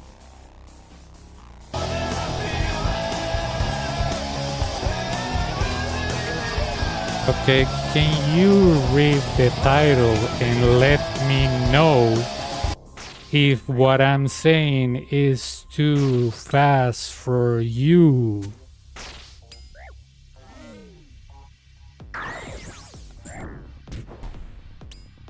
Okay, good. Thank you. Alright, so you're... Okay, so what does the title say? Because part of understanding is that we need to be on the same page. You know, we cannot have a conversation with different frameworks of understanding, right?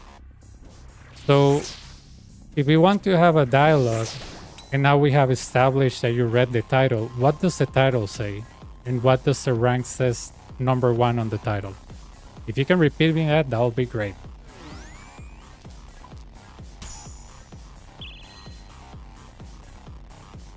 Because this kind of reminds me of people that reads a headline on a newspaper and don't read the content, and they get a terrible idea, so...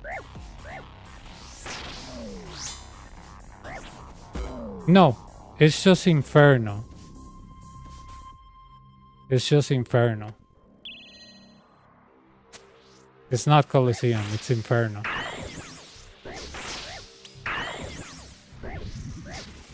So it is Inferno. Now, Okay, we got to a framework of understanding. Yeah, don't worry. I mean, not a lot of people read these days anyhow. So, you know, it's totally normal. I used to read more, but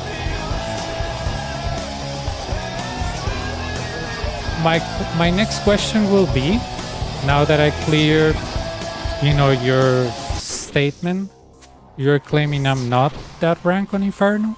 Is that what you're claiming, or you're not claiming that anymore?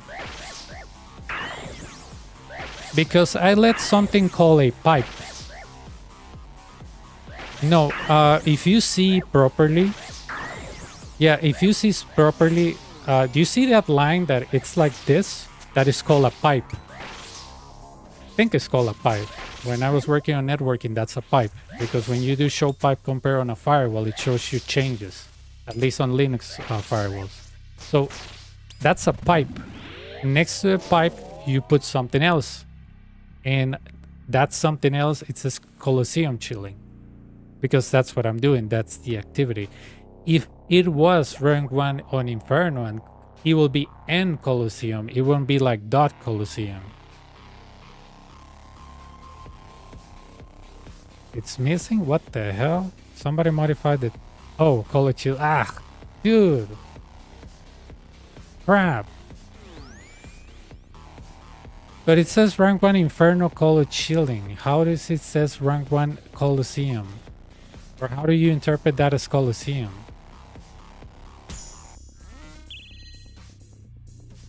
What the hell?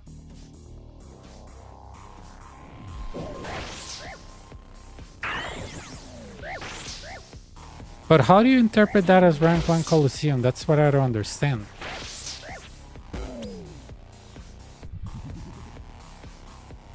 But it will say rank 1 Coliseum. It will have end Coliseum. Because if that was the case, if you're enumerating stuff, it's with a comma. You know what I mean? Like, you enumerate things with commas and you separate things with and when you're gonna end. Like, I like oranges and, you know, comma tomatoes, comma potatoes, comma onions, and, you know, pears, right? But there's not a comma there, dude.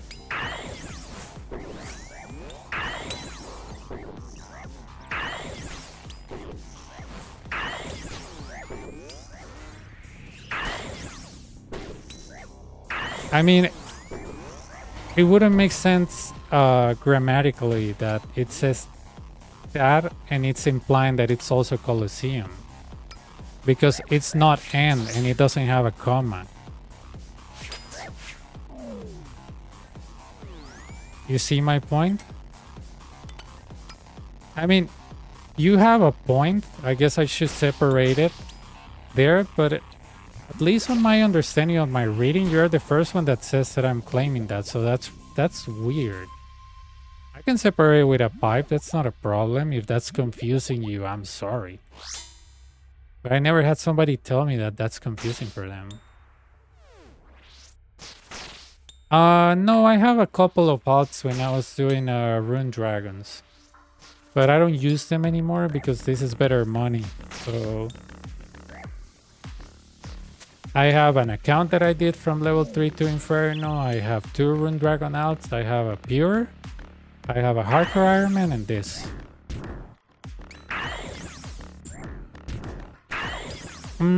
Corrupted Gauntlet. I don't know how long you have been playing, but do you remember when Gauntlet came out?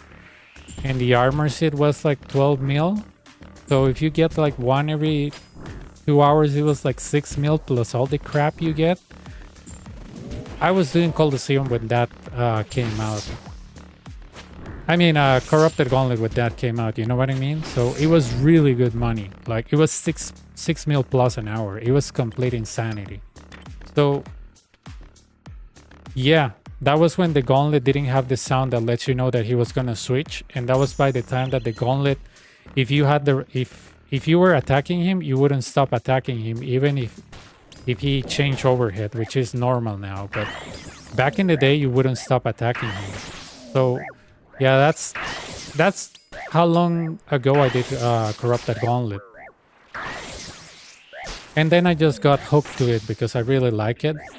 And I started like coaching people that were struggling on the Gauntlet, and they liked what I was coaching them. So whenever I saw somebody struggle, I would tell them, hey, hop on Discord and I can, you know, show you how I do a kill.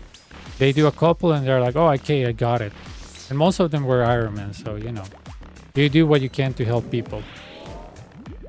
And Inferno was because I wanted to teach people in Spanish because there were no guides in Spanish, first of all. And I realized that there was the misinformation on the Inferno that first you needed an occult. That is not true. Second, that you needed to one-tick flick. Also not true. And third, that you had to be super focused. That is not true. I did Inferno while killing rune dragons. So, you know, I wanted to debunk a lot of misinformation that was out there for the Inferno. And I wanted to let people know that you don't have to pay to get a cape. You can do it a couple of times and you'll be good to go. And Corrupted Gauntlet was just a money-making method. And sorry, those are my retainers. And my obsession with Corporal Beast came because I don't know, I really liked that boss when I was like 16 and I wanted to kill it. Hey, you know, when you struggle in something and then you understand it, you have to spread the info.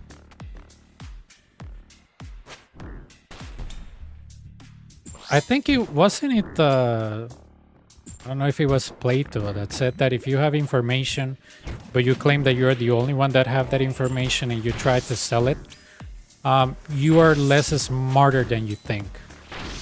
Because you will think that you're selling knowledge when all you're selling it's not knowledge, but people that think that they're buying the knowledge are actually smarter than you.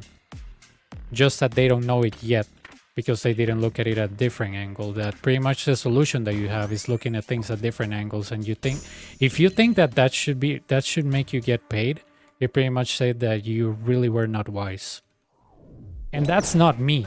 That is from a Plato book that Socrates was discussing with a sophist, and he was pretty much telling people, he was telling that questioning a man in the right way will get you the right answers. So selling information or knowledge was not really needed.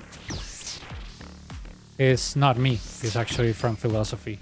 So he said if you question a man in the proper way, information will come. You just need to know how to ask the questions.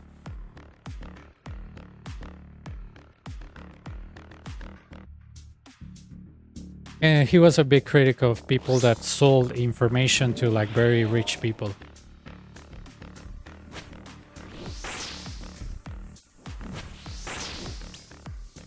That's why he will go around ancient Greece discussing with people like, what do you know? Because I really don't know anything and I'm trying to learn.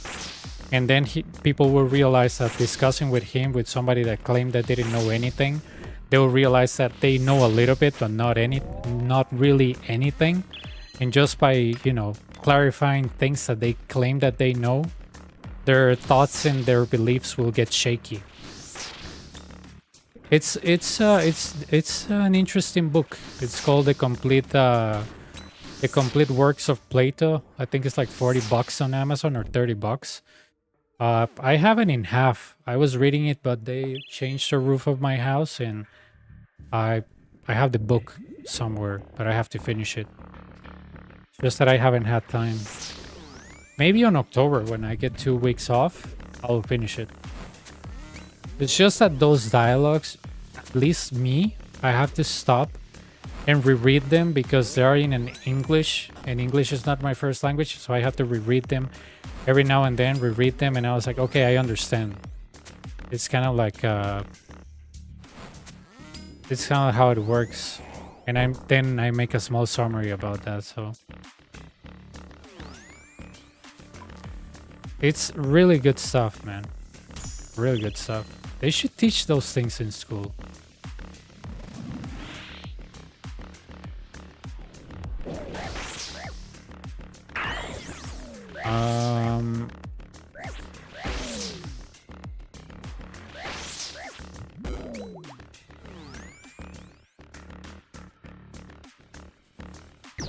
Okay, it's range, great, but I have my OP at 3, so I have to count the attacks, wait for the Minotaur, kill it, and we go from there. Let me put the pipe there. Pipe? Pipe? Where is the pipe on this keyboard? There we go. There we go. Pipe.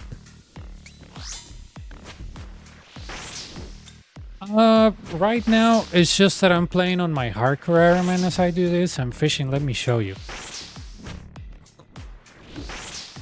Where's my desktop?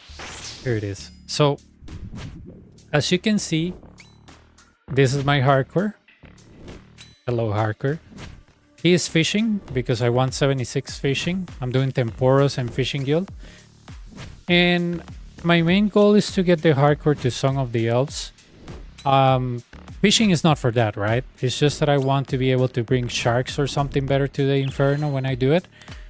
And so my main goal is just to make GP as I wait for that day where I have to grind a Corrupted Gauntlet on my hardcore. And that's when I'll be less active on the Coliseum, you know what I mean? So, yeah. And you see your chat there. Bottom left is Twitch, middle is YouTube, and bottom right is Kick. And the rest, yeah, I only have one screen. My desktop is not big enough, but I really don't have space for a bigger desktop. So yeah, that's why you see this mess on my screen. Oh no, I cannot hit the Manticore now. No. No, actually I can. I'm just being dramatic. Come on. Hit me, hit me, hit me. So yeah, I'm doing this while, you know, while fishing a little bit. I want to be able to fish sharks, so they can be my best in slot. For food, of course, right? And sometimes I do thieving on Barlamore with this guy. And so yeah, when I get to Corrupted Gauntlet or some click-intensive things, then I'll be doing less Coliseum. But right now, just stacking GP. I mean, I was trapped at the Inferno 1 year last year, for 1000 KCs. That took me a year. And I want to recover some of the time and the GP that I didn't make. And that's what the Coliseum is for. But right now, just stacking GP to see if I have to buy something or want to buy something. Or you never know when the next billion GP item is coming. You have to be ready. So yeah, that's pretty much why.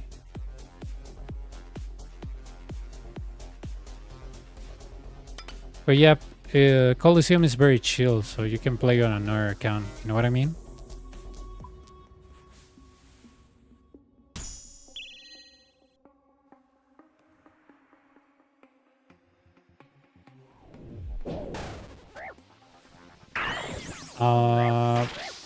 Do you think I have the RNG for this? I don't think so. Not really. I think it took me like 100 kills to actually start playing on a alt account. Well, in this case a hardcore Ironman, but not really. Everybody can do the Coliseum. You just need, you know, to find the right armor for you. That's the problem with the guides on this game. They don't tell you that you can use different stuff. I really like it, but I think it should be rewarded better. I think Fosanis and Nightmare in general is a beautiful piece of work, but Jagex didn't put a lot of thought into like the drop rate. Because it is beautiful. I love that thing, you know. The art concept, the attacks. It is so amazing, but I think it's not well rewarded. Even when they buff the drop rate, I think it should have something more, you know. It's just that the Nightmare is so unique with everything it has. Like, you know, the Parasite, the changing of your prayers, the black stuff, you know, the hands, the pillars, everything, man. That monster is great. I wanted to get the teleport on Fosani, but I wasn't really good. So I was like, you know what? I'm procrastinating the Inferno. I'm just gonna go to Inferno. I don't care. And I'm gonna go back to Fosani, and I never went back. But I think that boss is great. It should it should be rewarded better. I don't think it's rewarded properly. Yeah, it is great, and I love the pet. It's one of my favorites. I really need to go back and get it someday because it is great. The mosquito, the mosquito and the regular nightmare. It's just beautiful. That monster is great. It's one of the Jagex greatest creations ever. But they should reward it better. It's just that there's so much going on.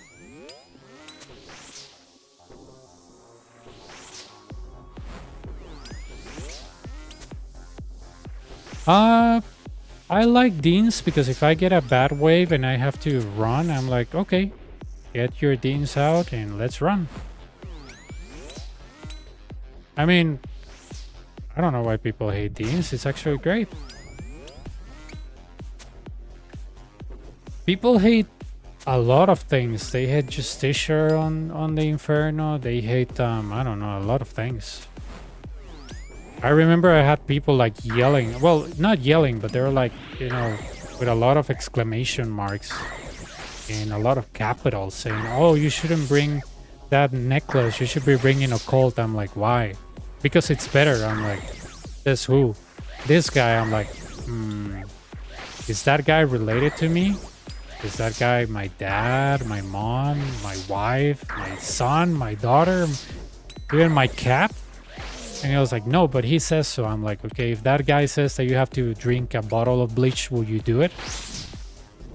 And he was like, that's not the point. I'm like, that is exactly the point. Just play the way you want.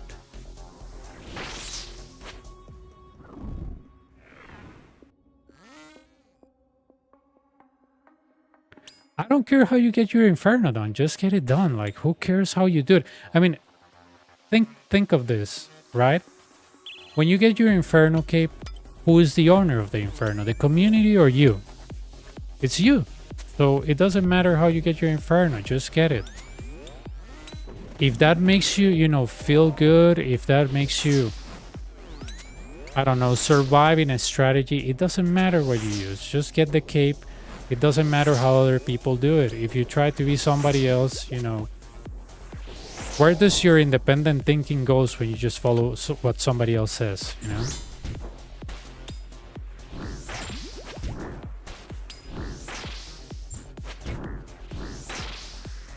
Exactly. Exactly. Today I was watching a YouTube channel of a guy with like very basic Pokemon beating some guy with legendary Pokemons. He was so funny, dude. Like the less expected Pokemons, and he was pretty much winning everybody. It was very funny. And everybody was like, oh, you're cheating. Oh, you're trash. And I was like, but he's beating you. How come he's trash? Like, why do you say the guy's trash? He's beating you. It was very funny. But yeah, I had a guy that, you know, was after me like, oh my god, that's not the occult, right? I was like, yep. Why you don't bring the occult? I was like, why should I? Because it's better. I'm like, do you see me struggling? And he was like, no. I was like, do you see me losing pillars? No. I was like, so why do I have to bring it? Oh, it's better DPS. I'm like, do you see me speedrunning this thing? Yeah, but this guy says so. I'm like, I don't care. Like, are you here to like watch, or you're just here to like propagate a like a crazy evangelical message about your savior, this Twitch random guy? I don't care. Like, no, it's just that if he says it's better, you know, it is better because he says so. I'm like, okay. And I care because and he was like, oh, it's just that if you want to be better. And I was like, dude, I'm fine with the way I do Inferno. Like, why? What's your deal with trying to make... What's your deal to try to change how I do Inferno? Why you're obsessed with that?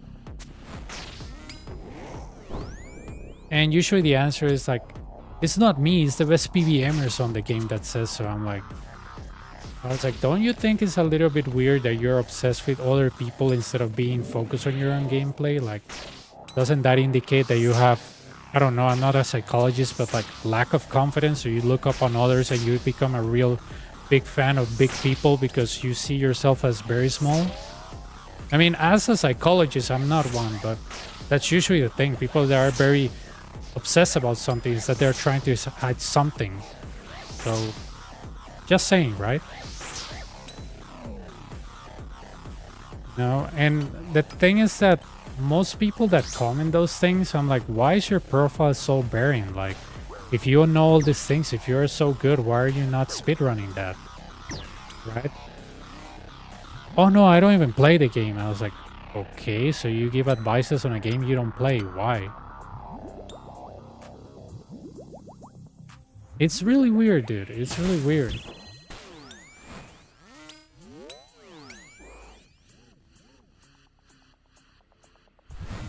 Oh no, I did. Nobody saw that. I was wearing my Inferno.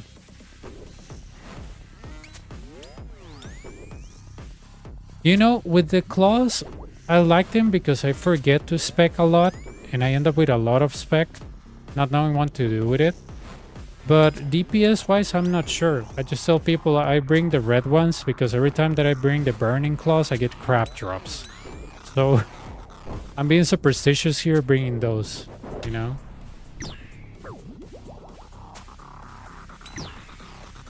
Interesting. You know what's funny? You know what's funny? Is that they're only worth 15 mil. That's what it makes it funny. If they beat the declaws in many places, that is hilarious. I just like the fact that they take 30% of your spec. I think that's really cool.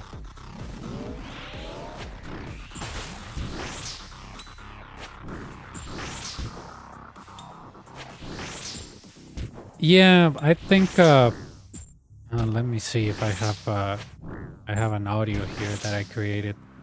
I usually tell people that give me advices that they don't have anything by themselves.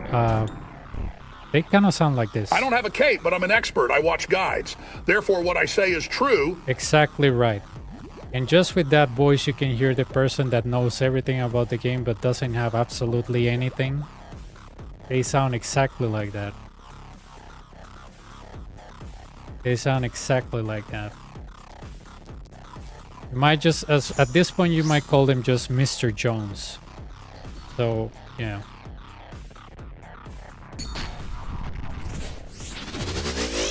It's like the guy that gives you medical advices and he's not a doctor. You know, the typical, you know, I know a lot because I have a PhD on life.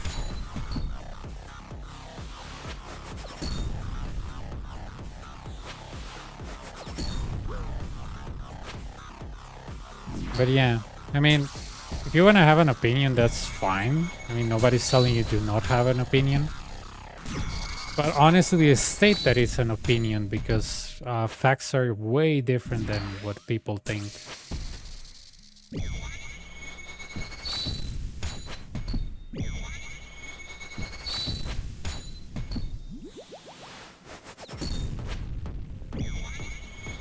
Like for example, with the Dragon Bone necklace, nobody paid attention to that bone necklace and it got buff to the point that it was the same as a Fury but without the strength, but 12 prayer bonus. So I pretty much told people, if you want to do Inferno in a very chill way, you can bring it and you won't have to like one tick alternate everything, and that way gives you more peace in mind and you don't have to get stressed, and that way you focus more and you have a higher succession rate, right? And people wouldn't believe it. They were like, oh, but I'm gonna lose my pillar. I was like, dude, I've done this thing with Tumoken in full ancestral and I still splash on the nibblers. You're telling me that an occult is gonna do a huge difference? No. I was like, trust me, it's not gonna make a big difference. You can actually miss a lot of nibblers with occult. But, you know, oh, but I saw it on a guide. I was like, okay, why don't try what I tell you? Like, just give it a try. It's not like it's gonna kill you.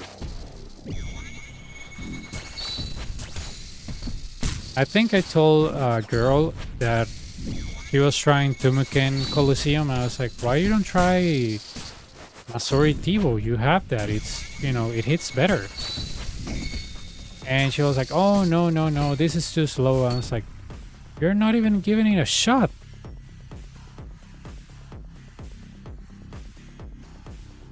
And she was like, yeah, Masori is too slow. I'm like, but you are on wave 6. You haven't even reached the boss. What do you mean it's too slow? Yeah, with my Tumocan I'm faster. I'm like, not really. And she was like, no, I'm faster with my Tumocan. I was like, why you don't give it a shot? I don't understand.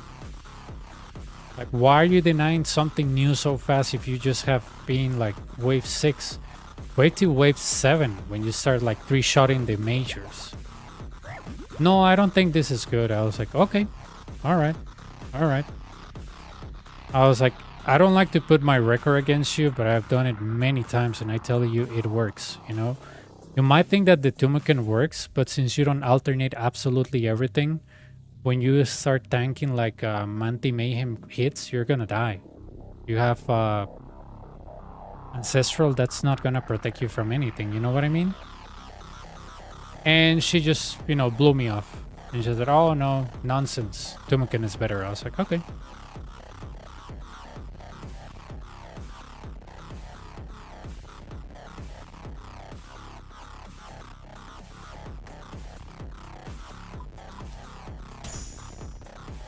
I just told her something very simple. I was like, if I'm trolling you right now, like if I'm telling you that the, you know, Tivo is better than Tumocan here, what's the benefit that I get from trolling you? Like, what's the benefit? Like, I don't know, I get off by looking at you fail or something? Do I look like that kind of person? Do you know me to know that? And she was like, no, I don't think you mean bad. It's just that I think that you're not guiding me properly. I was like, and why do you think I will do that? Like, I'm like, you have died so much that it actually hurts me to see that, because you're dying because you don't know how to alternate a lot of things. And I'm not here to tell you how to alternate things. I'm here to solve your life by giving you easy ways to solve the Coliseo. And if you have Masori, you tank a little bit more because Masori has high defense, right? And she just blew me off. And I think that was 2 months ago, and she still hasn't got the quiver.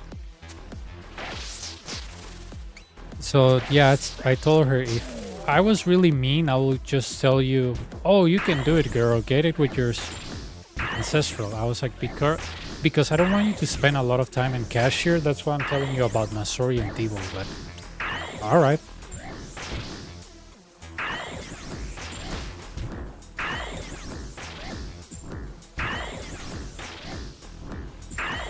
Also, I told her, don't bring so many offensive potions because you end up needing a lot of it.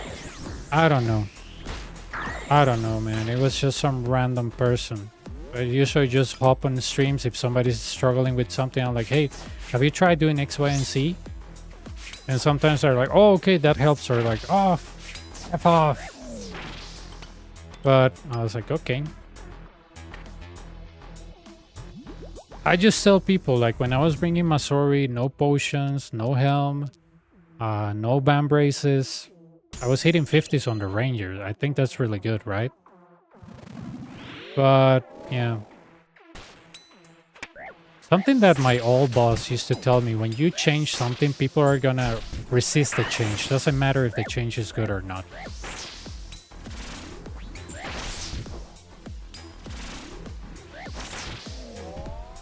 Oh man, what a shame. How much KC he got? I think he should have it by now, right? Because he exchanged the quivers.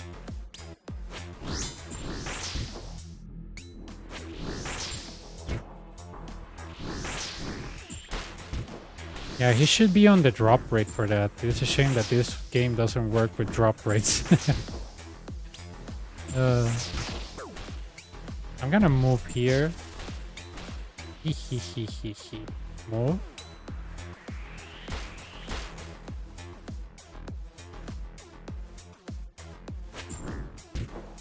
Okay. I haven't tried this before, but I want to see what can I do with this. Okay, no, I thought that I was gonna hit the major. Mark.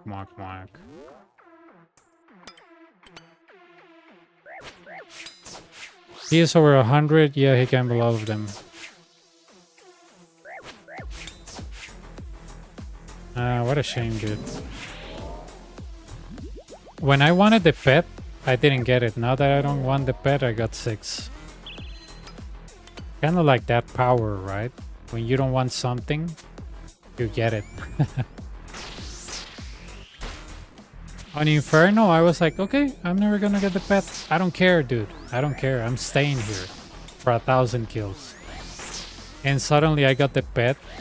And I was like, no way. And then I got 11 more. I was like, no way. This game is trolling me, man.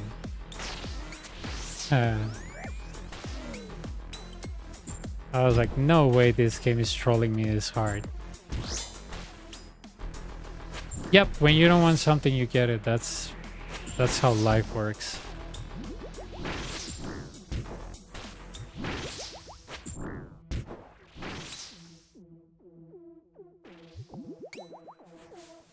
Yep. I think after 500, the Inferno just started throwing me pets like randomly.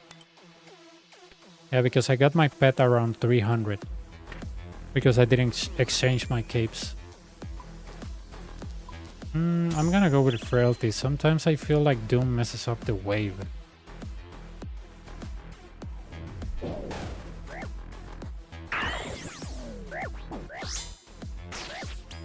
Oh yeah, I don't have the combat potion. I was like, why is this not a 2-hit? I mean a 1-hit.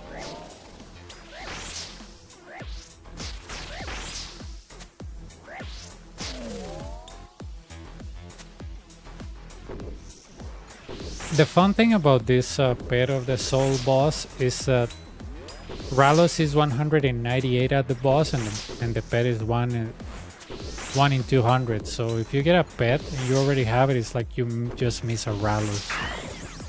And I'm like, no, I prefer the Ralos. Give me a Ralos. I prefer that way better.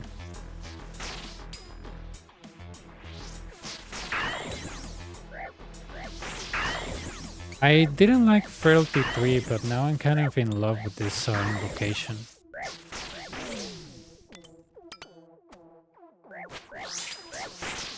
I don't know.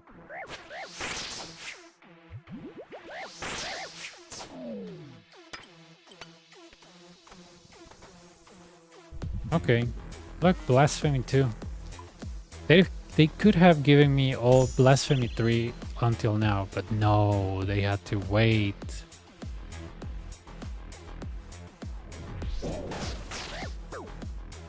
Okay.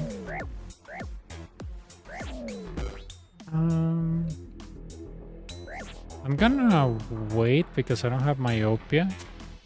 Which is killing General Gratter with Justiciars and semi-FK. Nice. How do you kill it that way? I never heard of that. I heard of people that freeze it and use Stomachin. I never heard of that. Like, you use the spec or something?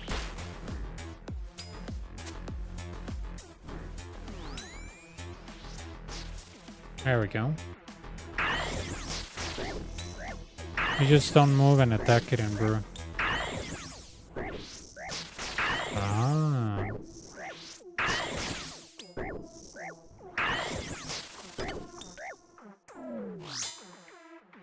What do you pray? Magic?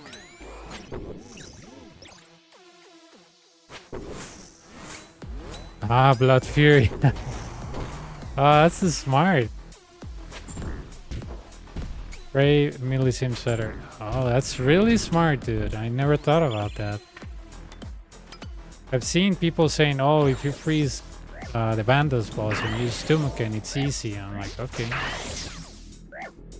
Yeah, Blood Fury is the best.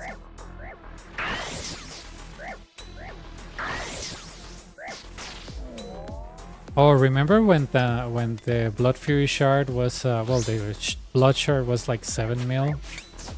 Oh man, it was so good.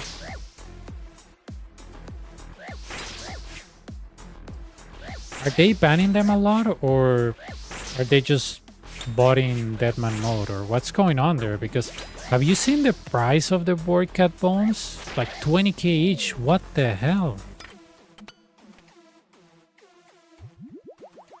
Ah. I guess that's good for us. Right?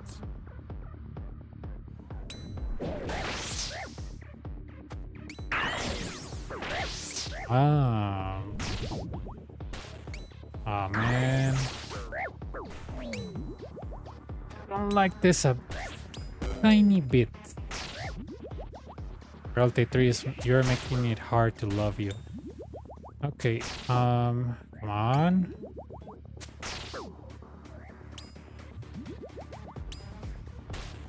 There we go.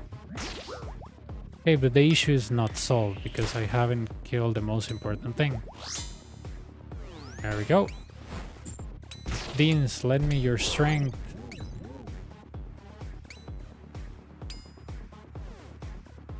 There we go.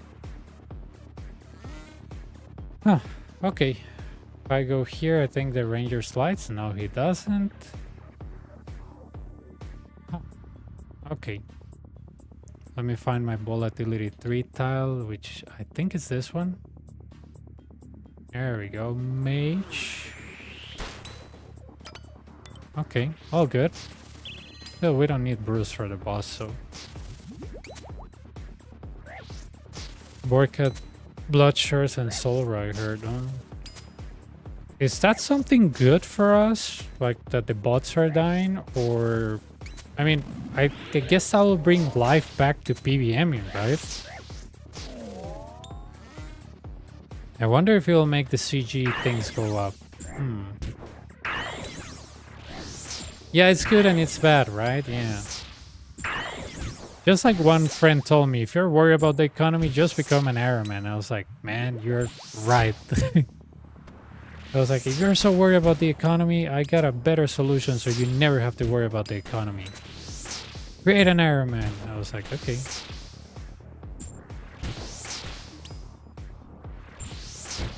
Yeah, I mean, it's good and it's bad. I guess it's bad because, you know, people that do PvMing like us, the resources will be more expensive.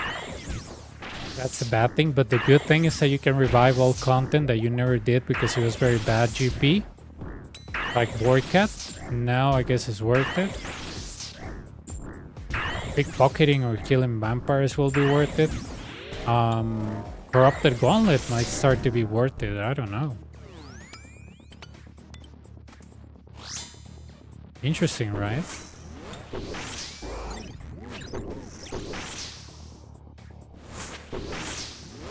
Coliseum will be better, Sun Splinters will go up. I mean, that's good for me. So. I think they should add it to Vardorvis. Vardorvis is a vampire, right? So why not?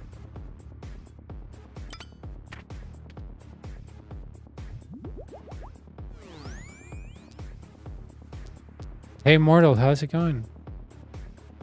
Not much, not much. 8 kills and 2 rares so far. The top, the Onyx, and I guess besides that, nothing else. Oh, you're using that to practice? Great, man. Oh, I already tried it.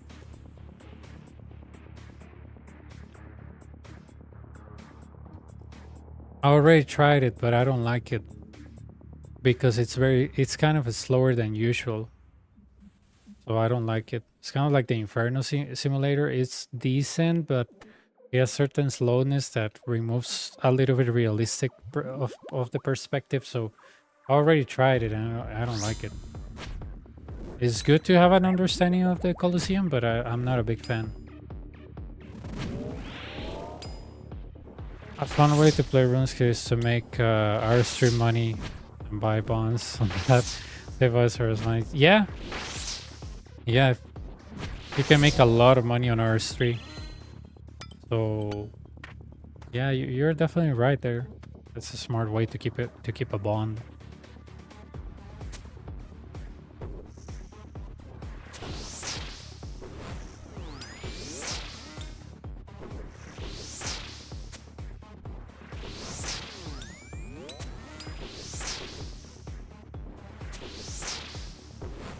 If the bots die, does that affect the price of the bond? I don't think so, right? Is that even related?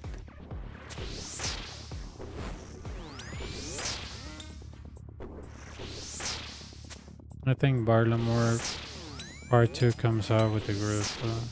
Oh, okay, nice. Do they have anything worth it there? Like...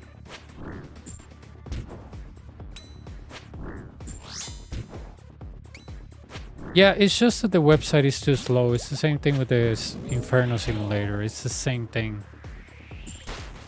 You can practice, but you have to keep in mind that it's not a realistic boss.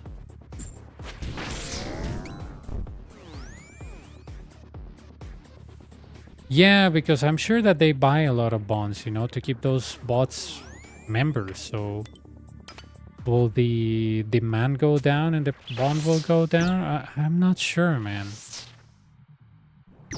I'm not sure. You know what will be funny? When they get rid of most of the bots to visit free-to-play worlds. That will be a graveyard. Yeah, I don't like the website ones, man. I tried it on my computer. But I tried after I killed the boss and I was like, this is not 100% accurate. So I told people it's good to use it because you have an idea of what it looks, but don't think that the boss is that, you know, slow, because it's not. It's faster than this, so just be careful, you know.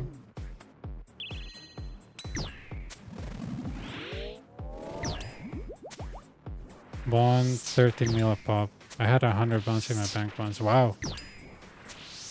Yeah, the simulator is good to give you an idea, but there's a certain slowness that I don't like about it. That it does. I mean, you know, the best answer that you can come up with, if you don't like it, make one your own. I don't know how. You know, I'm just saying that, you know, after I tried it with a couple of KC, I was like, it doesn't feel really good to me, but it's good to practice, you know. Not perfect, but it's good. I mean, I'm just saying that it's slower than the usual boss, but I'm not saying that it's, oh, this is complete crap, you know, because if I said that, I will need to develop one myself that I don't know how. And I'll have to pretty much, you know, yeah, develop one myself and make it more realistic, and I cannot do that.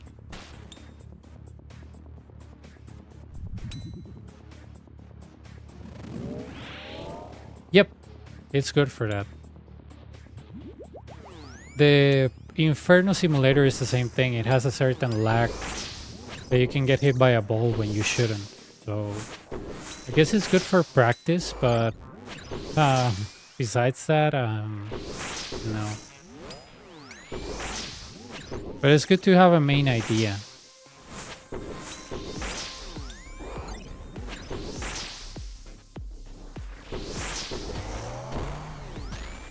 I don't even know how to get a fire kick. Really? Oh, well, if you don't get it by the time that I do it on my Hardcore Iron Man, I can show you. I mean, I'm not the best at fire cape, but you know, I can show you what it looks like to do it with Crystal Bow and like monk ropes on the Hardcore. You're gonna have a lot of fun watching that. Not trying to sell you the content, but you're gonna have a lot of fun watching that.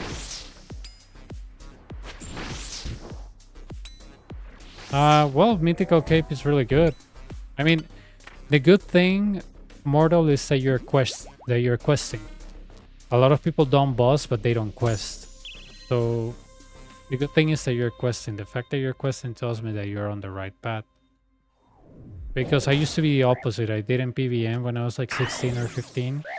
But I didn't quest either, you know, so I was not a good example of a player myself.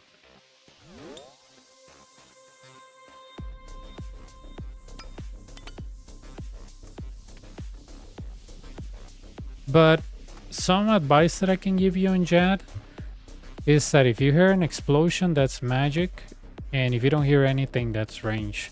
Because the magic attack sounds before it registers, and the range attack sounds after it registers. So that's how I learned Jad, pretty much. Probably there are simpler ways to think about it, but that's how I learned triples. That's how I learned regular jab. You name it.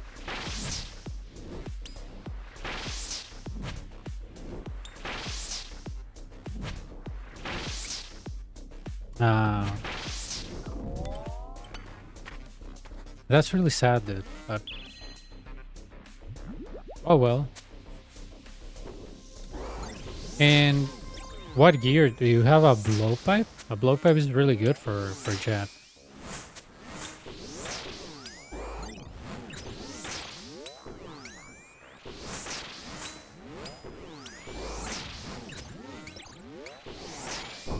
Yeah, they are. They are, dude. I played, I think when I was like 14, 15, I was playing with game sounds just because I love the sound of the, you know, the wood being chopped, everything. But when I went bossing, I just, you know, I just didn't like to wear headphones or earplugs or earphones or whatever. And that, you know, I was just like, oh, my eyes are very, you know, fast. I can look at everything, and that wasn't the case. And I'll be like, oh, I think that is mage. Oh no, that is range. I'm out. You'll use both. Oh, dude, you got it. Bofa and Crystal, you got that, boss.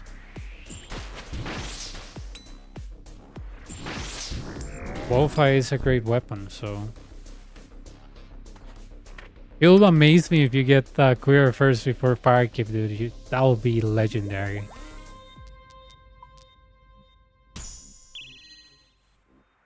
Because there's people even with Inferno that don't have Quiver, so that will be legendary, dude.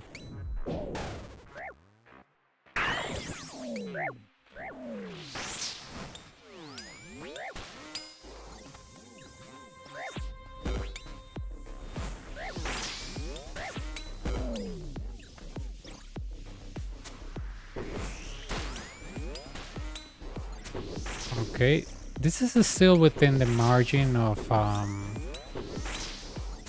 do I put it? This is I can still do it. You know, if I don't get a major, I can still do it. And I got a major.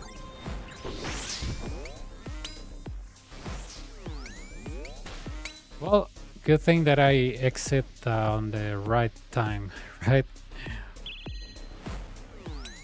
Let me see if I can fix it. Oh, you know what? It's range, but I'm not sure if, hang on.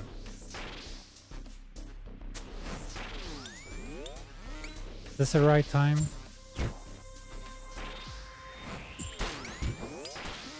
Yeah, that was the right time. I should have stayed there, but whatever.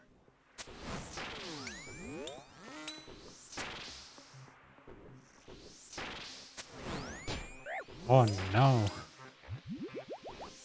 How do I miss something that basic, right? Like I'm asking to be killed. There we go.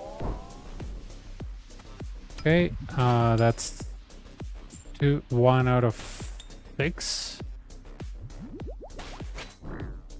I really like Solar Flare. I heard a lot of people, you know, saying that Solar Flare is bad, but you know what I noticed that what people say Solar Flare is bad? It's because they move the boss a lot. So on Shield 1 and Shield 2, I noticed that people wait a lot and they drag the boss. Those are the type of people that say Solar Flare is bad. I'm not saying that, oh, I'm better than you. Not really. It's just that you need to learn better pathing for the boss. And if you have better pathing, then you won't think that Solar Flare is bad. And you will have 3 free imbos, you know? 3 free waves. And it's, I think I got my Inferno Cape 3 weeks ago and I have wave 10 so far today. It was my first day. Oh, you're doing really good, dude. You did better than me on my first day here. So...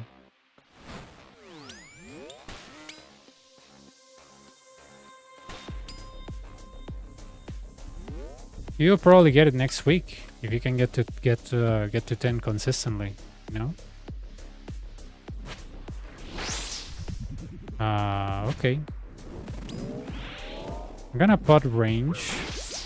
No, my first day I did 3 waves only and sleep. When this thing came out, I was dying, I think, to wave 6 mostly. But I didn't know about this tile, so, you know, not an excuse, but that tile is huge. How many glaives?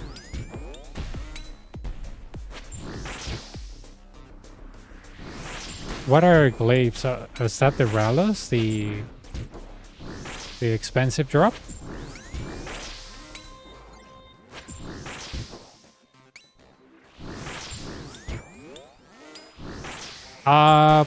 Probably not from there, but I can show it to you.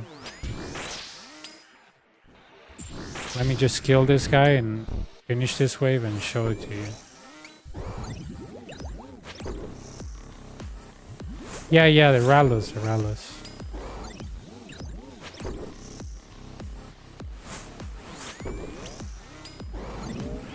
It was hard for me to remember that name.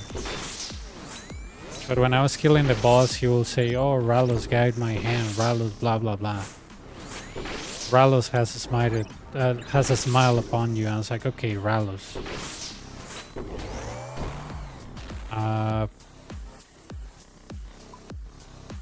Hang on, that's is that thing good for boss on certain places? I think rates 1 and rates 2. This should be 21, but I lost 3 during the curse of learning and stupidity, but it should be 21. But, yep.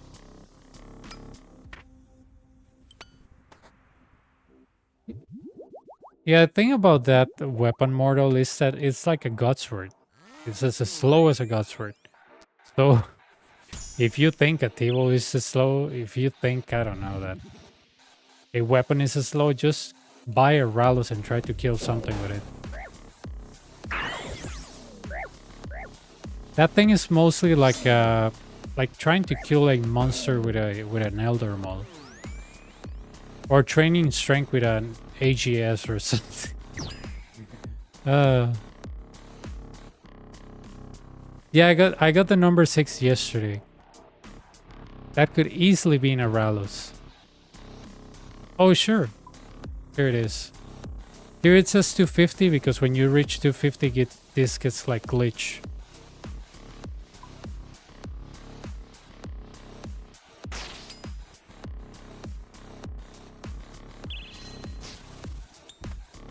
That's why my collection log says 250 for Dragon Limbs, 250 for Infernos, and 250 for Quivers.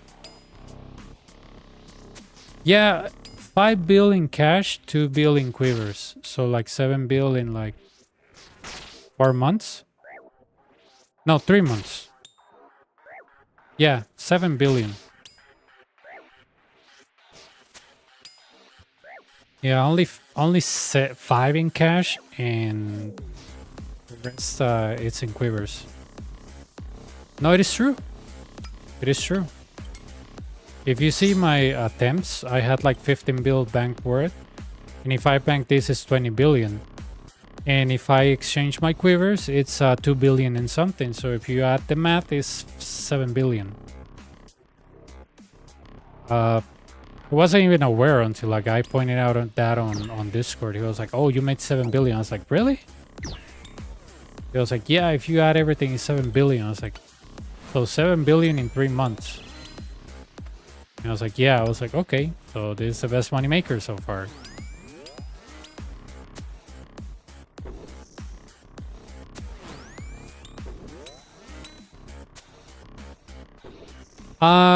No, I lost a lot of money when Duel Arena was alive, so I'm not a lucky person. I'm just lucky here, Corporal, and that's it. So I'm not a lucky person. I'm so unlucky IRL that when I like a cookie or some chips, the supermarket just removes them. When I like a restaurant, it stops existing. When I like a girl, she disappears. So, you know, I'm not very lucky IRL, so I don't bet much because I know luck is involved.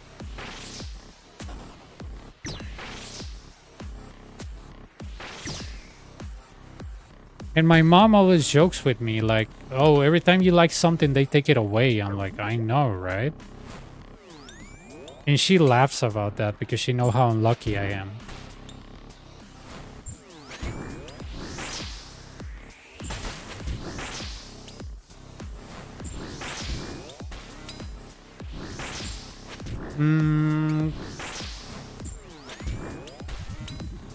I'm not sure, man. I think it depends. Well,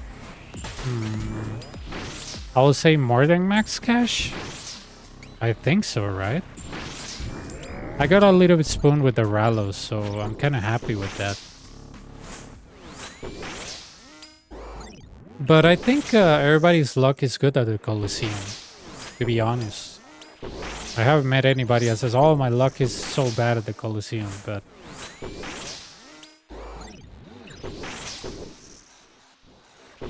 Arterial, the last boss, I cannot kill him. Oh, I struggle also on the Sins of the Father quest when I first did it. So normal... Yeah, the normal drops are good too. So, for example, look at this, it's 1 million, this is another, you exchange this, it's a 4 million kill. That's not bad, right? 4 million kill for half an hour is not bad. I mean, that's not bad for me. And if you get a rare, you know, it can be 16 mil half an hour, yeah. So, yeah, I love this place.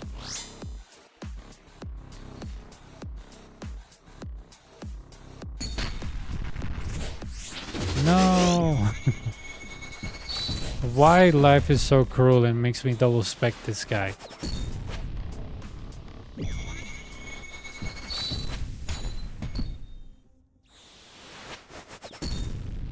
I think one more. Yeah. And he starts throwing yellow crap at me.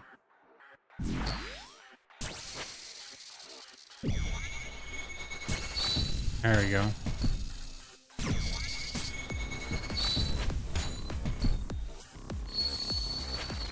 Three.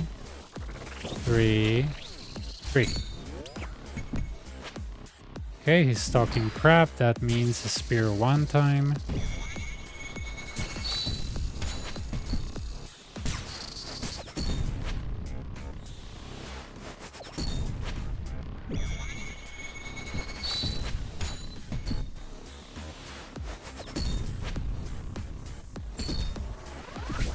Oh, I didn't read that. I'm a moron. I was like, wait, what? I read that way too late.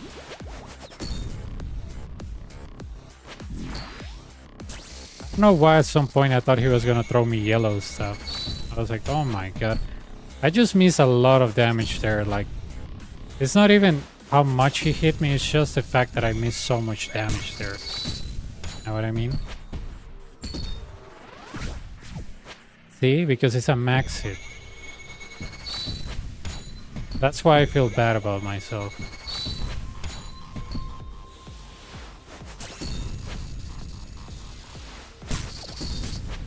Okay.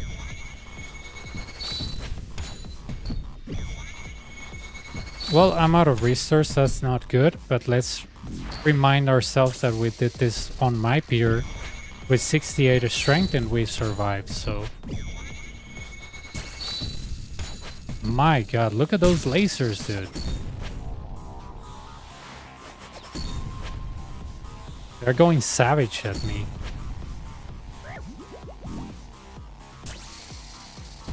Oh, this is where I miss the burning claws. Because I have a spec to use. 3. 4, he's dead.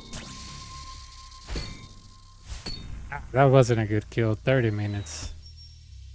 Oh, it's just that that wave 10 was very tough for me. Okay. What? Oh. Oh, 4 and 11. Okay, yeah. Those were really bad for me. I was like, what? Half an hour?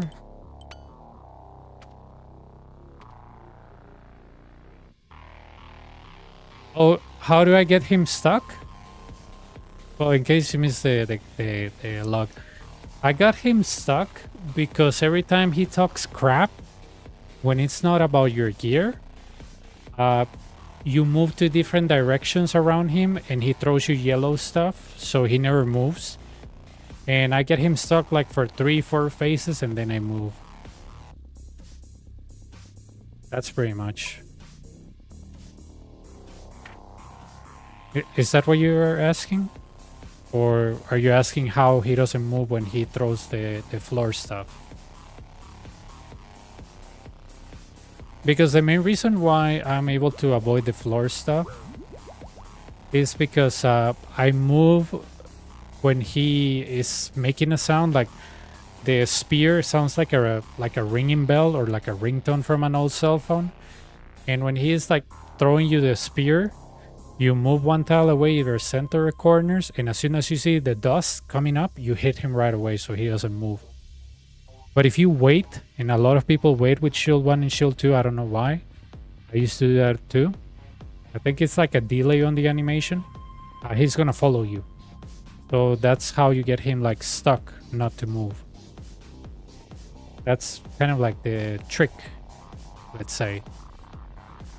They should have been killed 10, but I messed up the viewer kill and had to teleport out, but you know.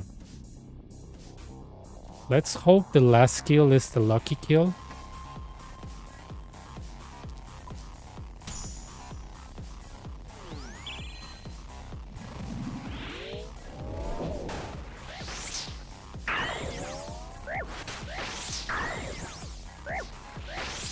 There we go.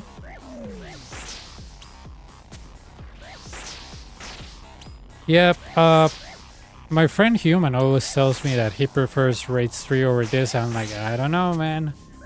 I prefer seeing that profit consistently than waiting for a drop, but you know, it's up to you. I don't trust the RNG on this game. I'm a very unlucky person. I really am. So I don't trust in luck, I trust in consistency.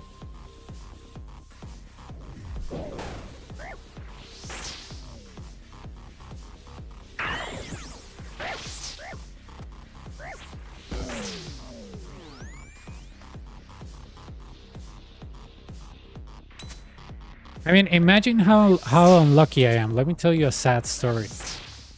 I think, yeah, the first girlfriend I had in high school, she was from Colombia, and I don't know, she came to my country to study. And dude, it took me like months, you know, with being a preteen and everything, to ask her out and, you know, to gather the money to invite her to the movies and everything. Dude, as soon as I ask her out, the first thing she tells me is that, oh, I'm moving away from this country. I'm going to the US. I'm like, oh my God. No way. It took me months to ask you out. And the first day you tell me that? Come on. How unlucky I am. Like, how unlucky. That is so unlucky. Like, you date a chick and she just has to move out to a different, like, part of the world. Like, come on. And I remember I had her on Messenger back in the day. Oh no, it's not 2 billion in potions. I have a lot of gear there. It was my Rune Dragon board cat tab. But but yeah.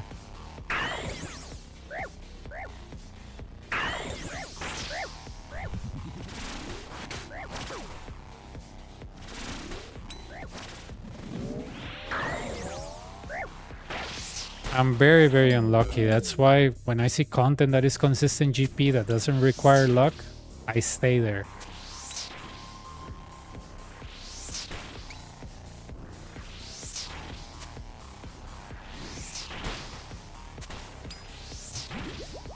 Because I don't need to wait until I get a good drop. So yeah.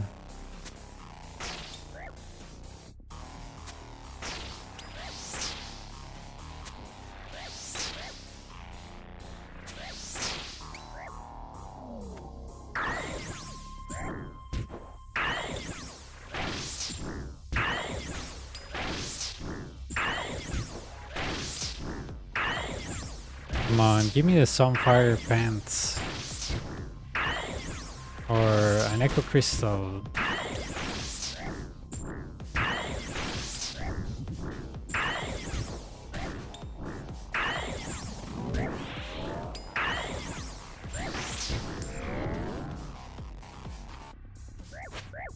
Yeah, I have, I think, a lot of things there. That is my potions slash melee tab.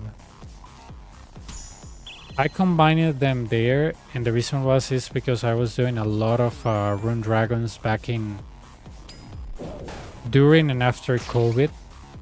I was doing a lot of rune dragons. So yeah. And that's also where the Coliseo tab is, like where the Blood Fury shards are, the Sunfire armor is, the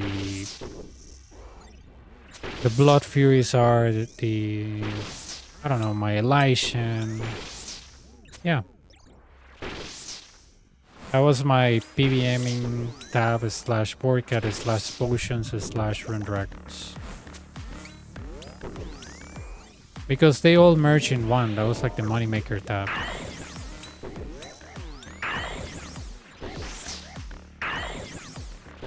Well, I mean, at least it's half HP.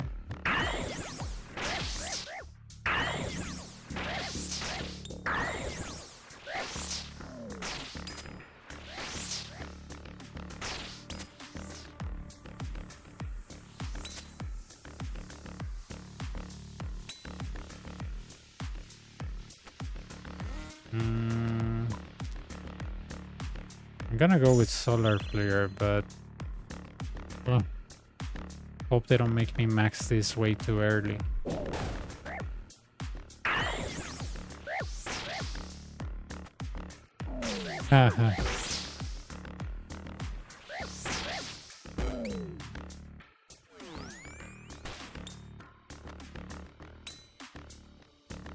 Well, the positive side about this is that you didn't spend a single GP there, so you know. And probably when you get to the boss at the first time, you won't be able to touch him and you will die by his attacks, you know. I'm not saying that that will happen, but if that happens, don't feel bad because you're learning, but that happened to me when I first saw him. It was like a 2-second fight. I was like, I'm moving correctly, and I died. I couldn't even brew. And I was like, wow, okay, at least I saw the boss, that's progress. And then I was getting to 10 and 11 consistently, and then dying to 10, then dying to 11, then getting to the boss again, and taking 200 HP from him. And then eventually I just kill him. Yeah, exactly. If you want to come and practice the waves, that is much better. A shame that there's not a simulator for that, but wave solving is more important than the boss. Like, the boss is practicing is good, don't get me wrong, but wave solving is gonna help you so much. Like, so much.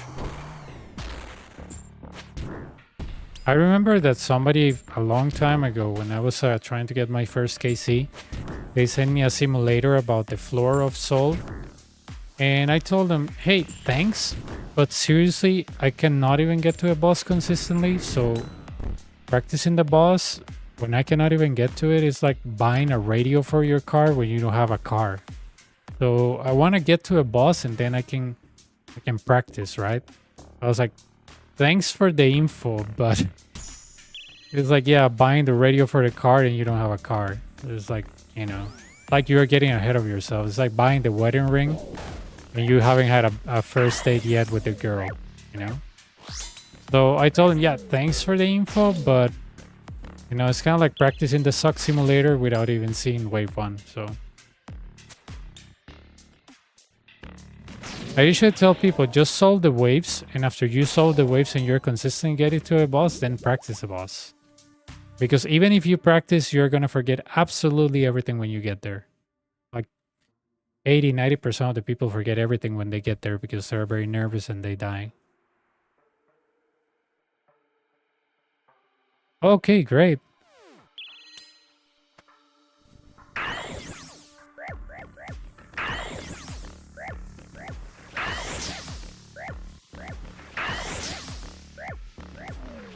Nice. I couldn't, man. I got him to like, I don't know, I removed like 200 HP from him. Yeah, 10 and 11 are crap. Especially 10. Or 11 with Dynamic Duo. Ugh. I used to love Dynamic Duo. I don't like it anymore.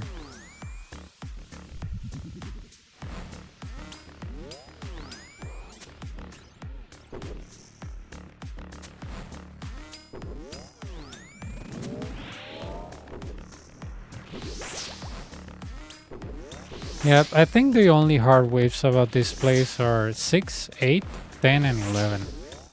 And usually the only thing that they have in common, like 3 out of 4, yeah, 6, 8, 10. Yeah, 3 out of 4, it's the double ranger. Only 11 doesn't have a double ranger, but when you see double ranger or double manticore, brace yourself.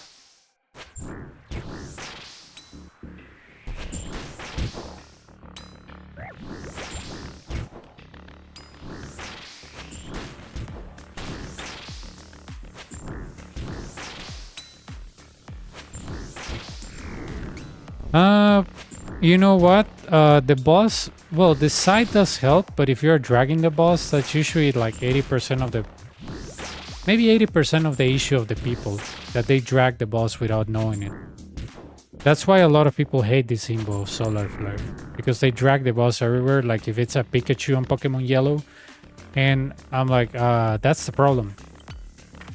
But of course people say it's not, it's Solar Flare, and no, that's the real problem, dragging him. So yeah, if you drag the boss, you're gonna run out of space regardless if you have Solar Flare or not.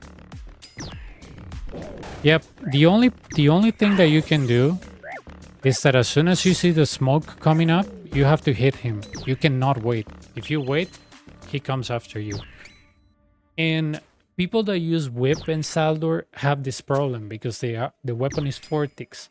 If you have a 5-tick weapon like even a Teku Salamander, not even kidding, it's 5 ticks and it's gonna make you time better. But if you have a dragon, a zombie axe, you're gonna time yourself better. So yeah, I'm just throwing the Salamander because I killed him that way last night.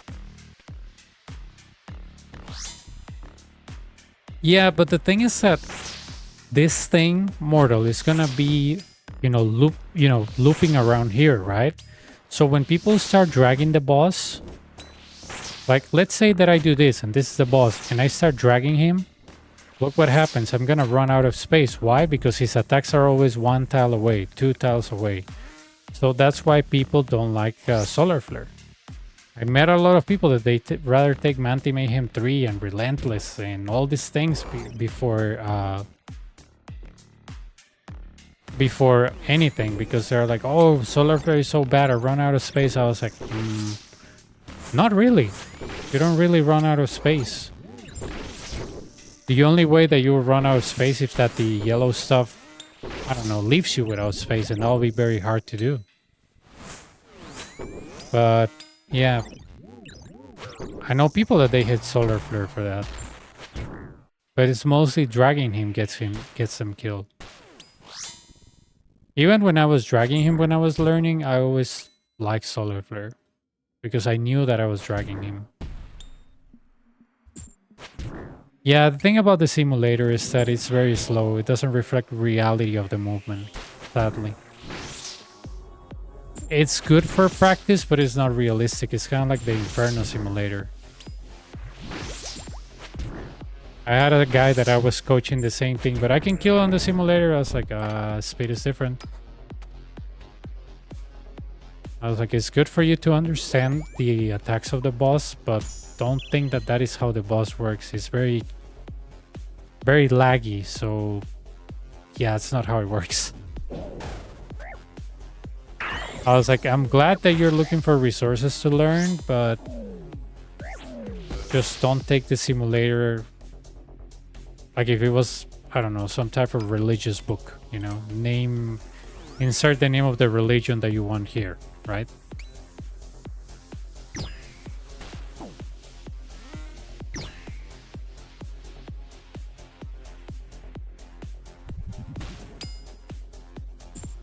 Okay, I don't have myopia, right? No, I don't.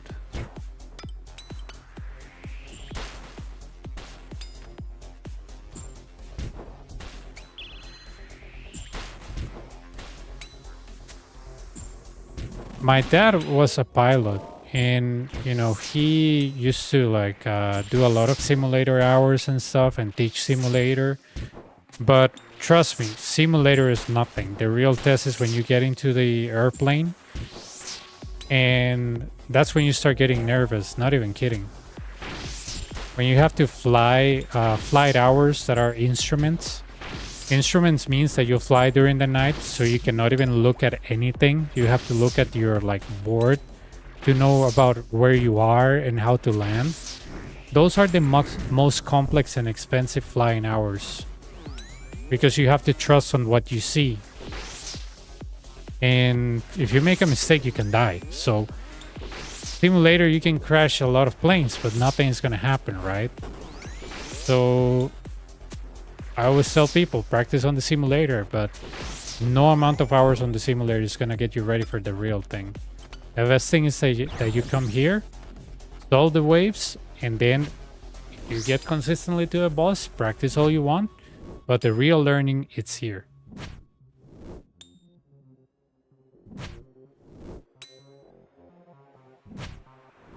All right. I mean, that's a good choice. You'll find CG a little bit annoying at first, Mortal, because of the time. Because you have to, you know, it gives you like, how much? 7.5 minutes? To gather everything. So you might find that annoying. You have to be a little bit fast. So, yeah.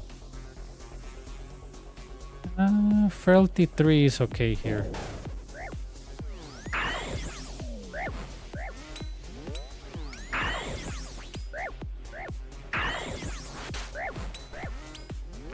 Yeah, the thing about the Corrupted Gauntlet, and that's why I recommend it to a lot of people that are PBMing, is that you have to learn timing, sometimes prioritization.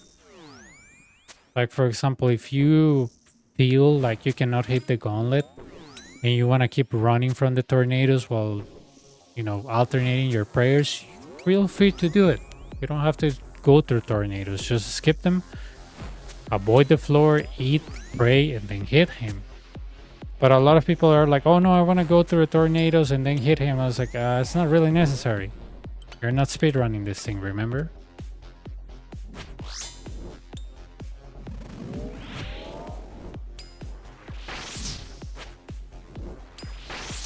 I like TOA, don't get me wrong, but I don't know, solo content to me is more, feels better when you complete it.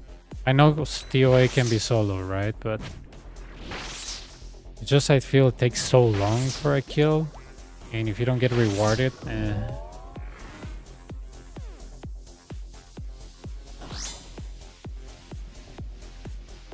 Let me see if I can do my trick. Oh no, I couldn't do it because I wasn't running the... okay. I got smited by the ball. Lol.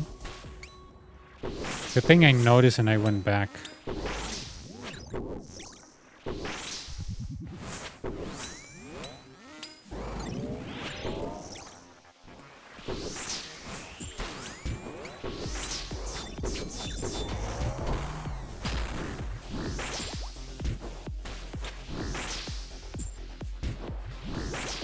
Yeah, I think it's a matter of like perception, right? But I don't know, man. Like, I met people that are really good on Theory of Blood. I coach a guy that was really good on speedrunning the Theory of Blood, and he just couldn't get a cape.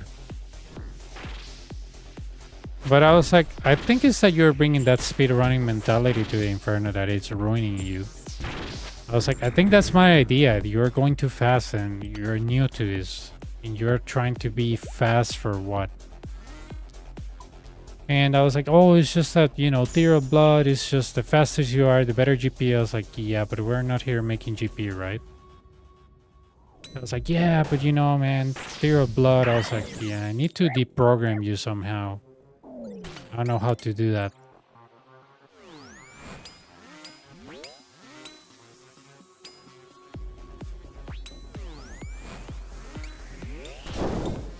Oh my god, I'm gonna die.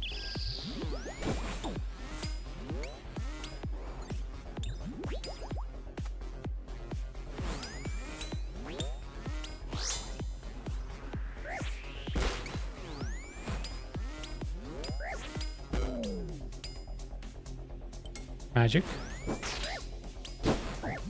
Don't die, don't die. No.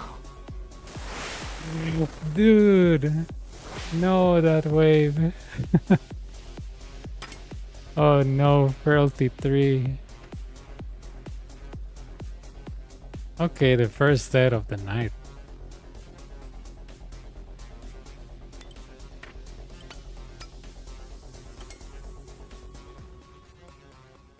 I think my mistake was to exit there when I didn't have Protect from Magic yet, because that slap came from the Manticore. So, I mean, all good. All good. Yeah, I got slapped by the Manticore. I kind of like went too fast. I think is it here? 920, no, 936, I think so. Man, oh my god, I was alternating that Ranger and that Manticore beautifully. I was like, okay, I'm gonna go here and boom, dead. Yeah, probably 1000, but I'll see, because I'm trying to train my hardcore Iron Man to the point that I don't have to do AFK stuff. So right now I'm just getting him a level of fishing that I want. And after that I think I'm good to go. I just need him to unlock Song of the Elves so I can start grinding the CG. And then the Inferno grind starts when I get full crystal. And then the Coliseum grind starts when I get the Zombie X.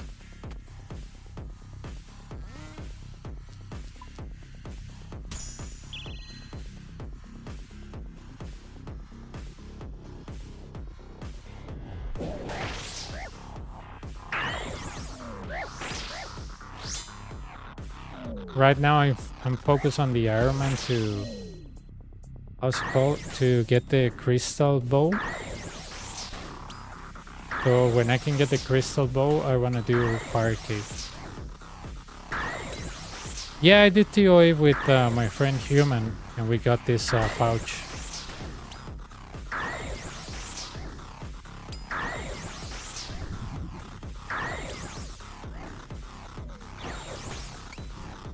Ah, come on, that was a skip.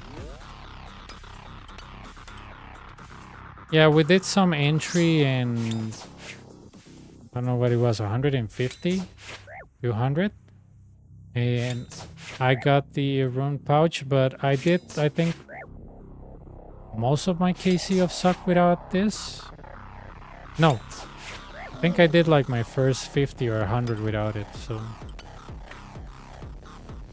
I just decided someday randomly to give it a try, and Human just came and asked me, hey, do you want help with that? I was like, yes I do, I'm not understanding what I'm doing.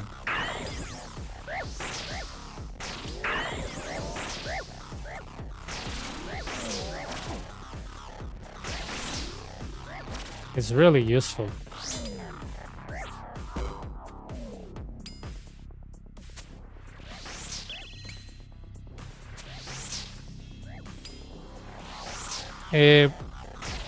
Vos tu cuenta sale como un level 3, pero ya viene con cosas dentro del banco.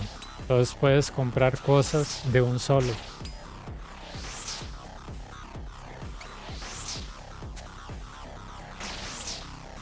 Yeah, I mean, the BOFA is good for training. I mean, a lot of people use it for PvM, but it's also good for training.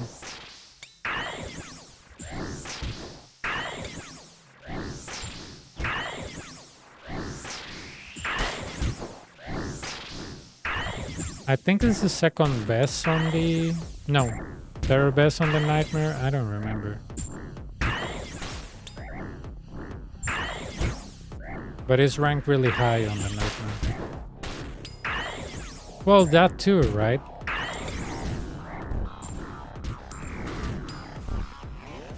Banner isn't that expensive to use. You know, the shards or ancient... whatever, they're very cheap. But I read on the Nightmare Zone that BOFA is good for training, so...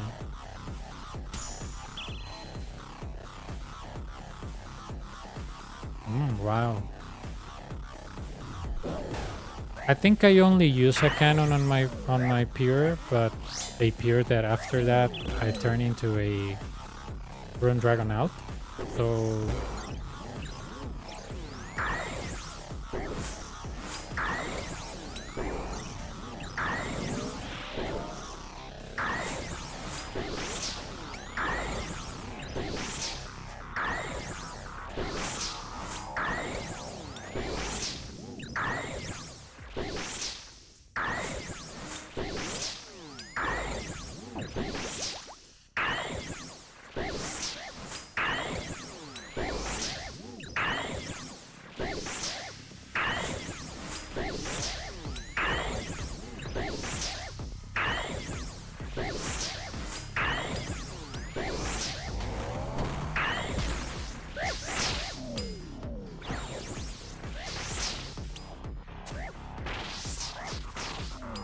But yeah, I mean, if you can get this bow, this purple bow, the banner, it actually helps if you do Nightmare Zone, so...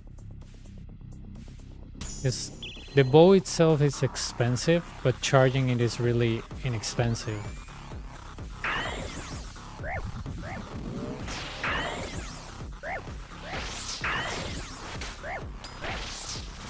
The, how's it called? The, Nightmare Zone recommends that if you're gonna AFK training.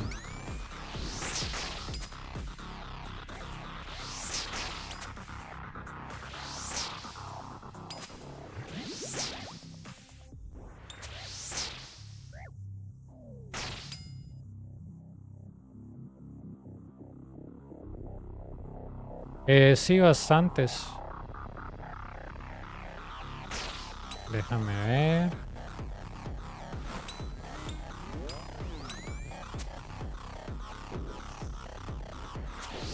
Oh my god. Puta, eso me pasa por estar viendo otra cosa.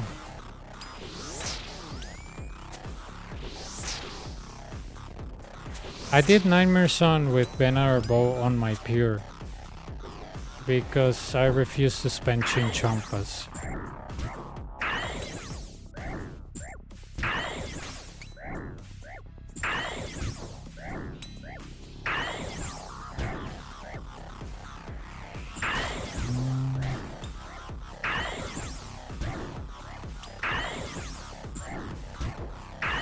Aquí también sirve.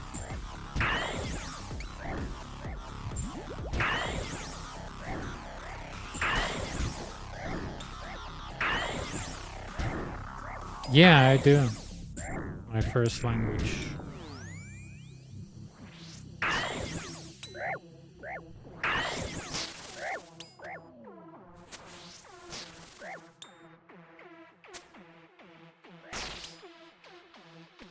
That's the main reason why I started to stream Inferno, because there was nobody in Spanish speaking that was teaching then. Honestly, the guides that I watched, to me, they were not very good explaining. I usually compare, like, you can be good at something, but you might not be good explaining what you're good at. For example, if I explain you something about, my previous job and the job that I did, a lot of people won't understand exactly what I do. But if I explain you, imagine that the network of your house goes down and you cannot access a specific place. Oh, yeah, I'm level 3. I don't know how even Botrix assigned those levels, but okay.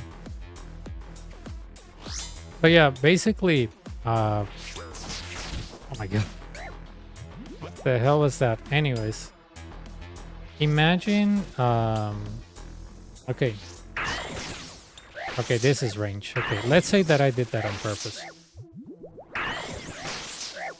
Imagine that you're really good at, I don't know, let's say that you're really good at, what's a good stuff? Okay, bodybuilding, right? You're really good at bodybuilding. You go to a gym and you spend there 8 hours every day. And let's say that I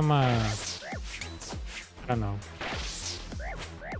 that I'm new at the gym, right? And I don't know anything about bodylifting. I don't know anything.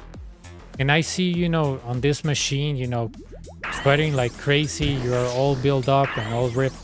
And I'm like, wow, this really guy knows what I'm doing. So if I ask you, hey man, I never been in a gym, or I have been, but I never got into like bodybuilding or whatever. If I ask you a question like, hey, how do I, gain muscle or whatever? There is a high chance that you will just tell me working out, right? That's a valid answer. But it will be less likely that you will sit down with me and explain me the ways that you used to, I don't know, build your muscles, what products you use, if you're using like a protein shake or whatever, or if you're using a specific exercise for a specific part of the body. You most likely would just tell me, oh bro, just come here and get some gains or something, very meme-ish, right? So I think a lot of the RuneScape community, and I'm not trying to like label or anything under the same umbrella, but I think a lot of the RuneScape community, they fall into that category. Like, I know how to do something, but I don't have the linguistic capacity to express myself, to explain it to others. But I'm gonna make a video telling you that this is the way how to do it. Even when you don't understand it, this is the way how to do it. And somehow, instead of people pushing back saying you're not explaining properly, they accept that as the ultimate truth. And that's what it's very hard for me to grasp. Like, if I tell you this is the only way to drink water, and you tell me that is a lie, I can drink from a glass, I'm like, yeah, but you're not being efficient because, I have 1 liter here. You have to stand up and, get some water. Or I don't even explain you, I just show you the mug and I start drinking water. And let's say that you don't know how to drink water. Okay, let's put a very dumb example. And you just see the mug and you get the mug, and then you see somebody, just drinking water from like, I don't know, a glass bottle, and telling you, oh look, I can take 1 liter or even 2 or 3 on this glass bottle. And all your life you have been used to drink water on a mug, you will tell me, oh, that's not done properly, even though I'm showing you that the water is getting, inside my body and I'm getting hydrated. But most of the RuneScape community act very violently to different ways of doing things, even when they don't know what they're doing. And that's the weirdest thing that I've ever seen on a game. Like, if you don't know how to do something and somebody gives you a solution that it's different, there is absolute chaos because you're going against what it's well known. So that is absolutely nuts to me. That is absolutely like nuts to me. Because if you read about, for example, people that, I don't know, this old Steve Jobs saying like, I look things in a different way, blah, blah, blah. And how these people, come up with these crazy ideas that nobody ever thought. the main idea about critical thinking is how to get behind one specific thing. Like, think about a problem getting from point A to point B. If somebody just tells you that the best way to get from point A to point B is with a, I don't know, with a car, and you get from point A to point B, that's fine. But if I tell you, dude, you can also walk, you can also take a bus, you can also go with a bicycle, you still get to point B, right? And if your answer is, yeah, but I saw this guy using a car, so, you know, the only way to do this is with a car. You see where I'm going with this? That is not critical thinking. That is pretty much you parroting what somebody else is saying. It's kind of like that. It's like, okay, sure, you might be right on certain aspects, but the question is, are you trying it because you know that's correct, or are you trying it just because you saw it and you think it's correct? Have you ever tried this yourself? And most of the times the answer is no. I never tried myself, but I've seen a guy, he looks really good, and I think he knows what he's saying. Obviously, you know, when you go to a doctor, and if you have questions, you go for a second opinion. Maybe, you know, the doctor that gave you a prescription, you didn't find him as convincing because your symptoms are not getting better. Okay, you get a second opinion. And if the other doctor tells you, you know what, the medication is not good enough for the condition you have, you might need something stronger for, let's say, allergy on your skin. You know, there's two ways that the first doctor can approach his diagnosis. Okay, dude, I gave you something very mild for something very serious. I underestimated your condition. Or the second thing that most of the RuneScape community does is immediate pushback, like, I'm a good doctor, I know what I'm doing. Why do you question me? What do you know about this? So if your main way of thinking is attacking others that do things different than you, I really don't know how you call yourself an independent thinker. Like, I really don't know. Because in technology and in, you know, medical science, you have facts, right? In technology, you have in the US the NIST, the National Institute for the National Institute for Standards and Technology, which a lot of conspiracy theories hates because they say that they're working in some plot to like kill everybody, completely fake. But the NIST actually has something called RFCs. RFCs are requests for comments, and they are standards. If you didn't know, Wi-Fi is not the name of the things that we use for wireless internet. It's called wireless, or 802.111. And that has a naming convention because that was developed in the 80s. But it has nothing to do with this. But every standard is backed up by data and testing and facts. And this is a game. This doesn't have that. So when I tell people, you know, what you're saying is not backed up by facts because it's not an RFC, it's not medical science. There's always things that you can do differently that other people didn't think because they're following just what one guy says, right? So if you tell me that it is a standard in the NIST, or you're telling me that, I don't know, you develop a technique that has been fact-checked by multiple people, or that it's proven to give 100% guarantee results, you know, not like TV 100% guarantee, but actual results, then I will believe you. But since this game is not fact-driven, it's opinion-driven, you cannot have the ultimate truth. If you think you have the ultimate truth, you're absolutely wrong. Because this game is not about standards. And that's the main difference between technology, science, and a game.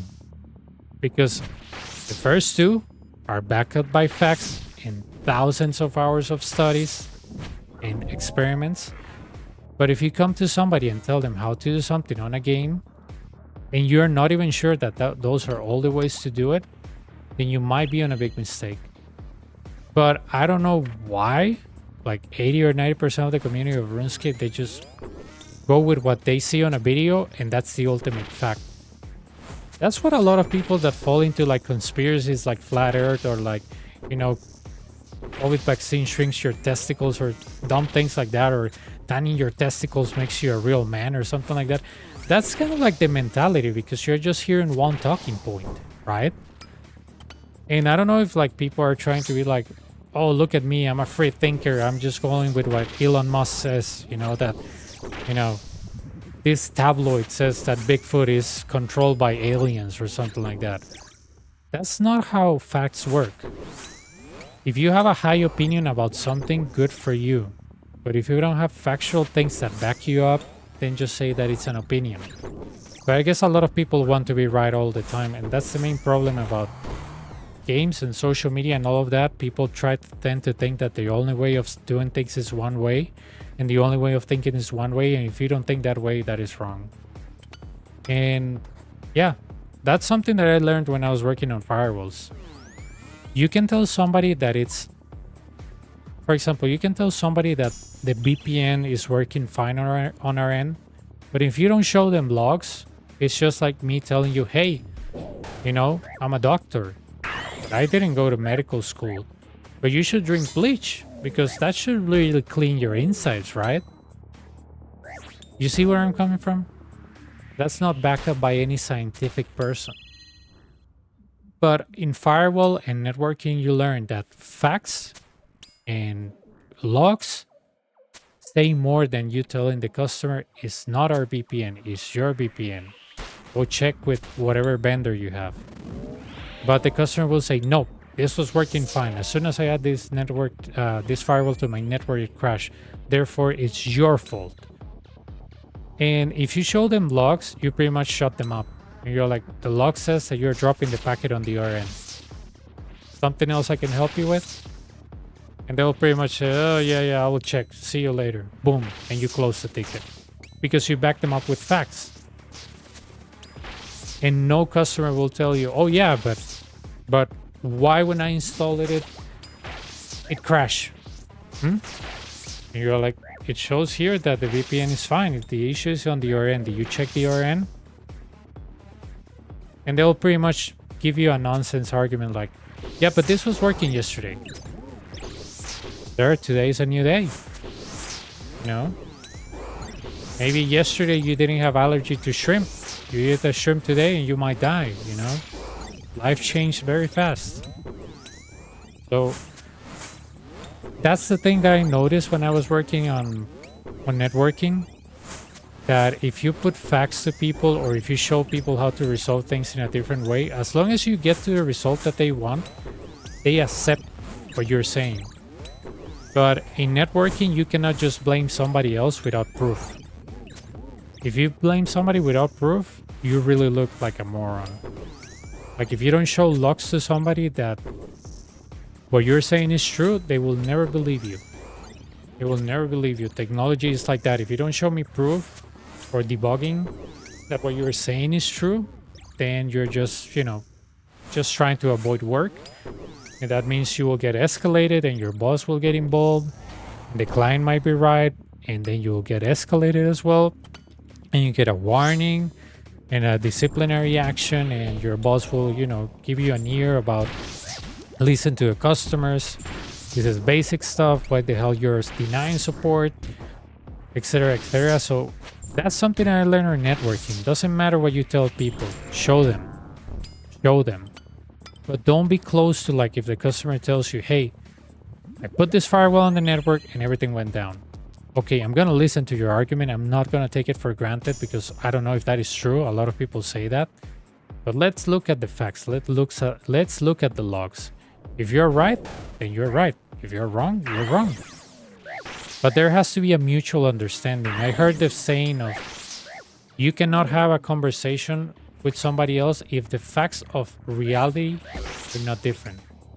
Like, if the framework of reality, if I think that the earth is round and spins around the sun, and if you think that it's a stationary and it's a triangle, and we're going to have a conversation about the earth, the conversation is already over. And it's not that I don't value your opinion, but fact-based, we're not on the same level. And it's not that I'm better than you, it's just that I'm being factual and you're not. So unless we come to like a ground level agreement, like very ground level, we cannot have a conversation. It's not gonna get anywhere.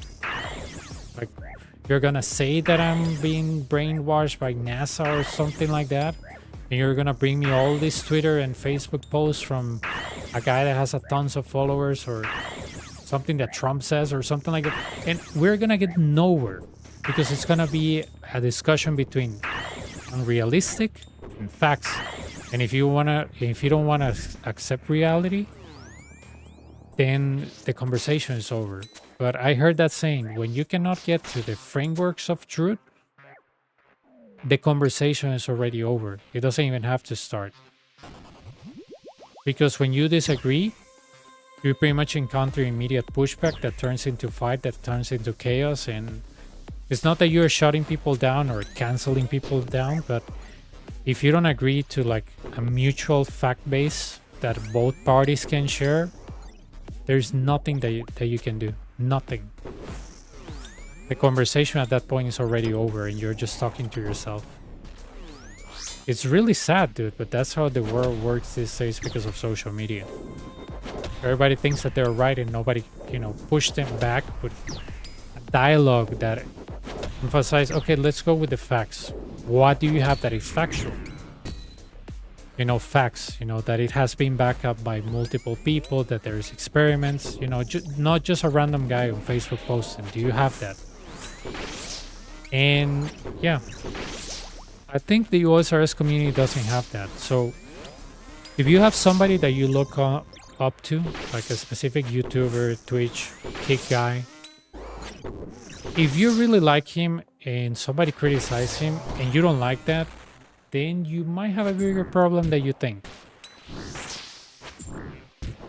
And the problem won't be that guy. The problem will be the people that are kind of like indoctrinated by what he or she says. And if you are on that thing that you push back immediately against what anybody else says, and you just follow one person, you might be prone to be misguided.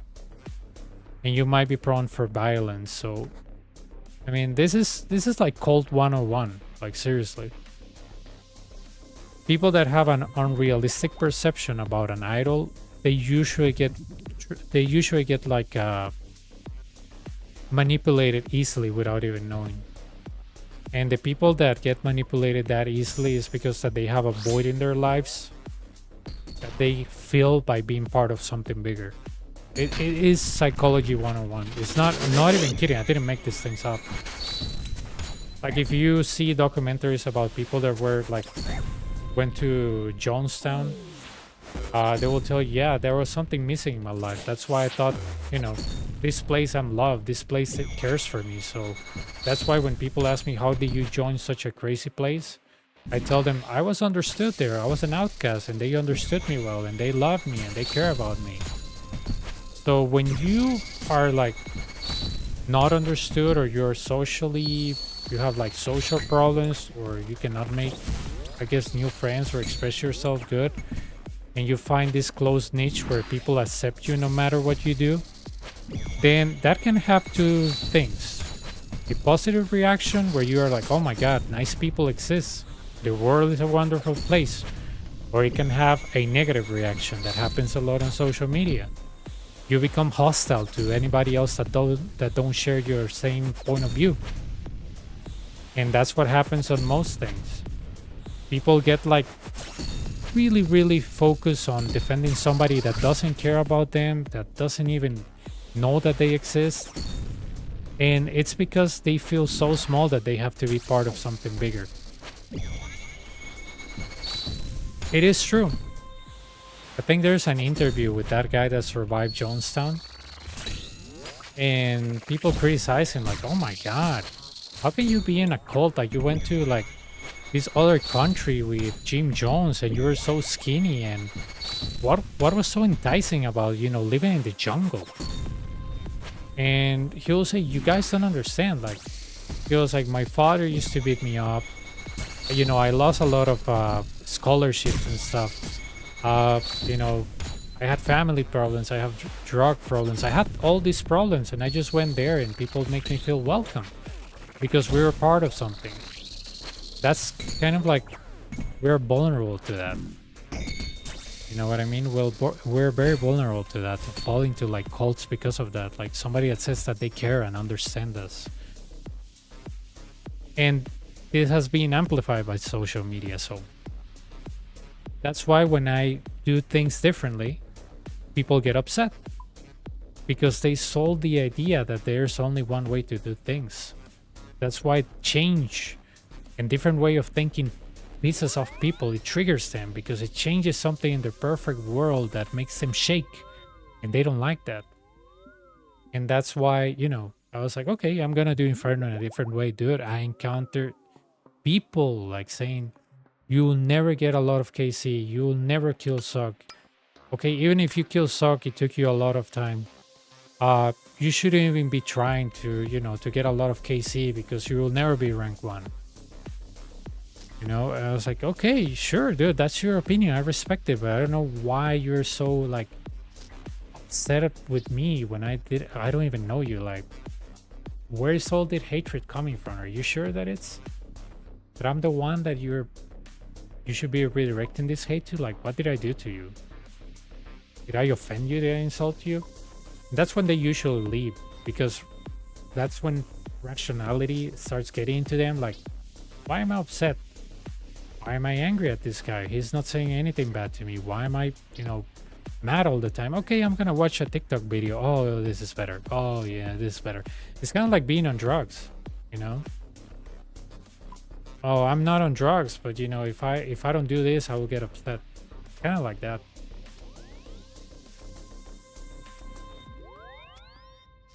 Sí, ya me sé el Coliseo de memoria, por dicha. Ya no me sorprende nada. Igual muero a veces, me morí hoy una vez, pero una tontera mía.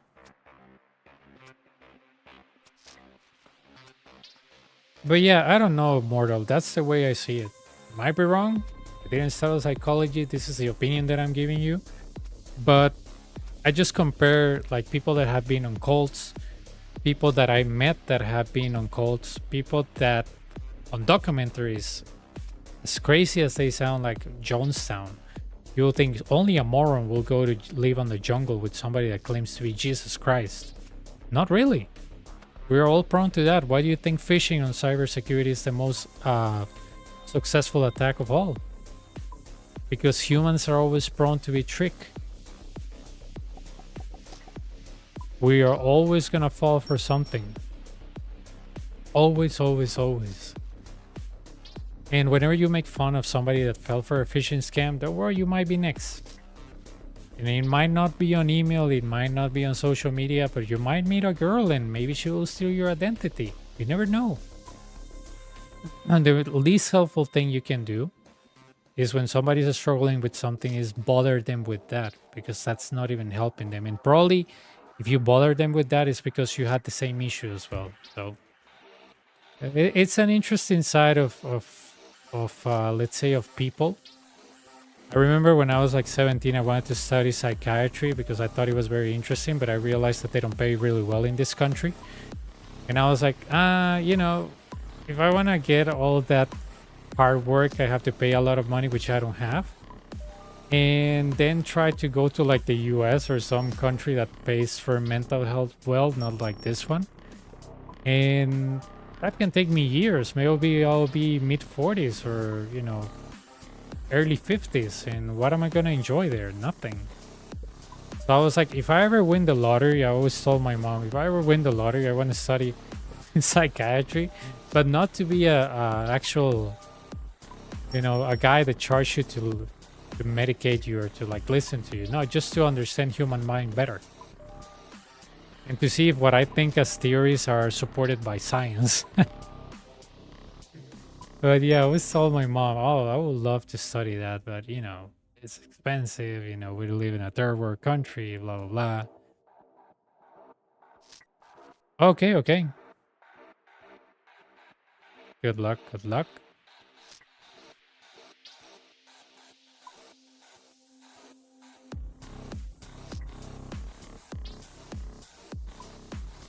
But yeah, I mean, you cannot change the community that we have today. I guess you can try, but the best thing when somebody throws you an argument or an insult is to ask them why. Like, why they feel emboldened to call you that, or why they feel like they are doing themselves a favor, or what's up with the attitude. Did we offend them at some point? Did we did something that makes them upset? When you confront somebody in a dialogue way, like not yelling at them and calling them morons or something, they usually start thinking, and they're like, I don't think I'm upset at this guy. I think I misunderstood what he said. And that's when you start dialogues. And that's how the world becomes a better place, because you don't assume stuff. Something that I learned in cybersecurity, man, and something that they tell you in cybersecurity, never ever assume. If you're assuming, you are not investigating. That is true. In cybersecurity, if you assume what happened, never use the word assume. You don't assume. You go investigate, get proof, make a diagnosis, and act upon that diagnosis. Never, never, ever in cybersecurity say, I assume this is what happened, because people are going to look at you like this and be like, you assume or you know? And I use that word a lot, I assume. And my boss is like, are you sure? I'm like, yeah, sorry, I went through logs and I am assuming this because, you know, there's no other evidence that I can link up to this. So I'm going to go with, yes, this is what happened. But if we find new evidence, then I'm not 100%. And he was like, okay, that's better. I was like, yeah, I mean, I'm sorry. I use that loosely, the I assume thing. But in networking or cybersecurity, you shouldn't be using that.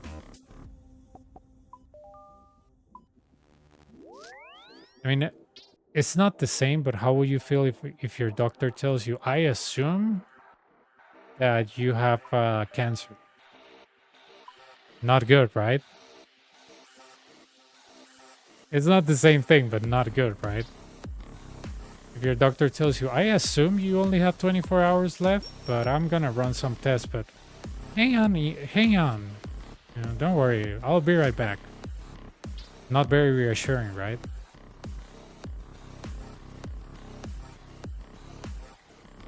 I met a chick that she was a nurse, and she told me a reason why doctors send you all these analyses is because, you know, we cannot assume that that is what you have. We have to make 100% sure that that is what you have.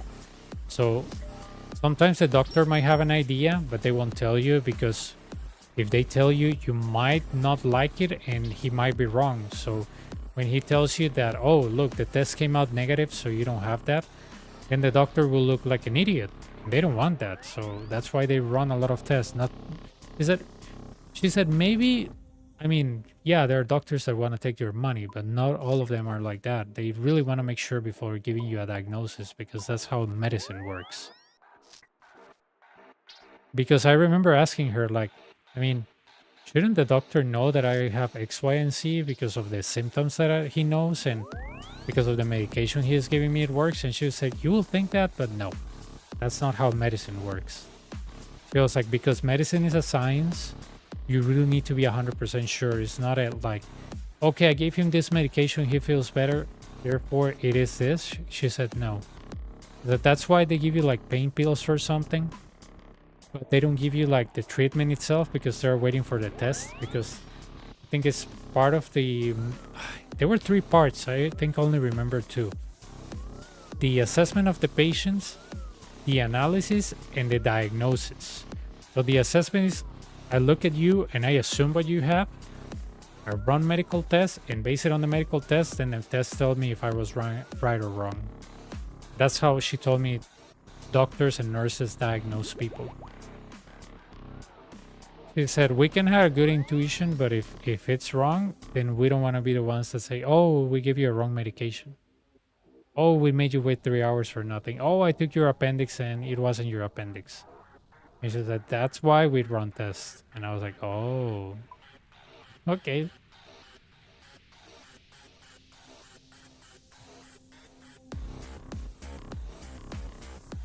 Let's see.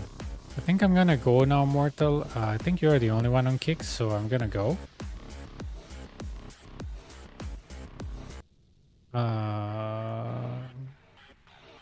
Ok, muchachos, yo me voy a dormir. Nos vemos. Se cuidan. Chao. Take care, Mortal.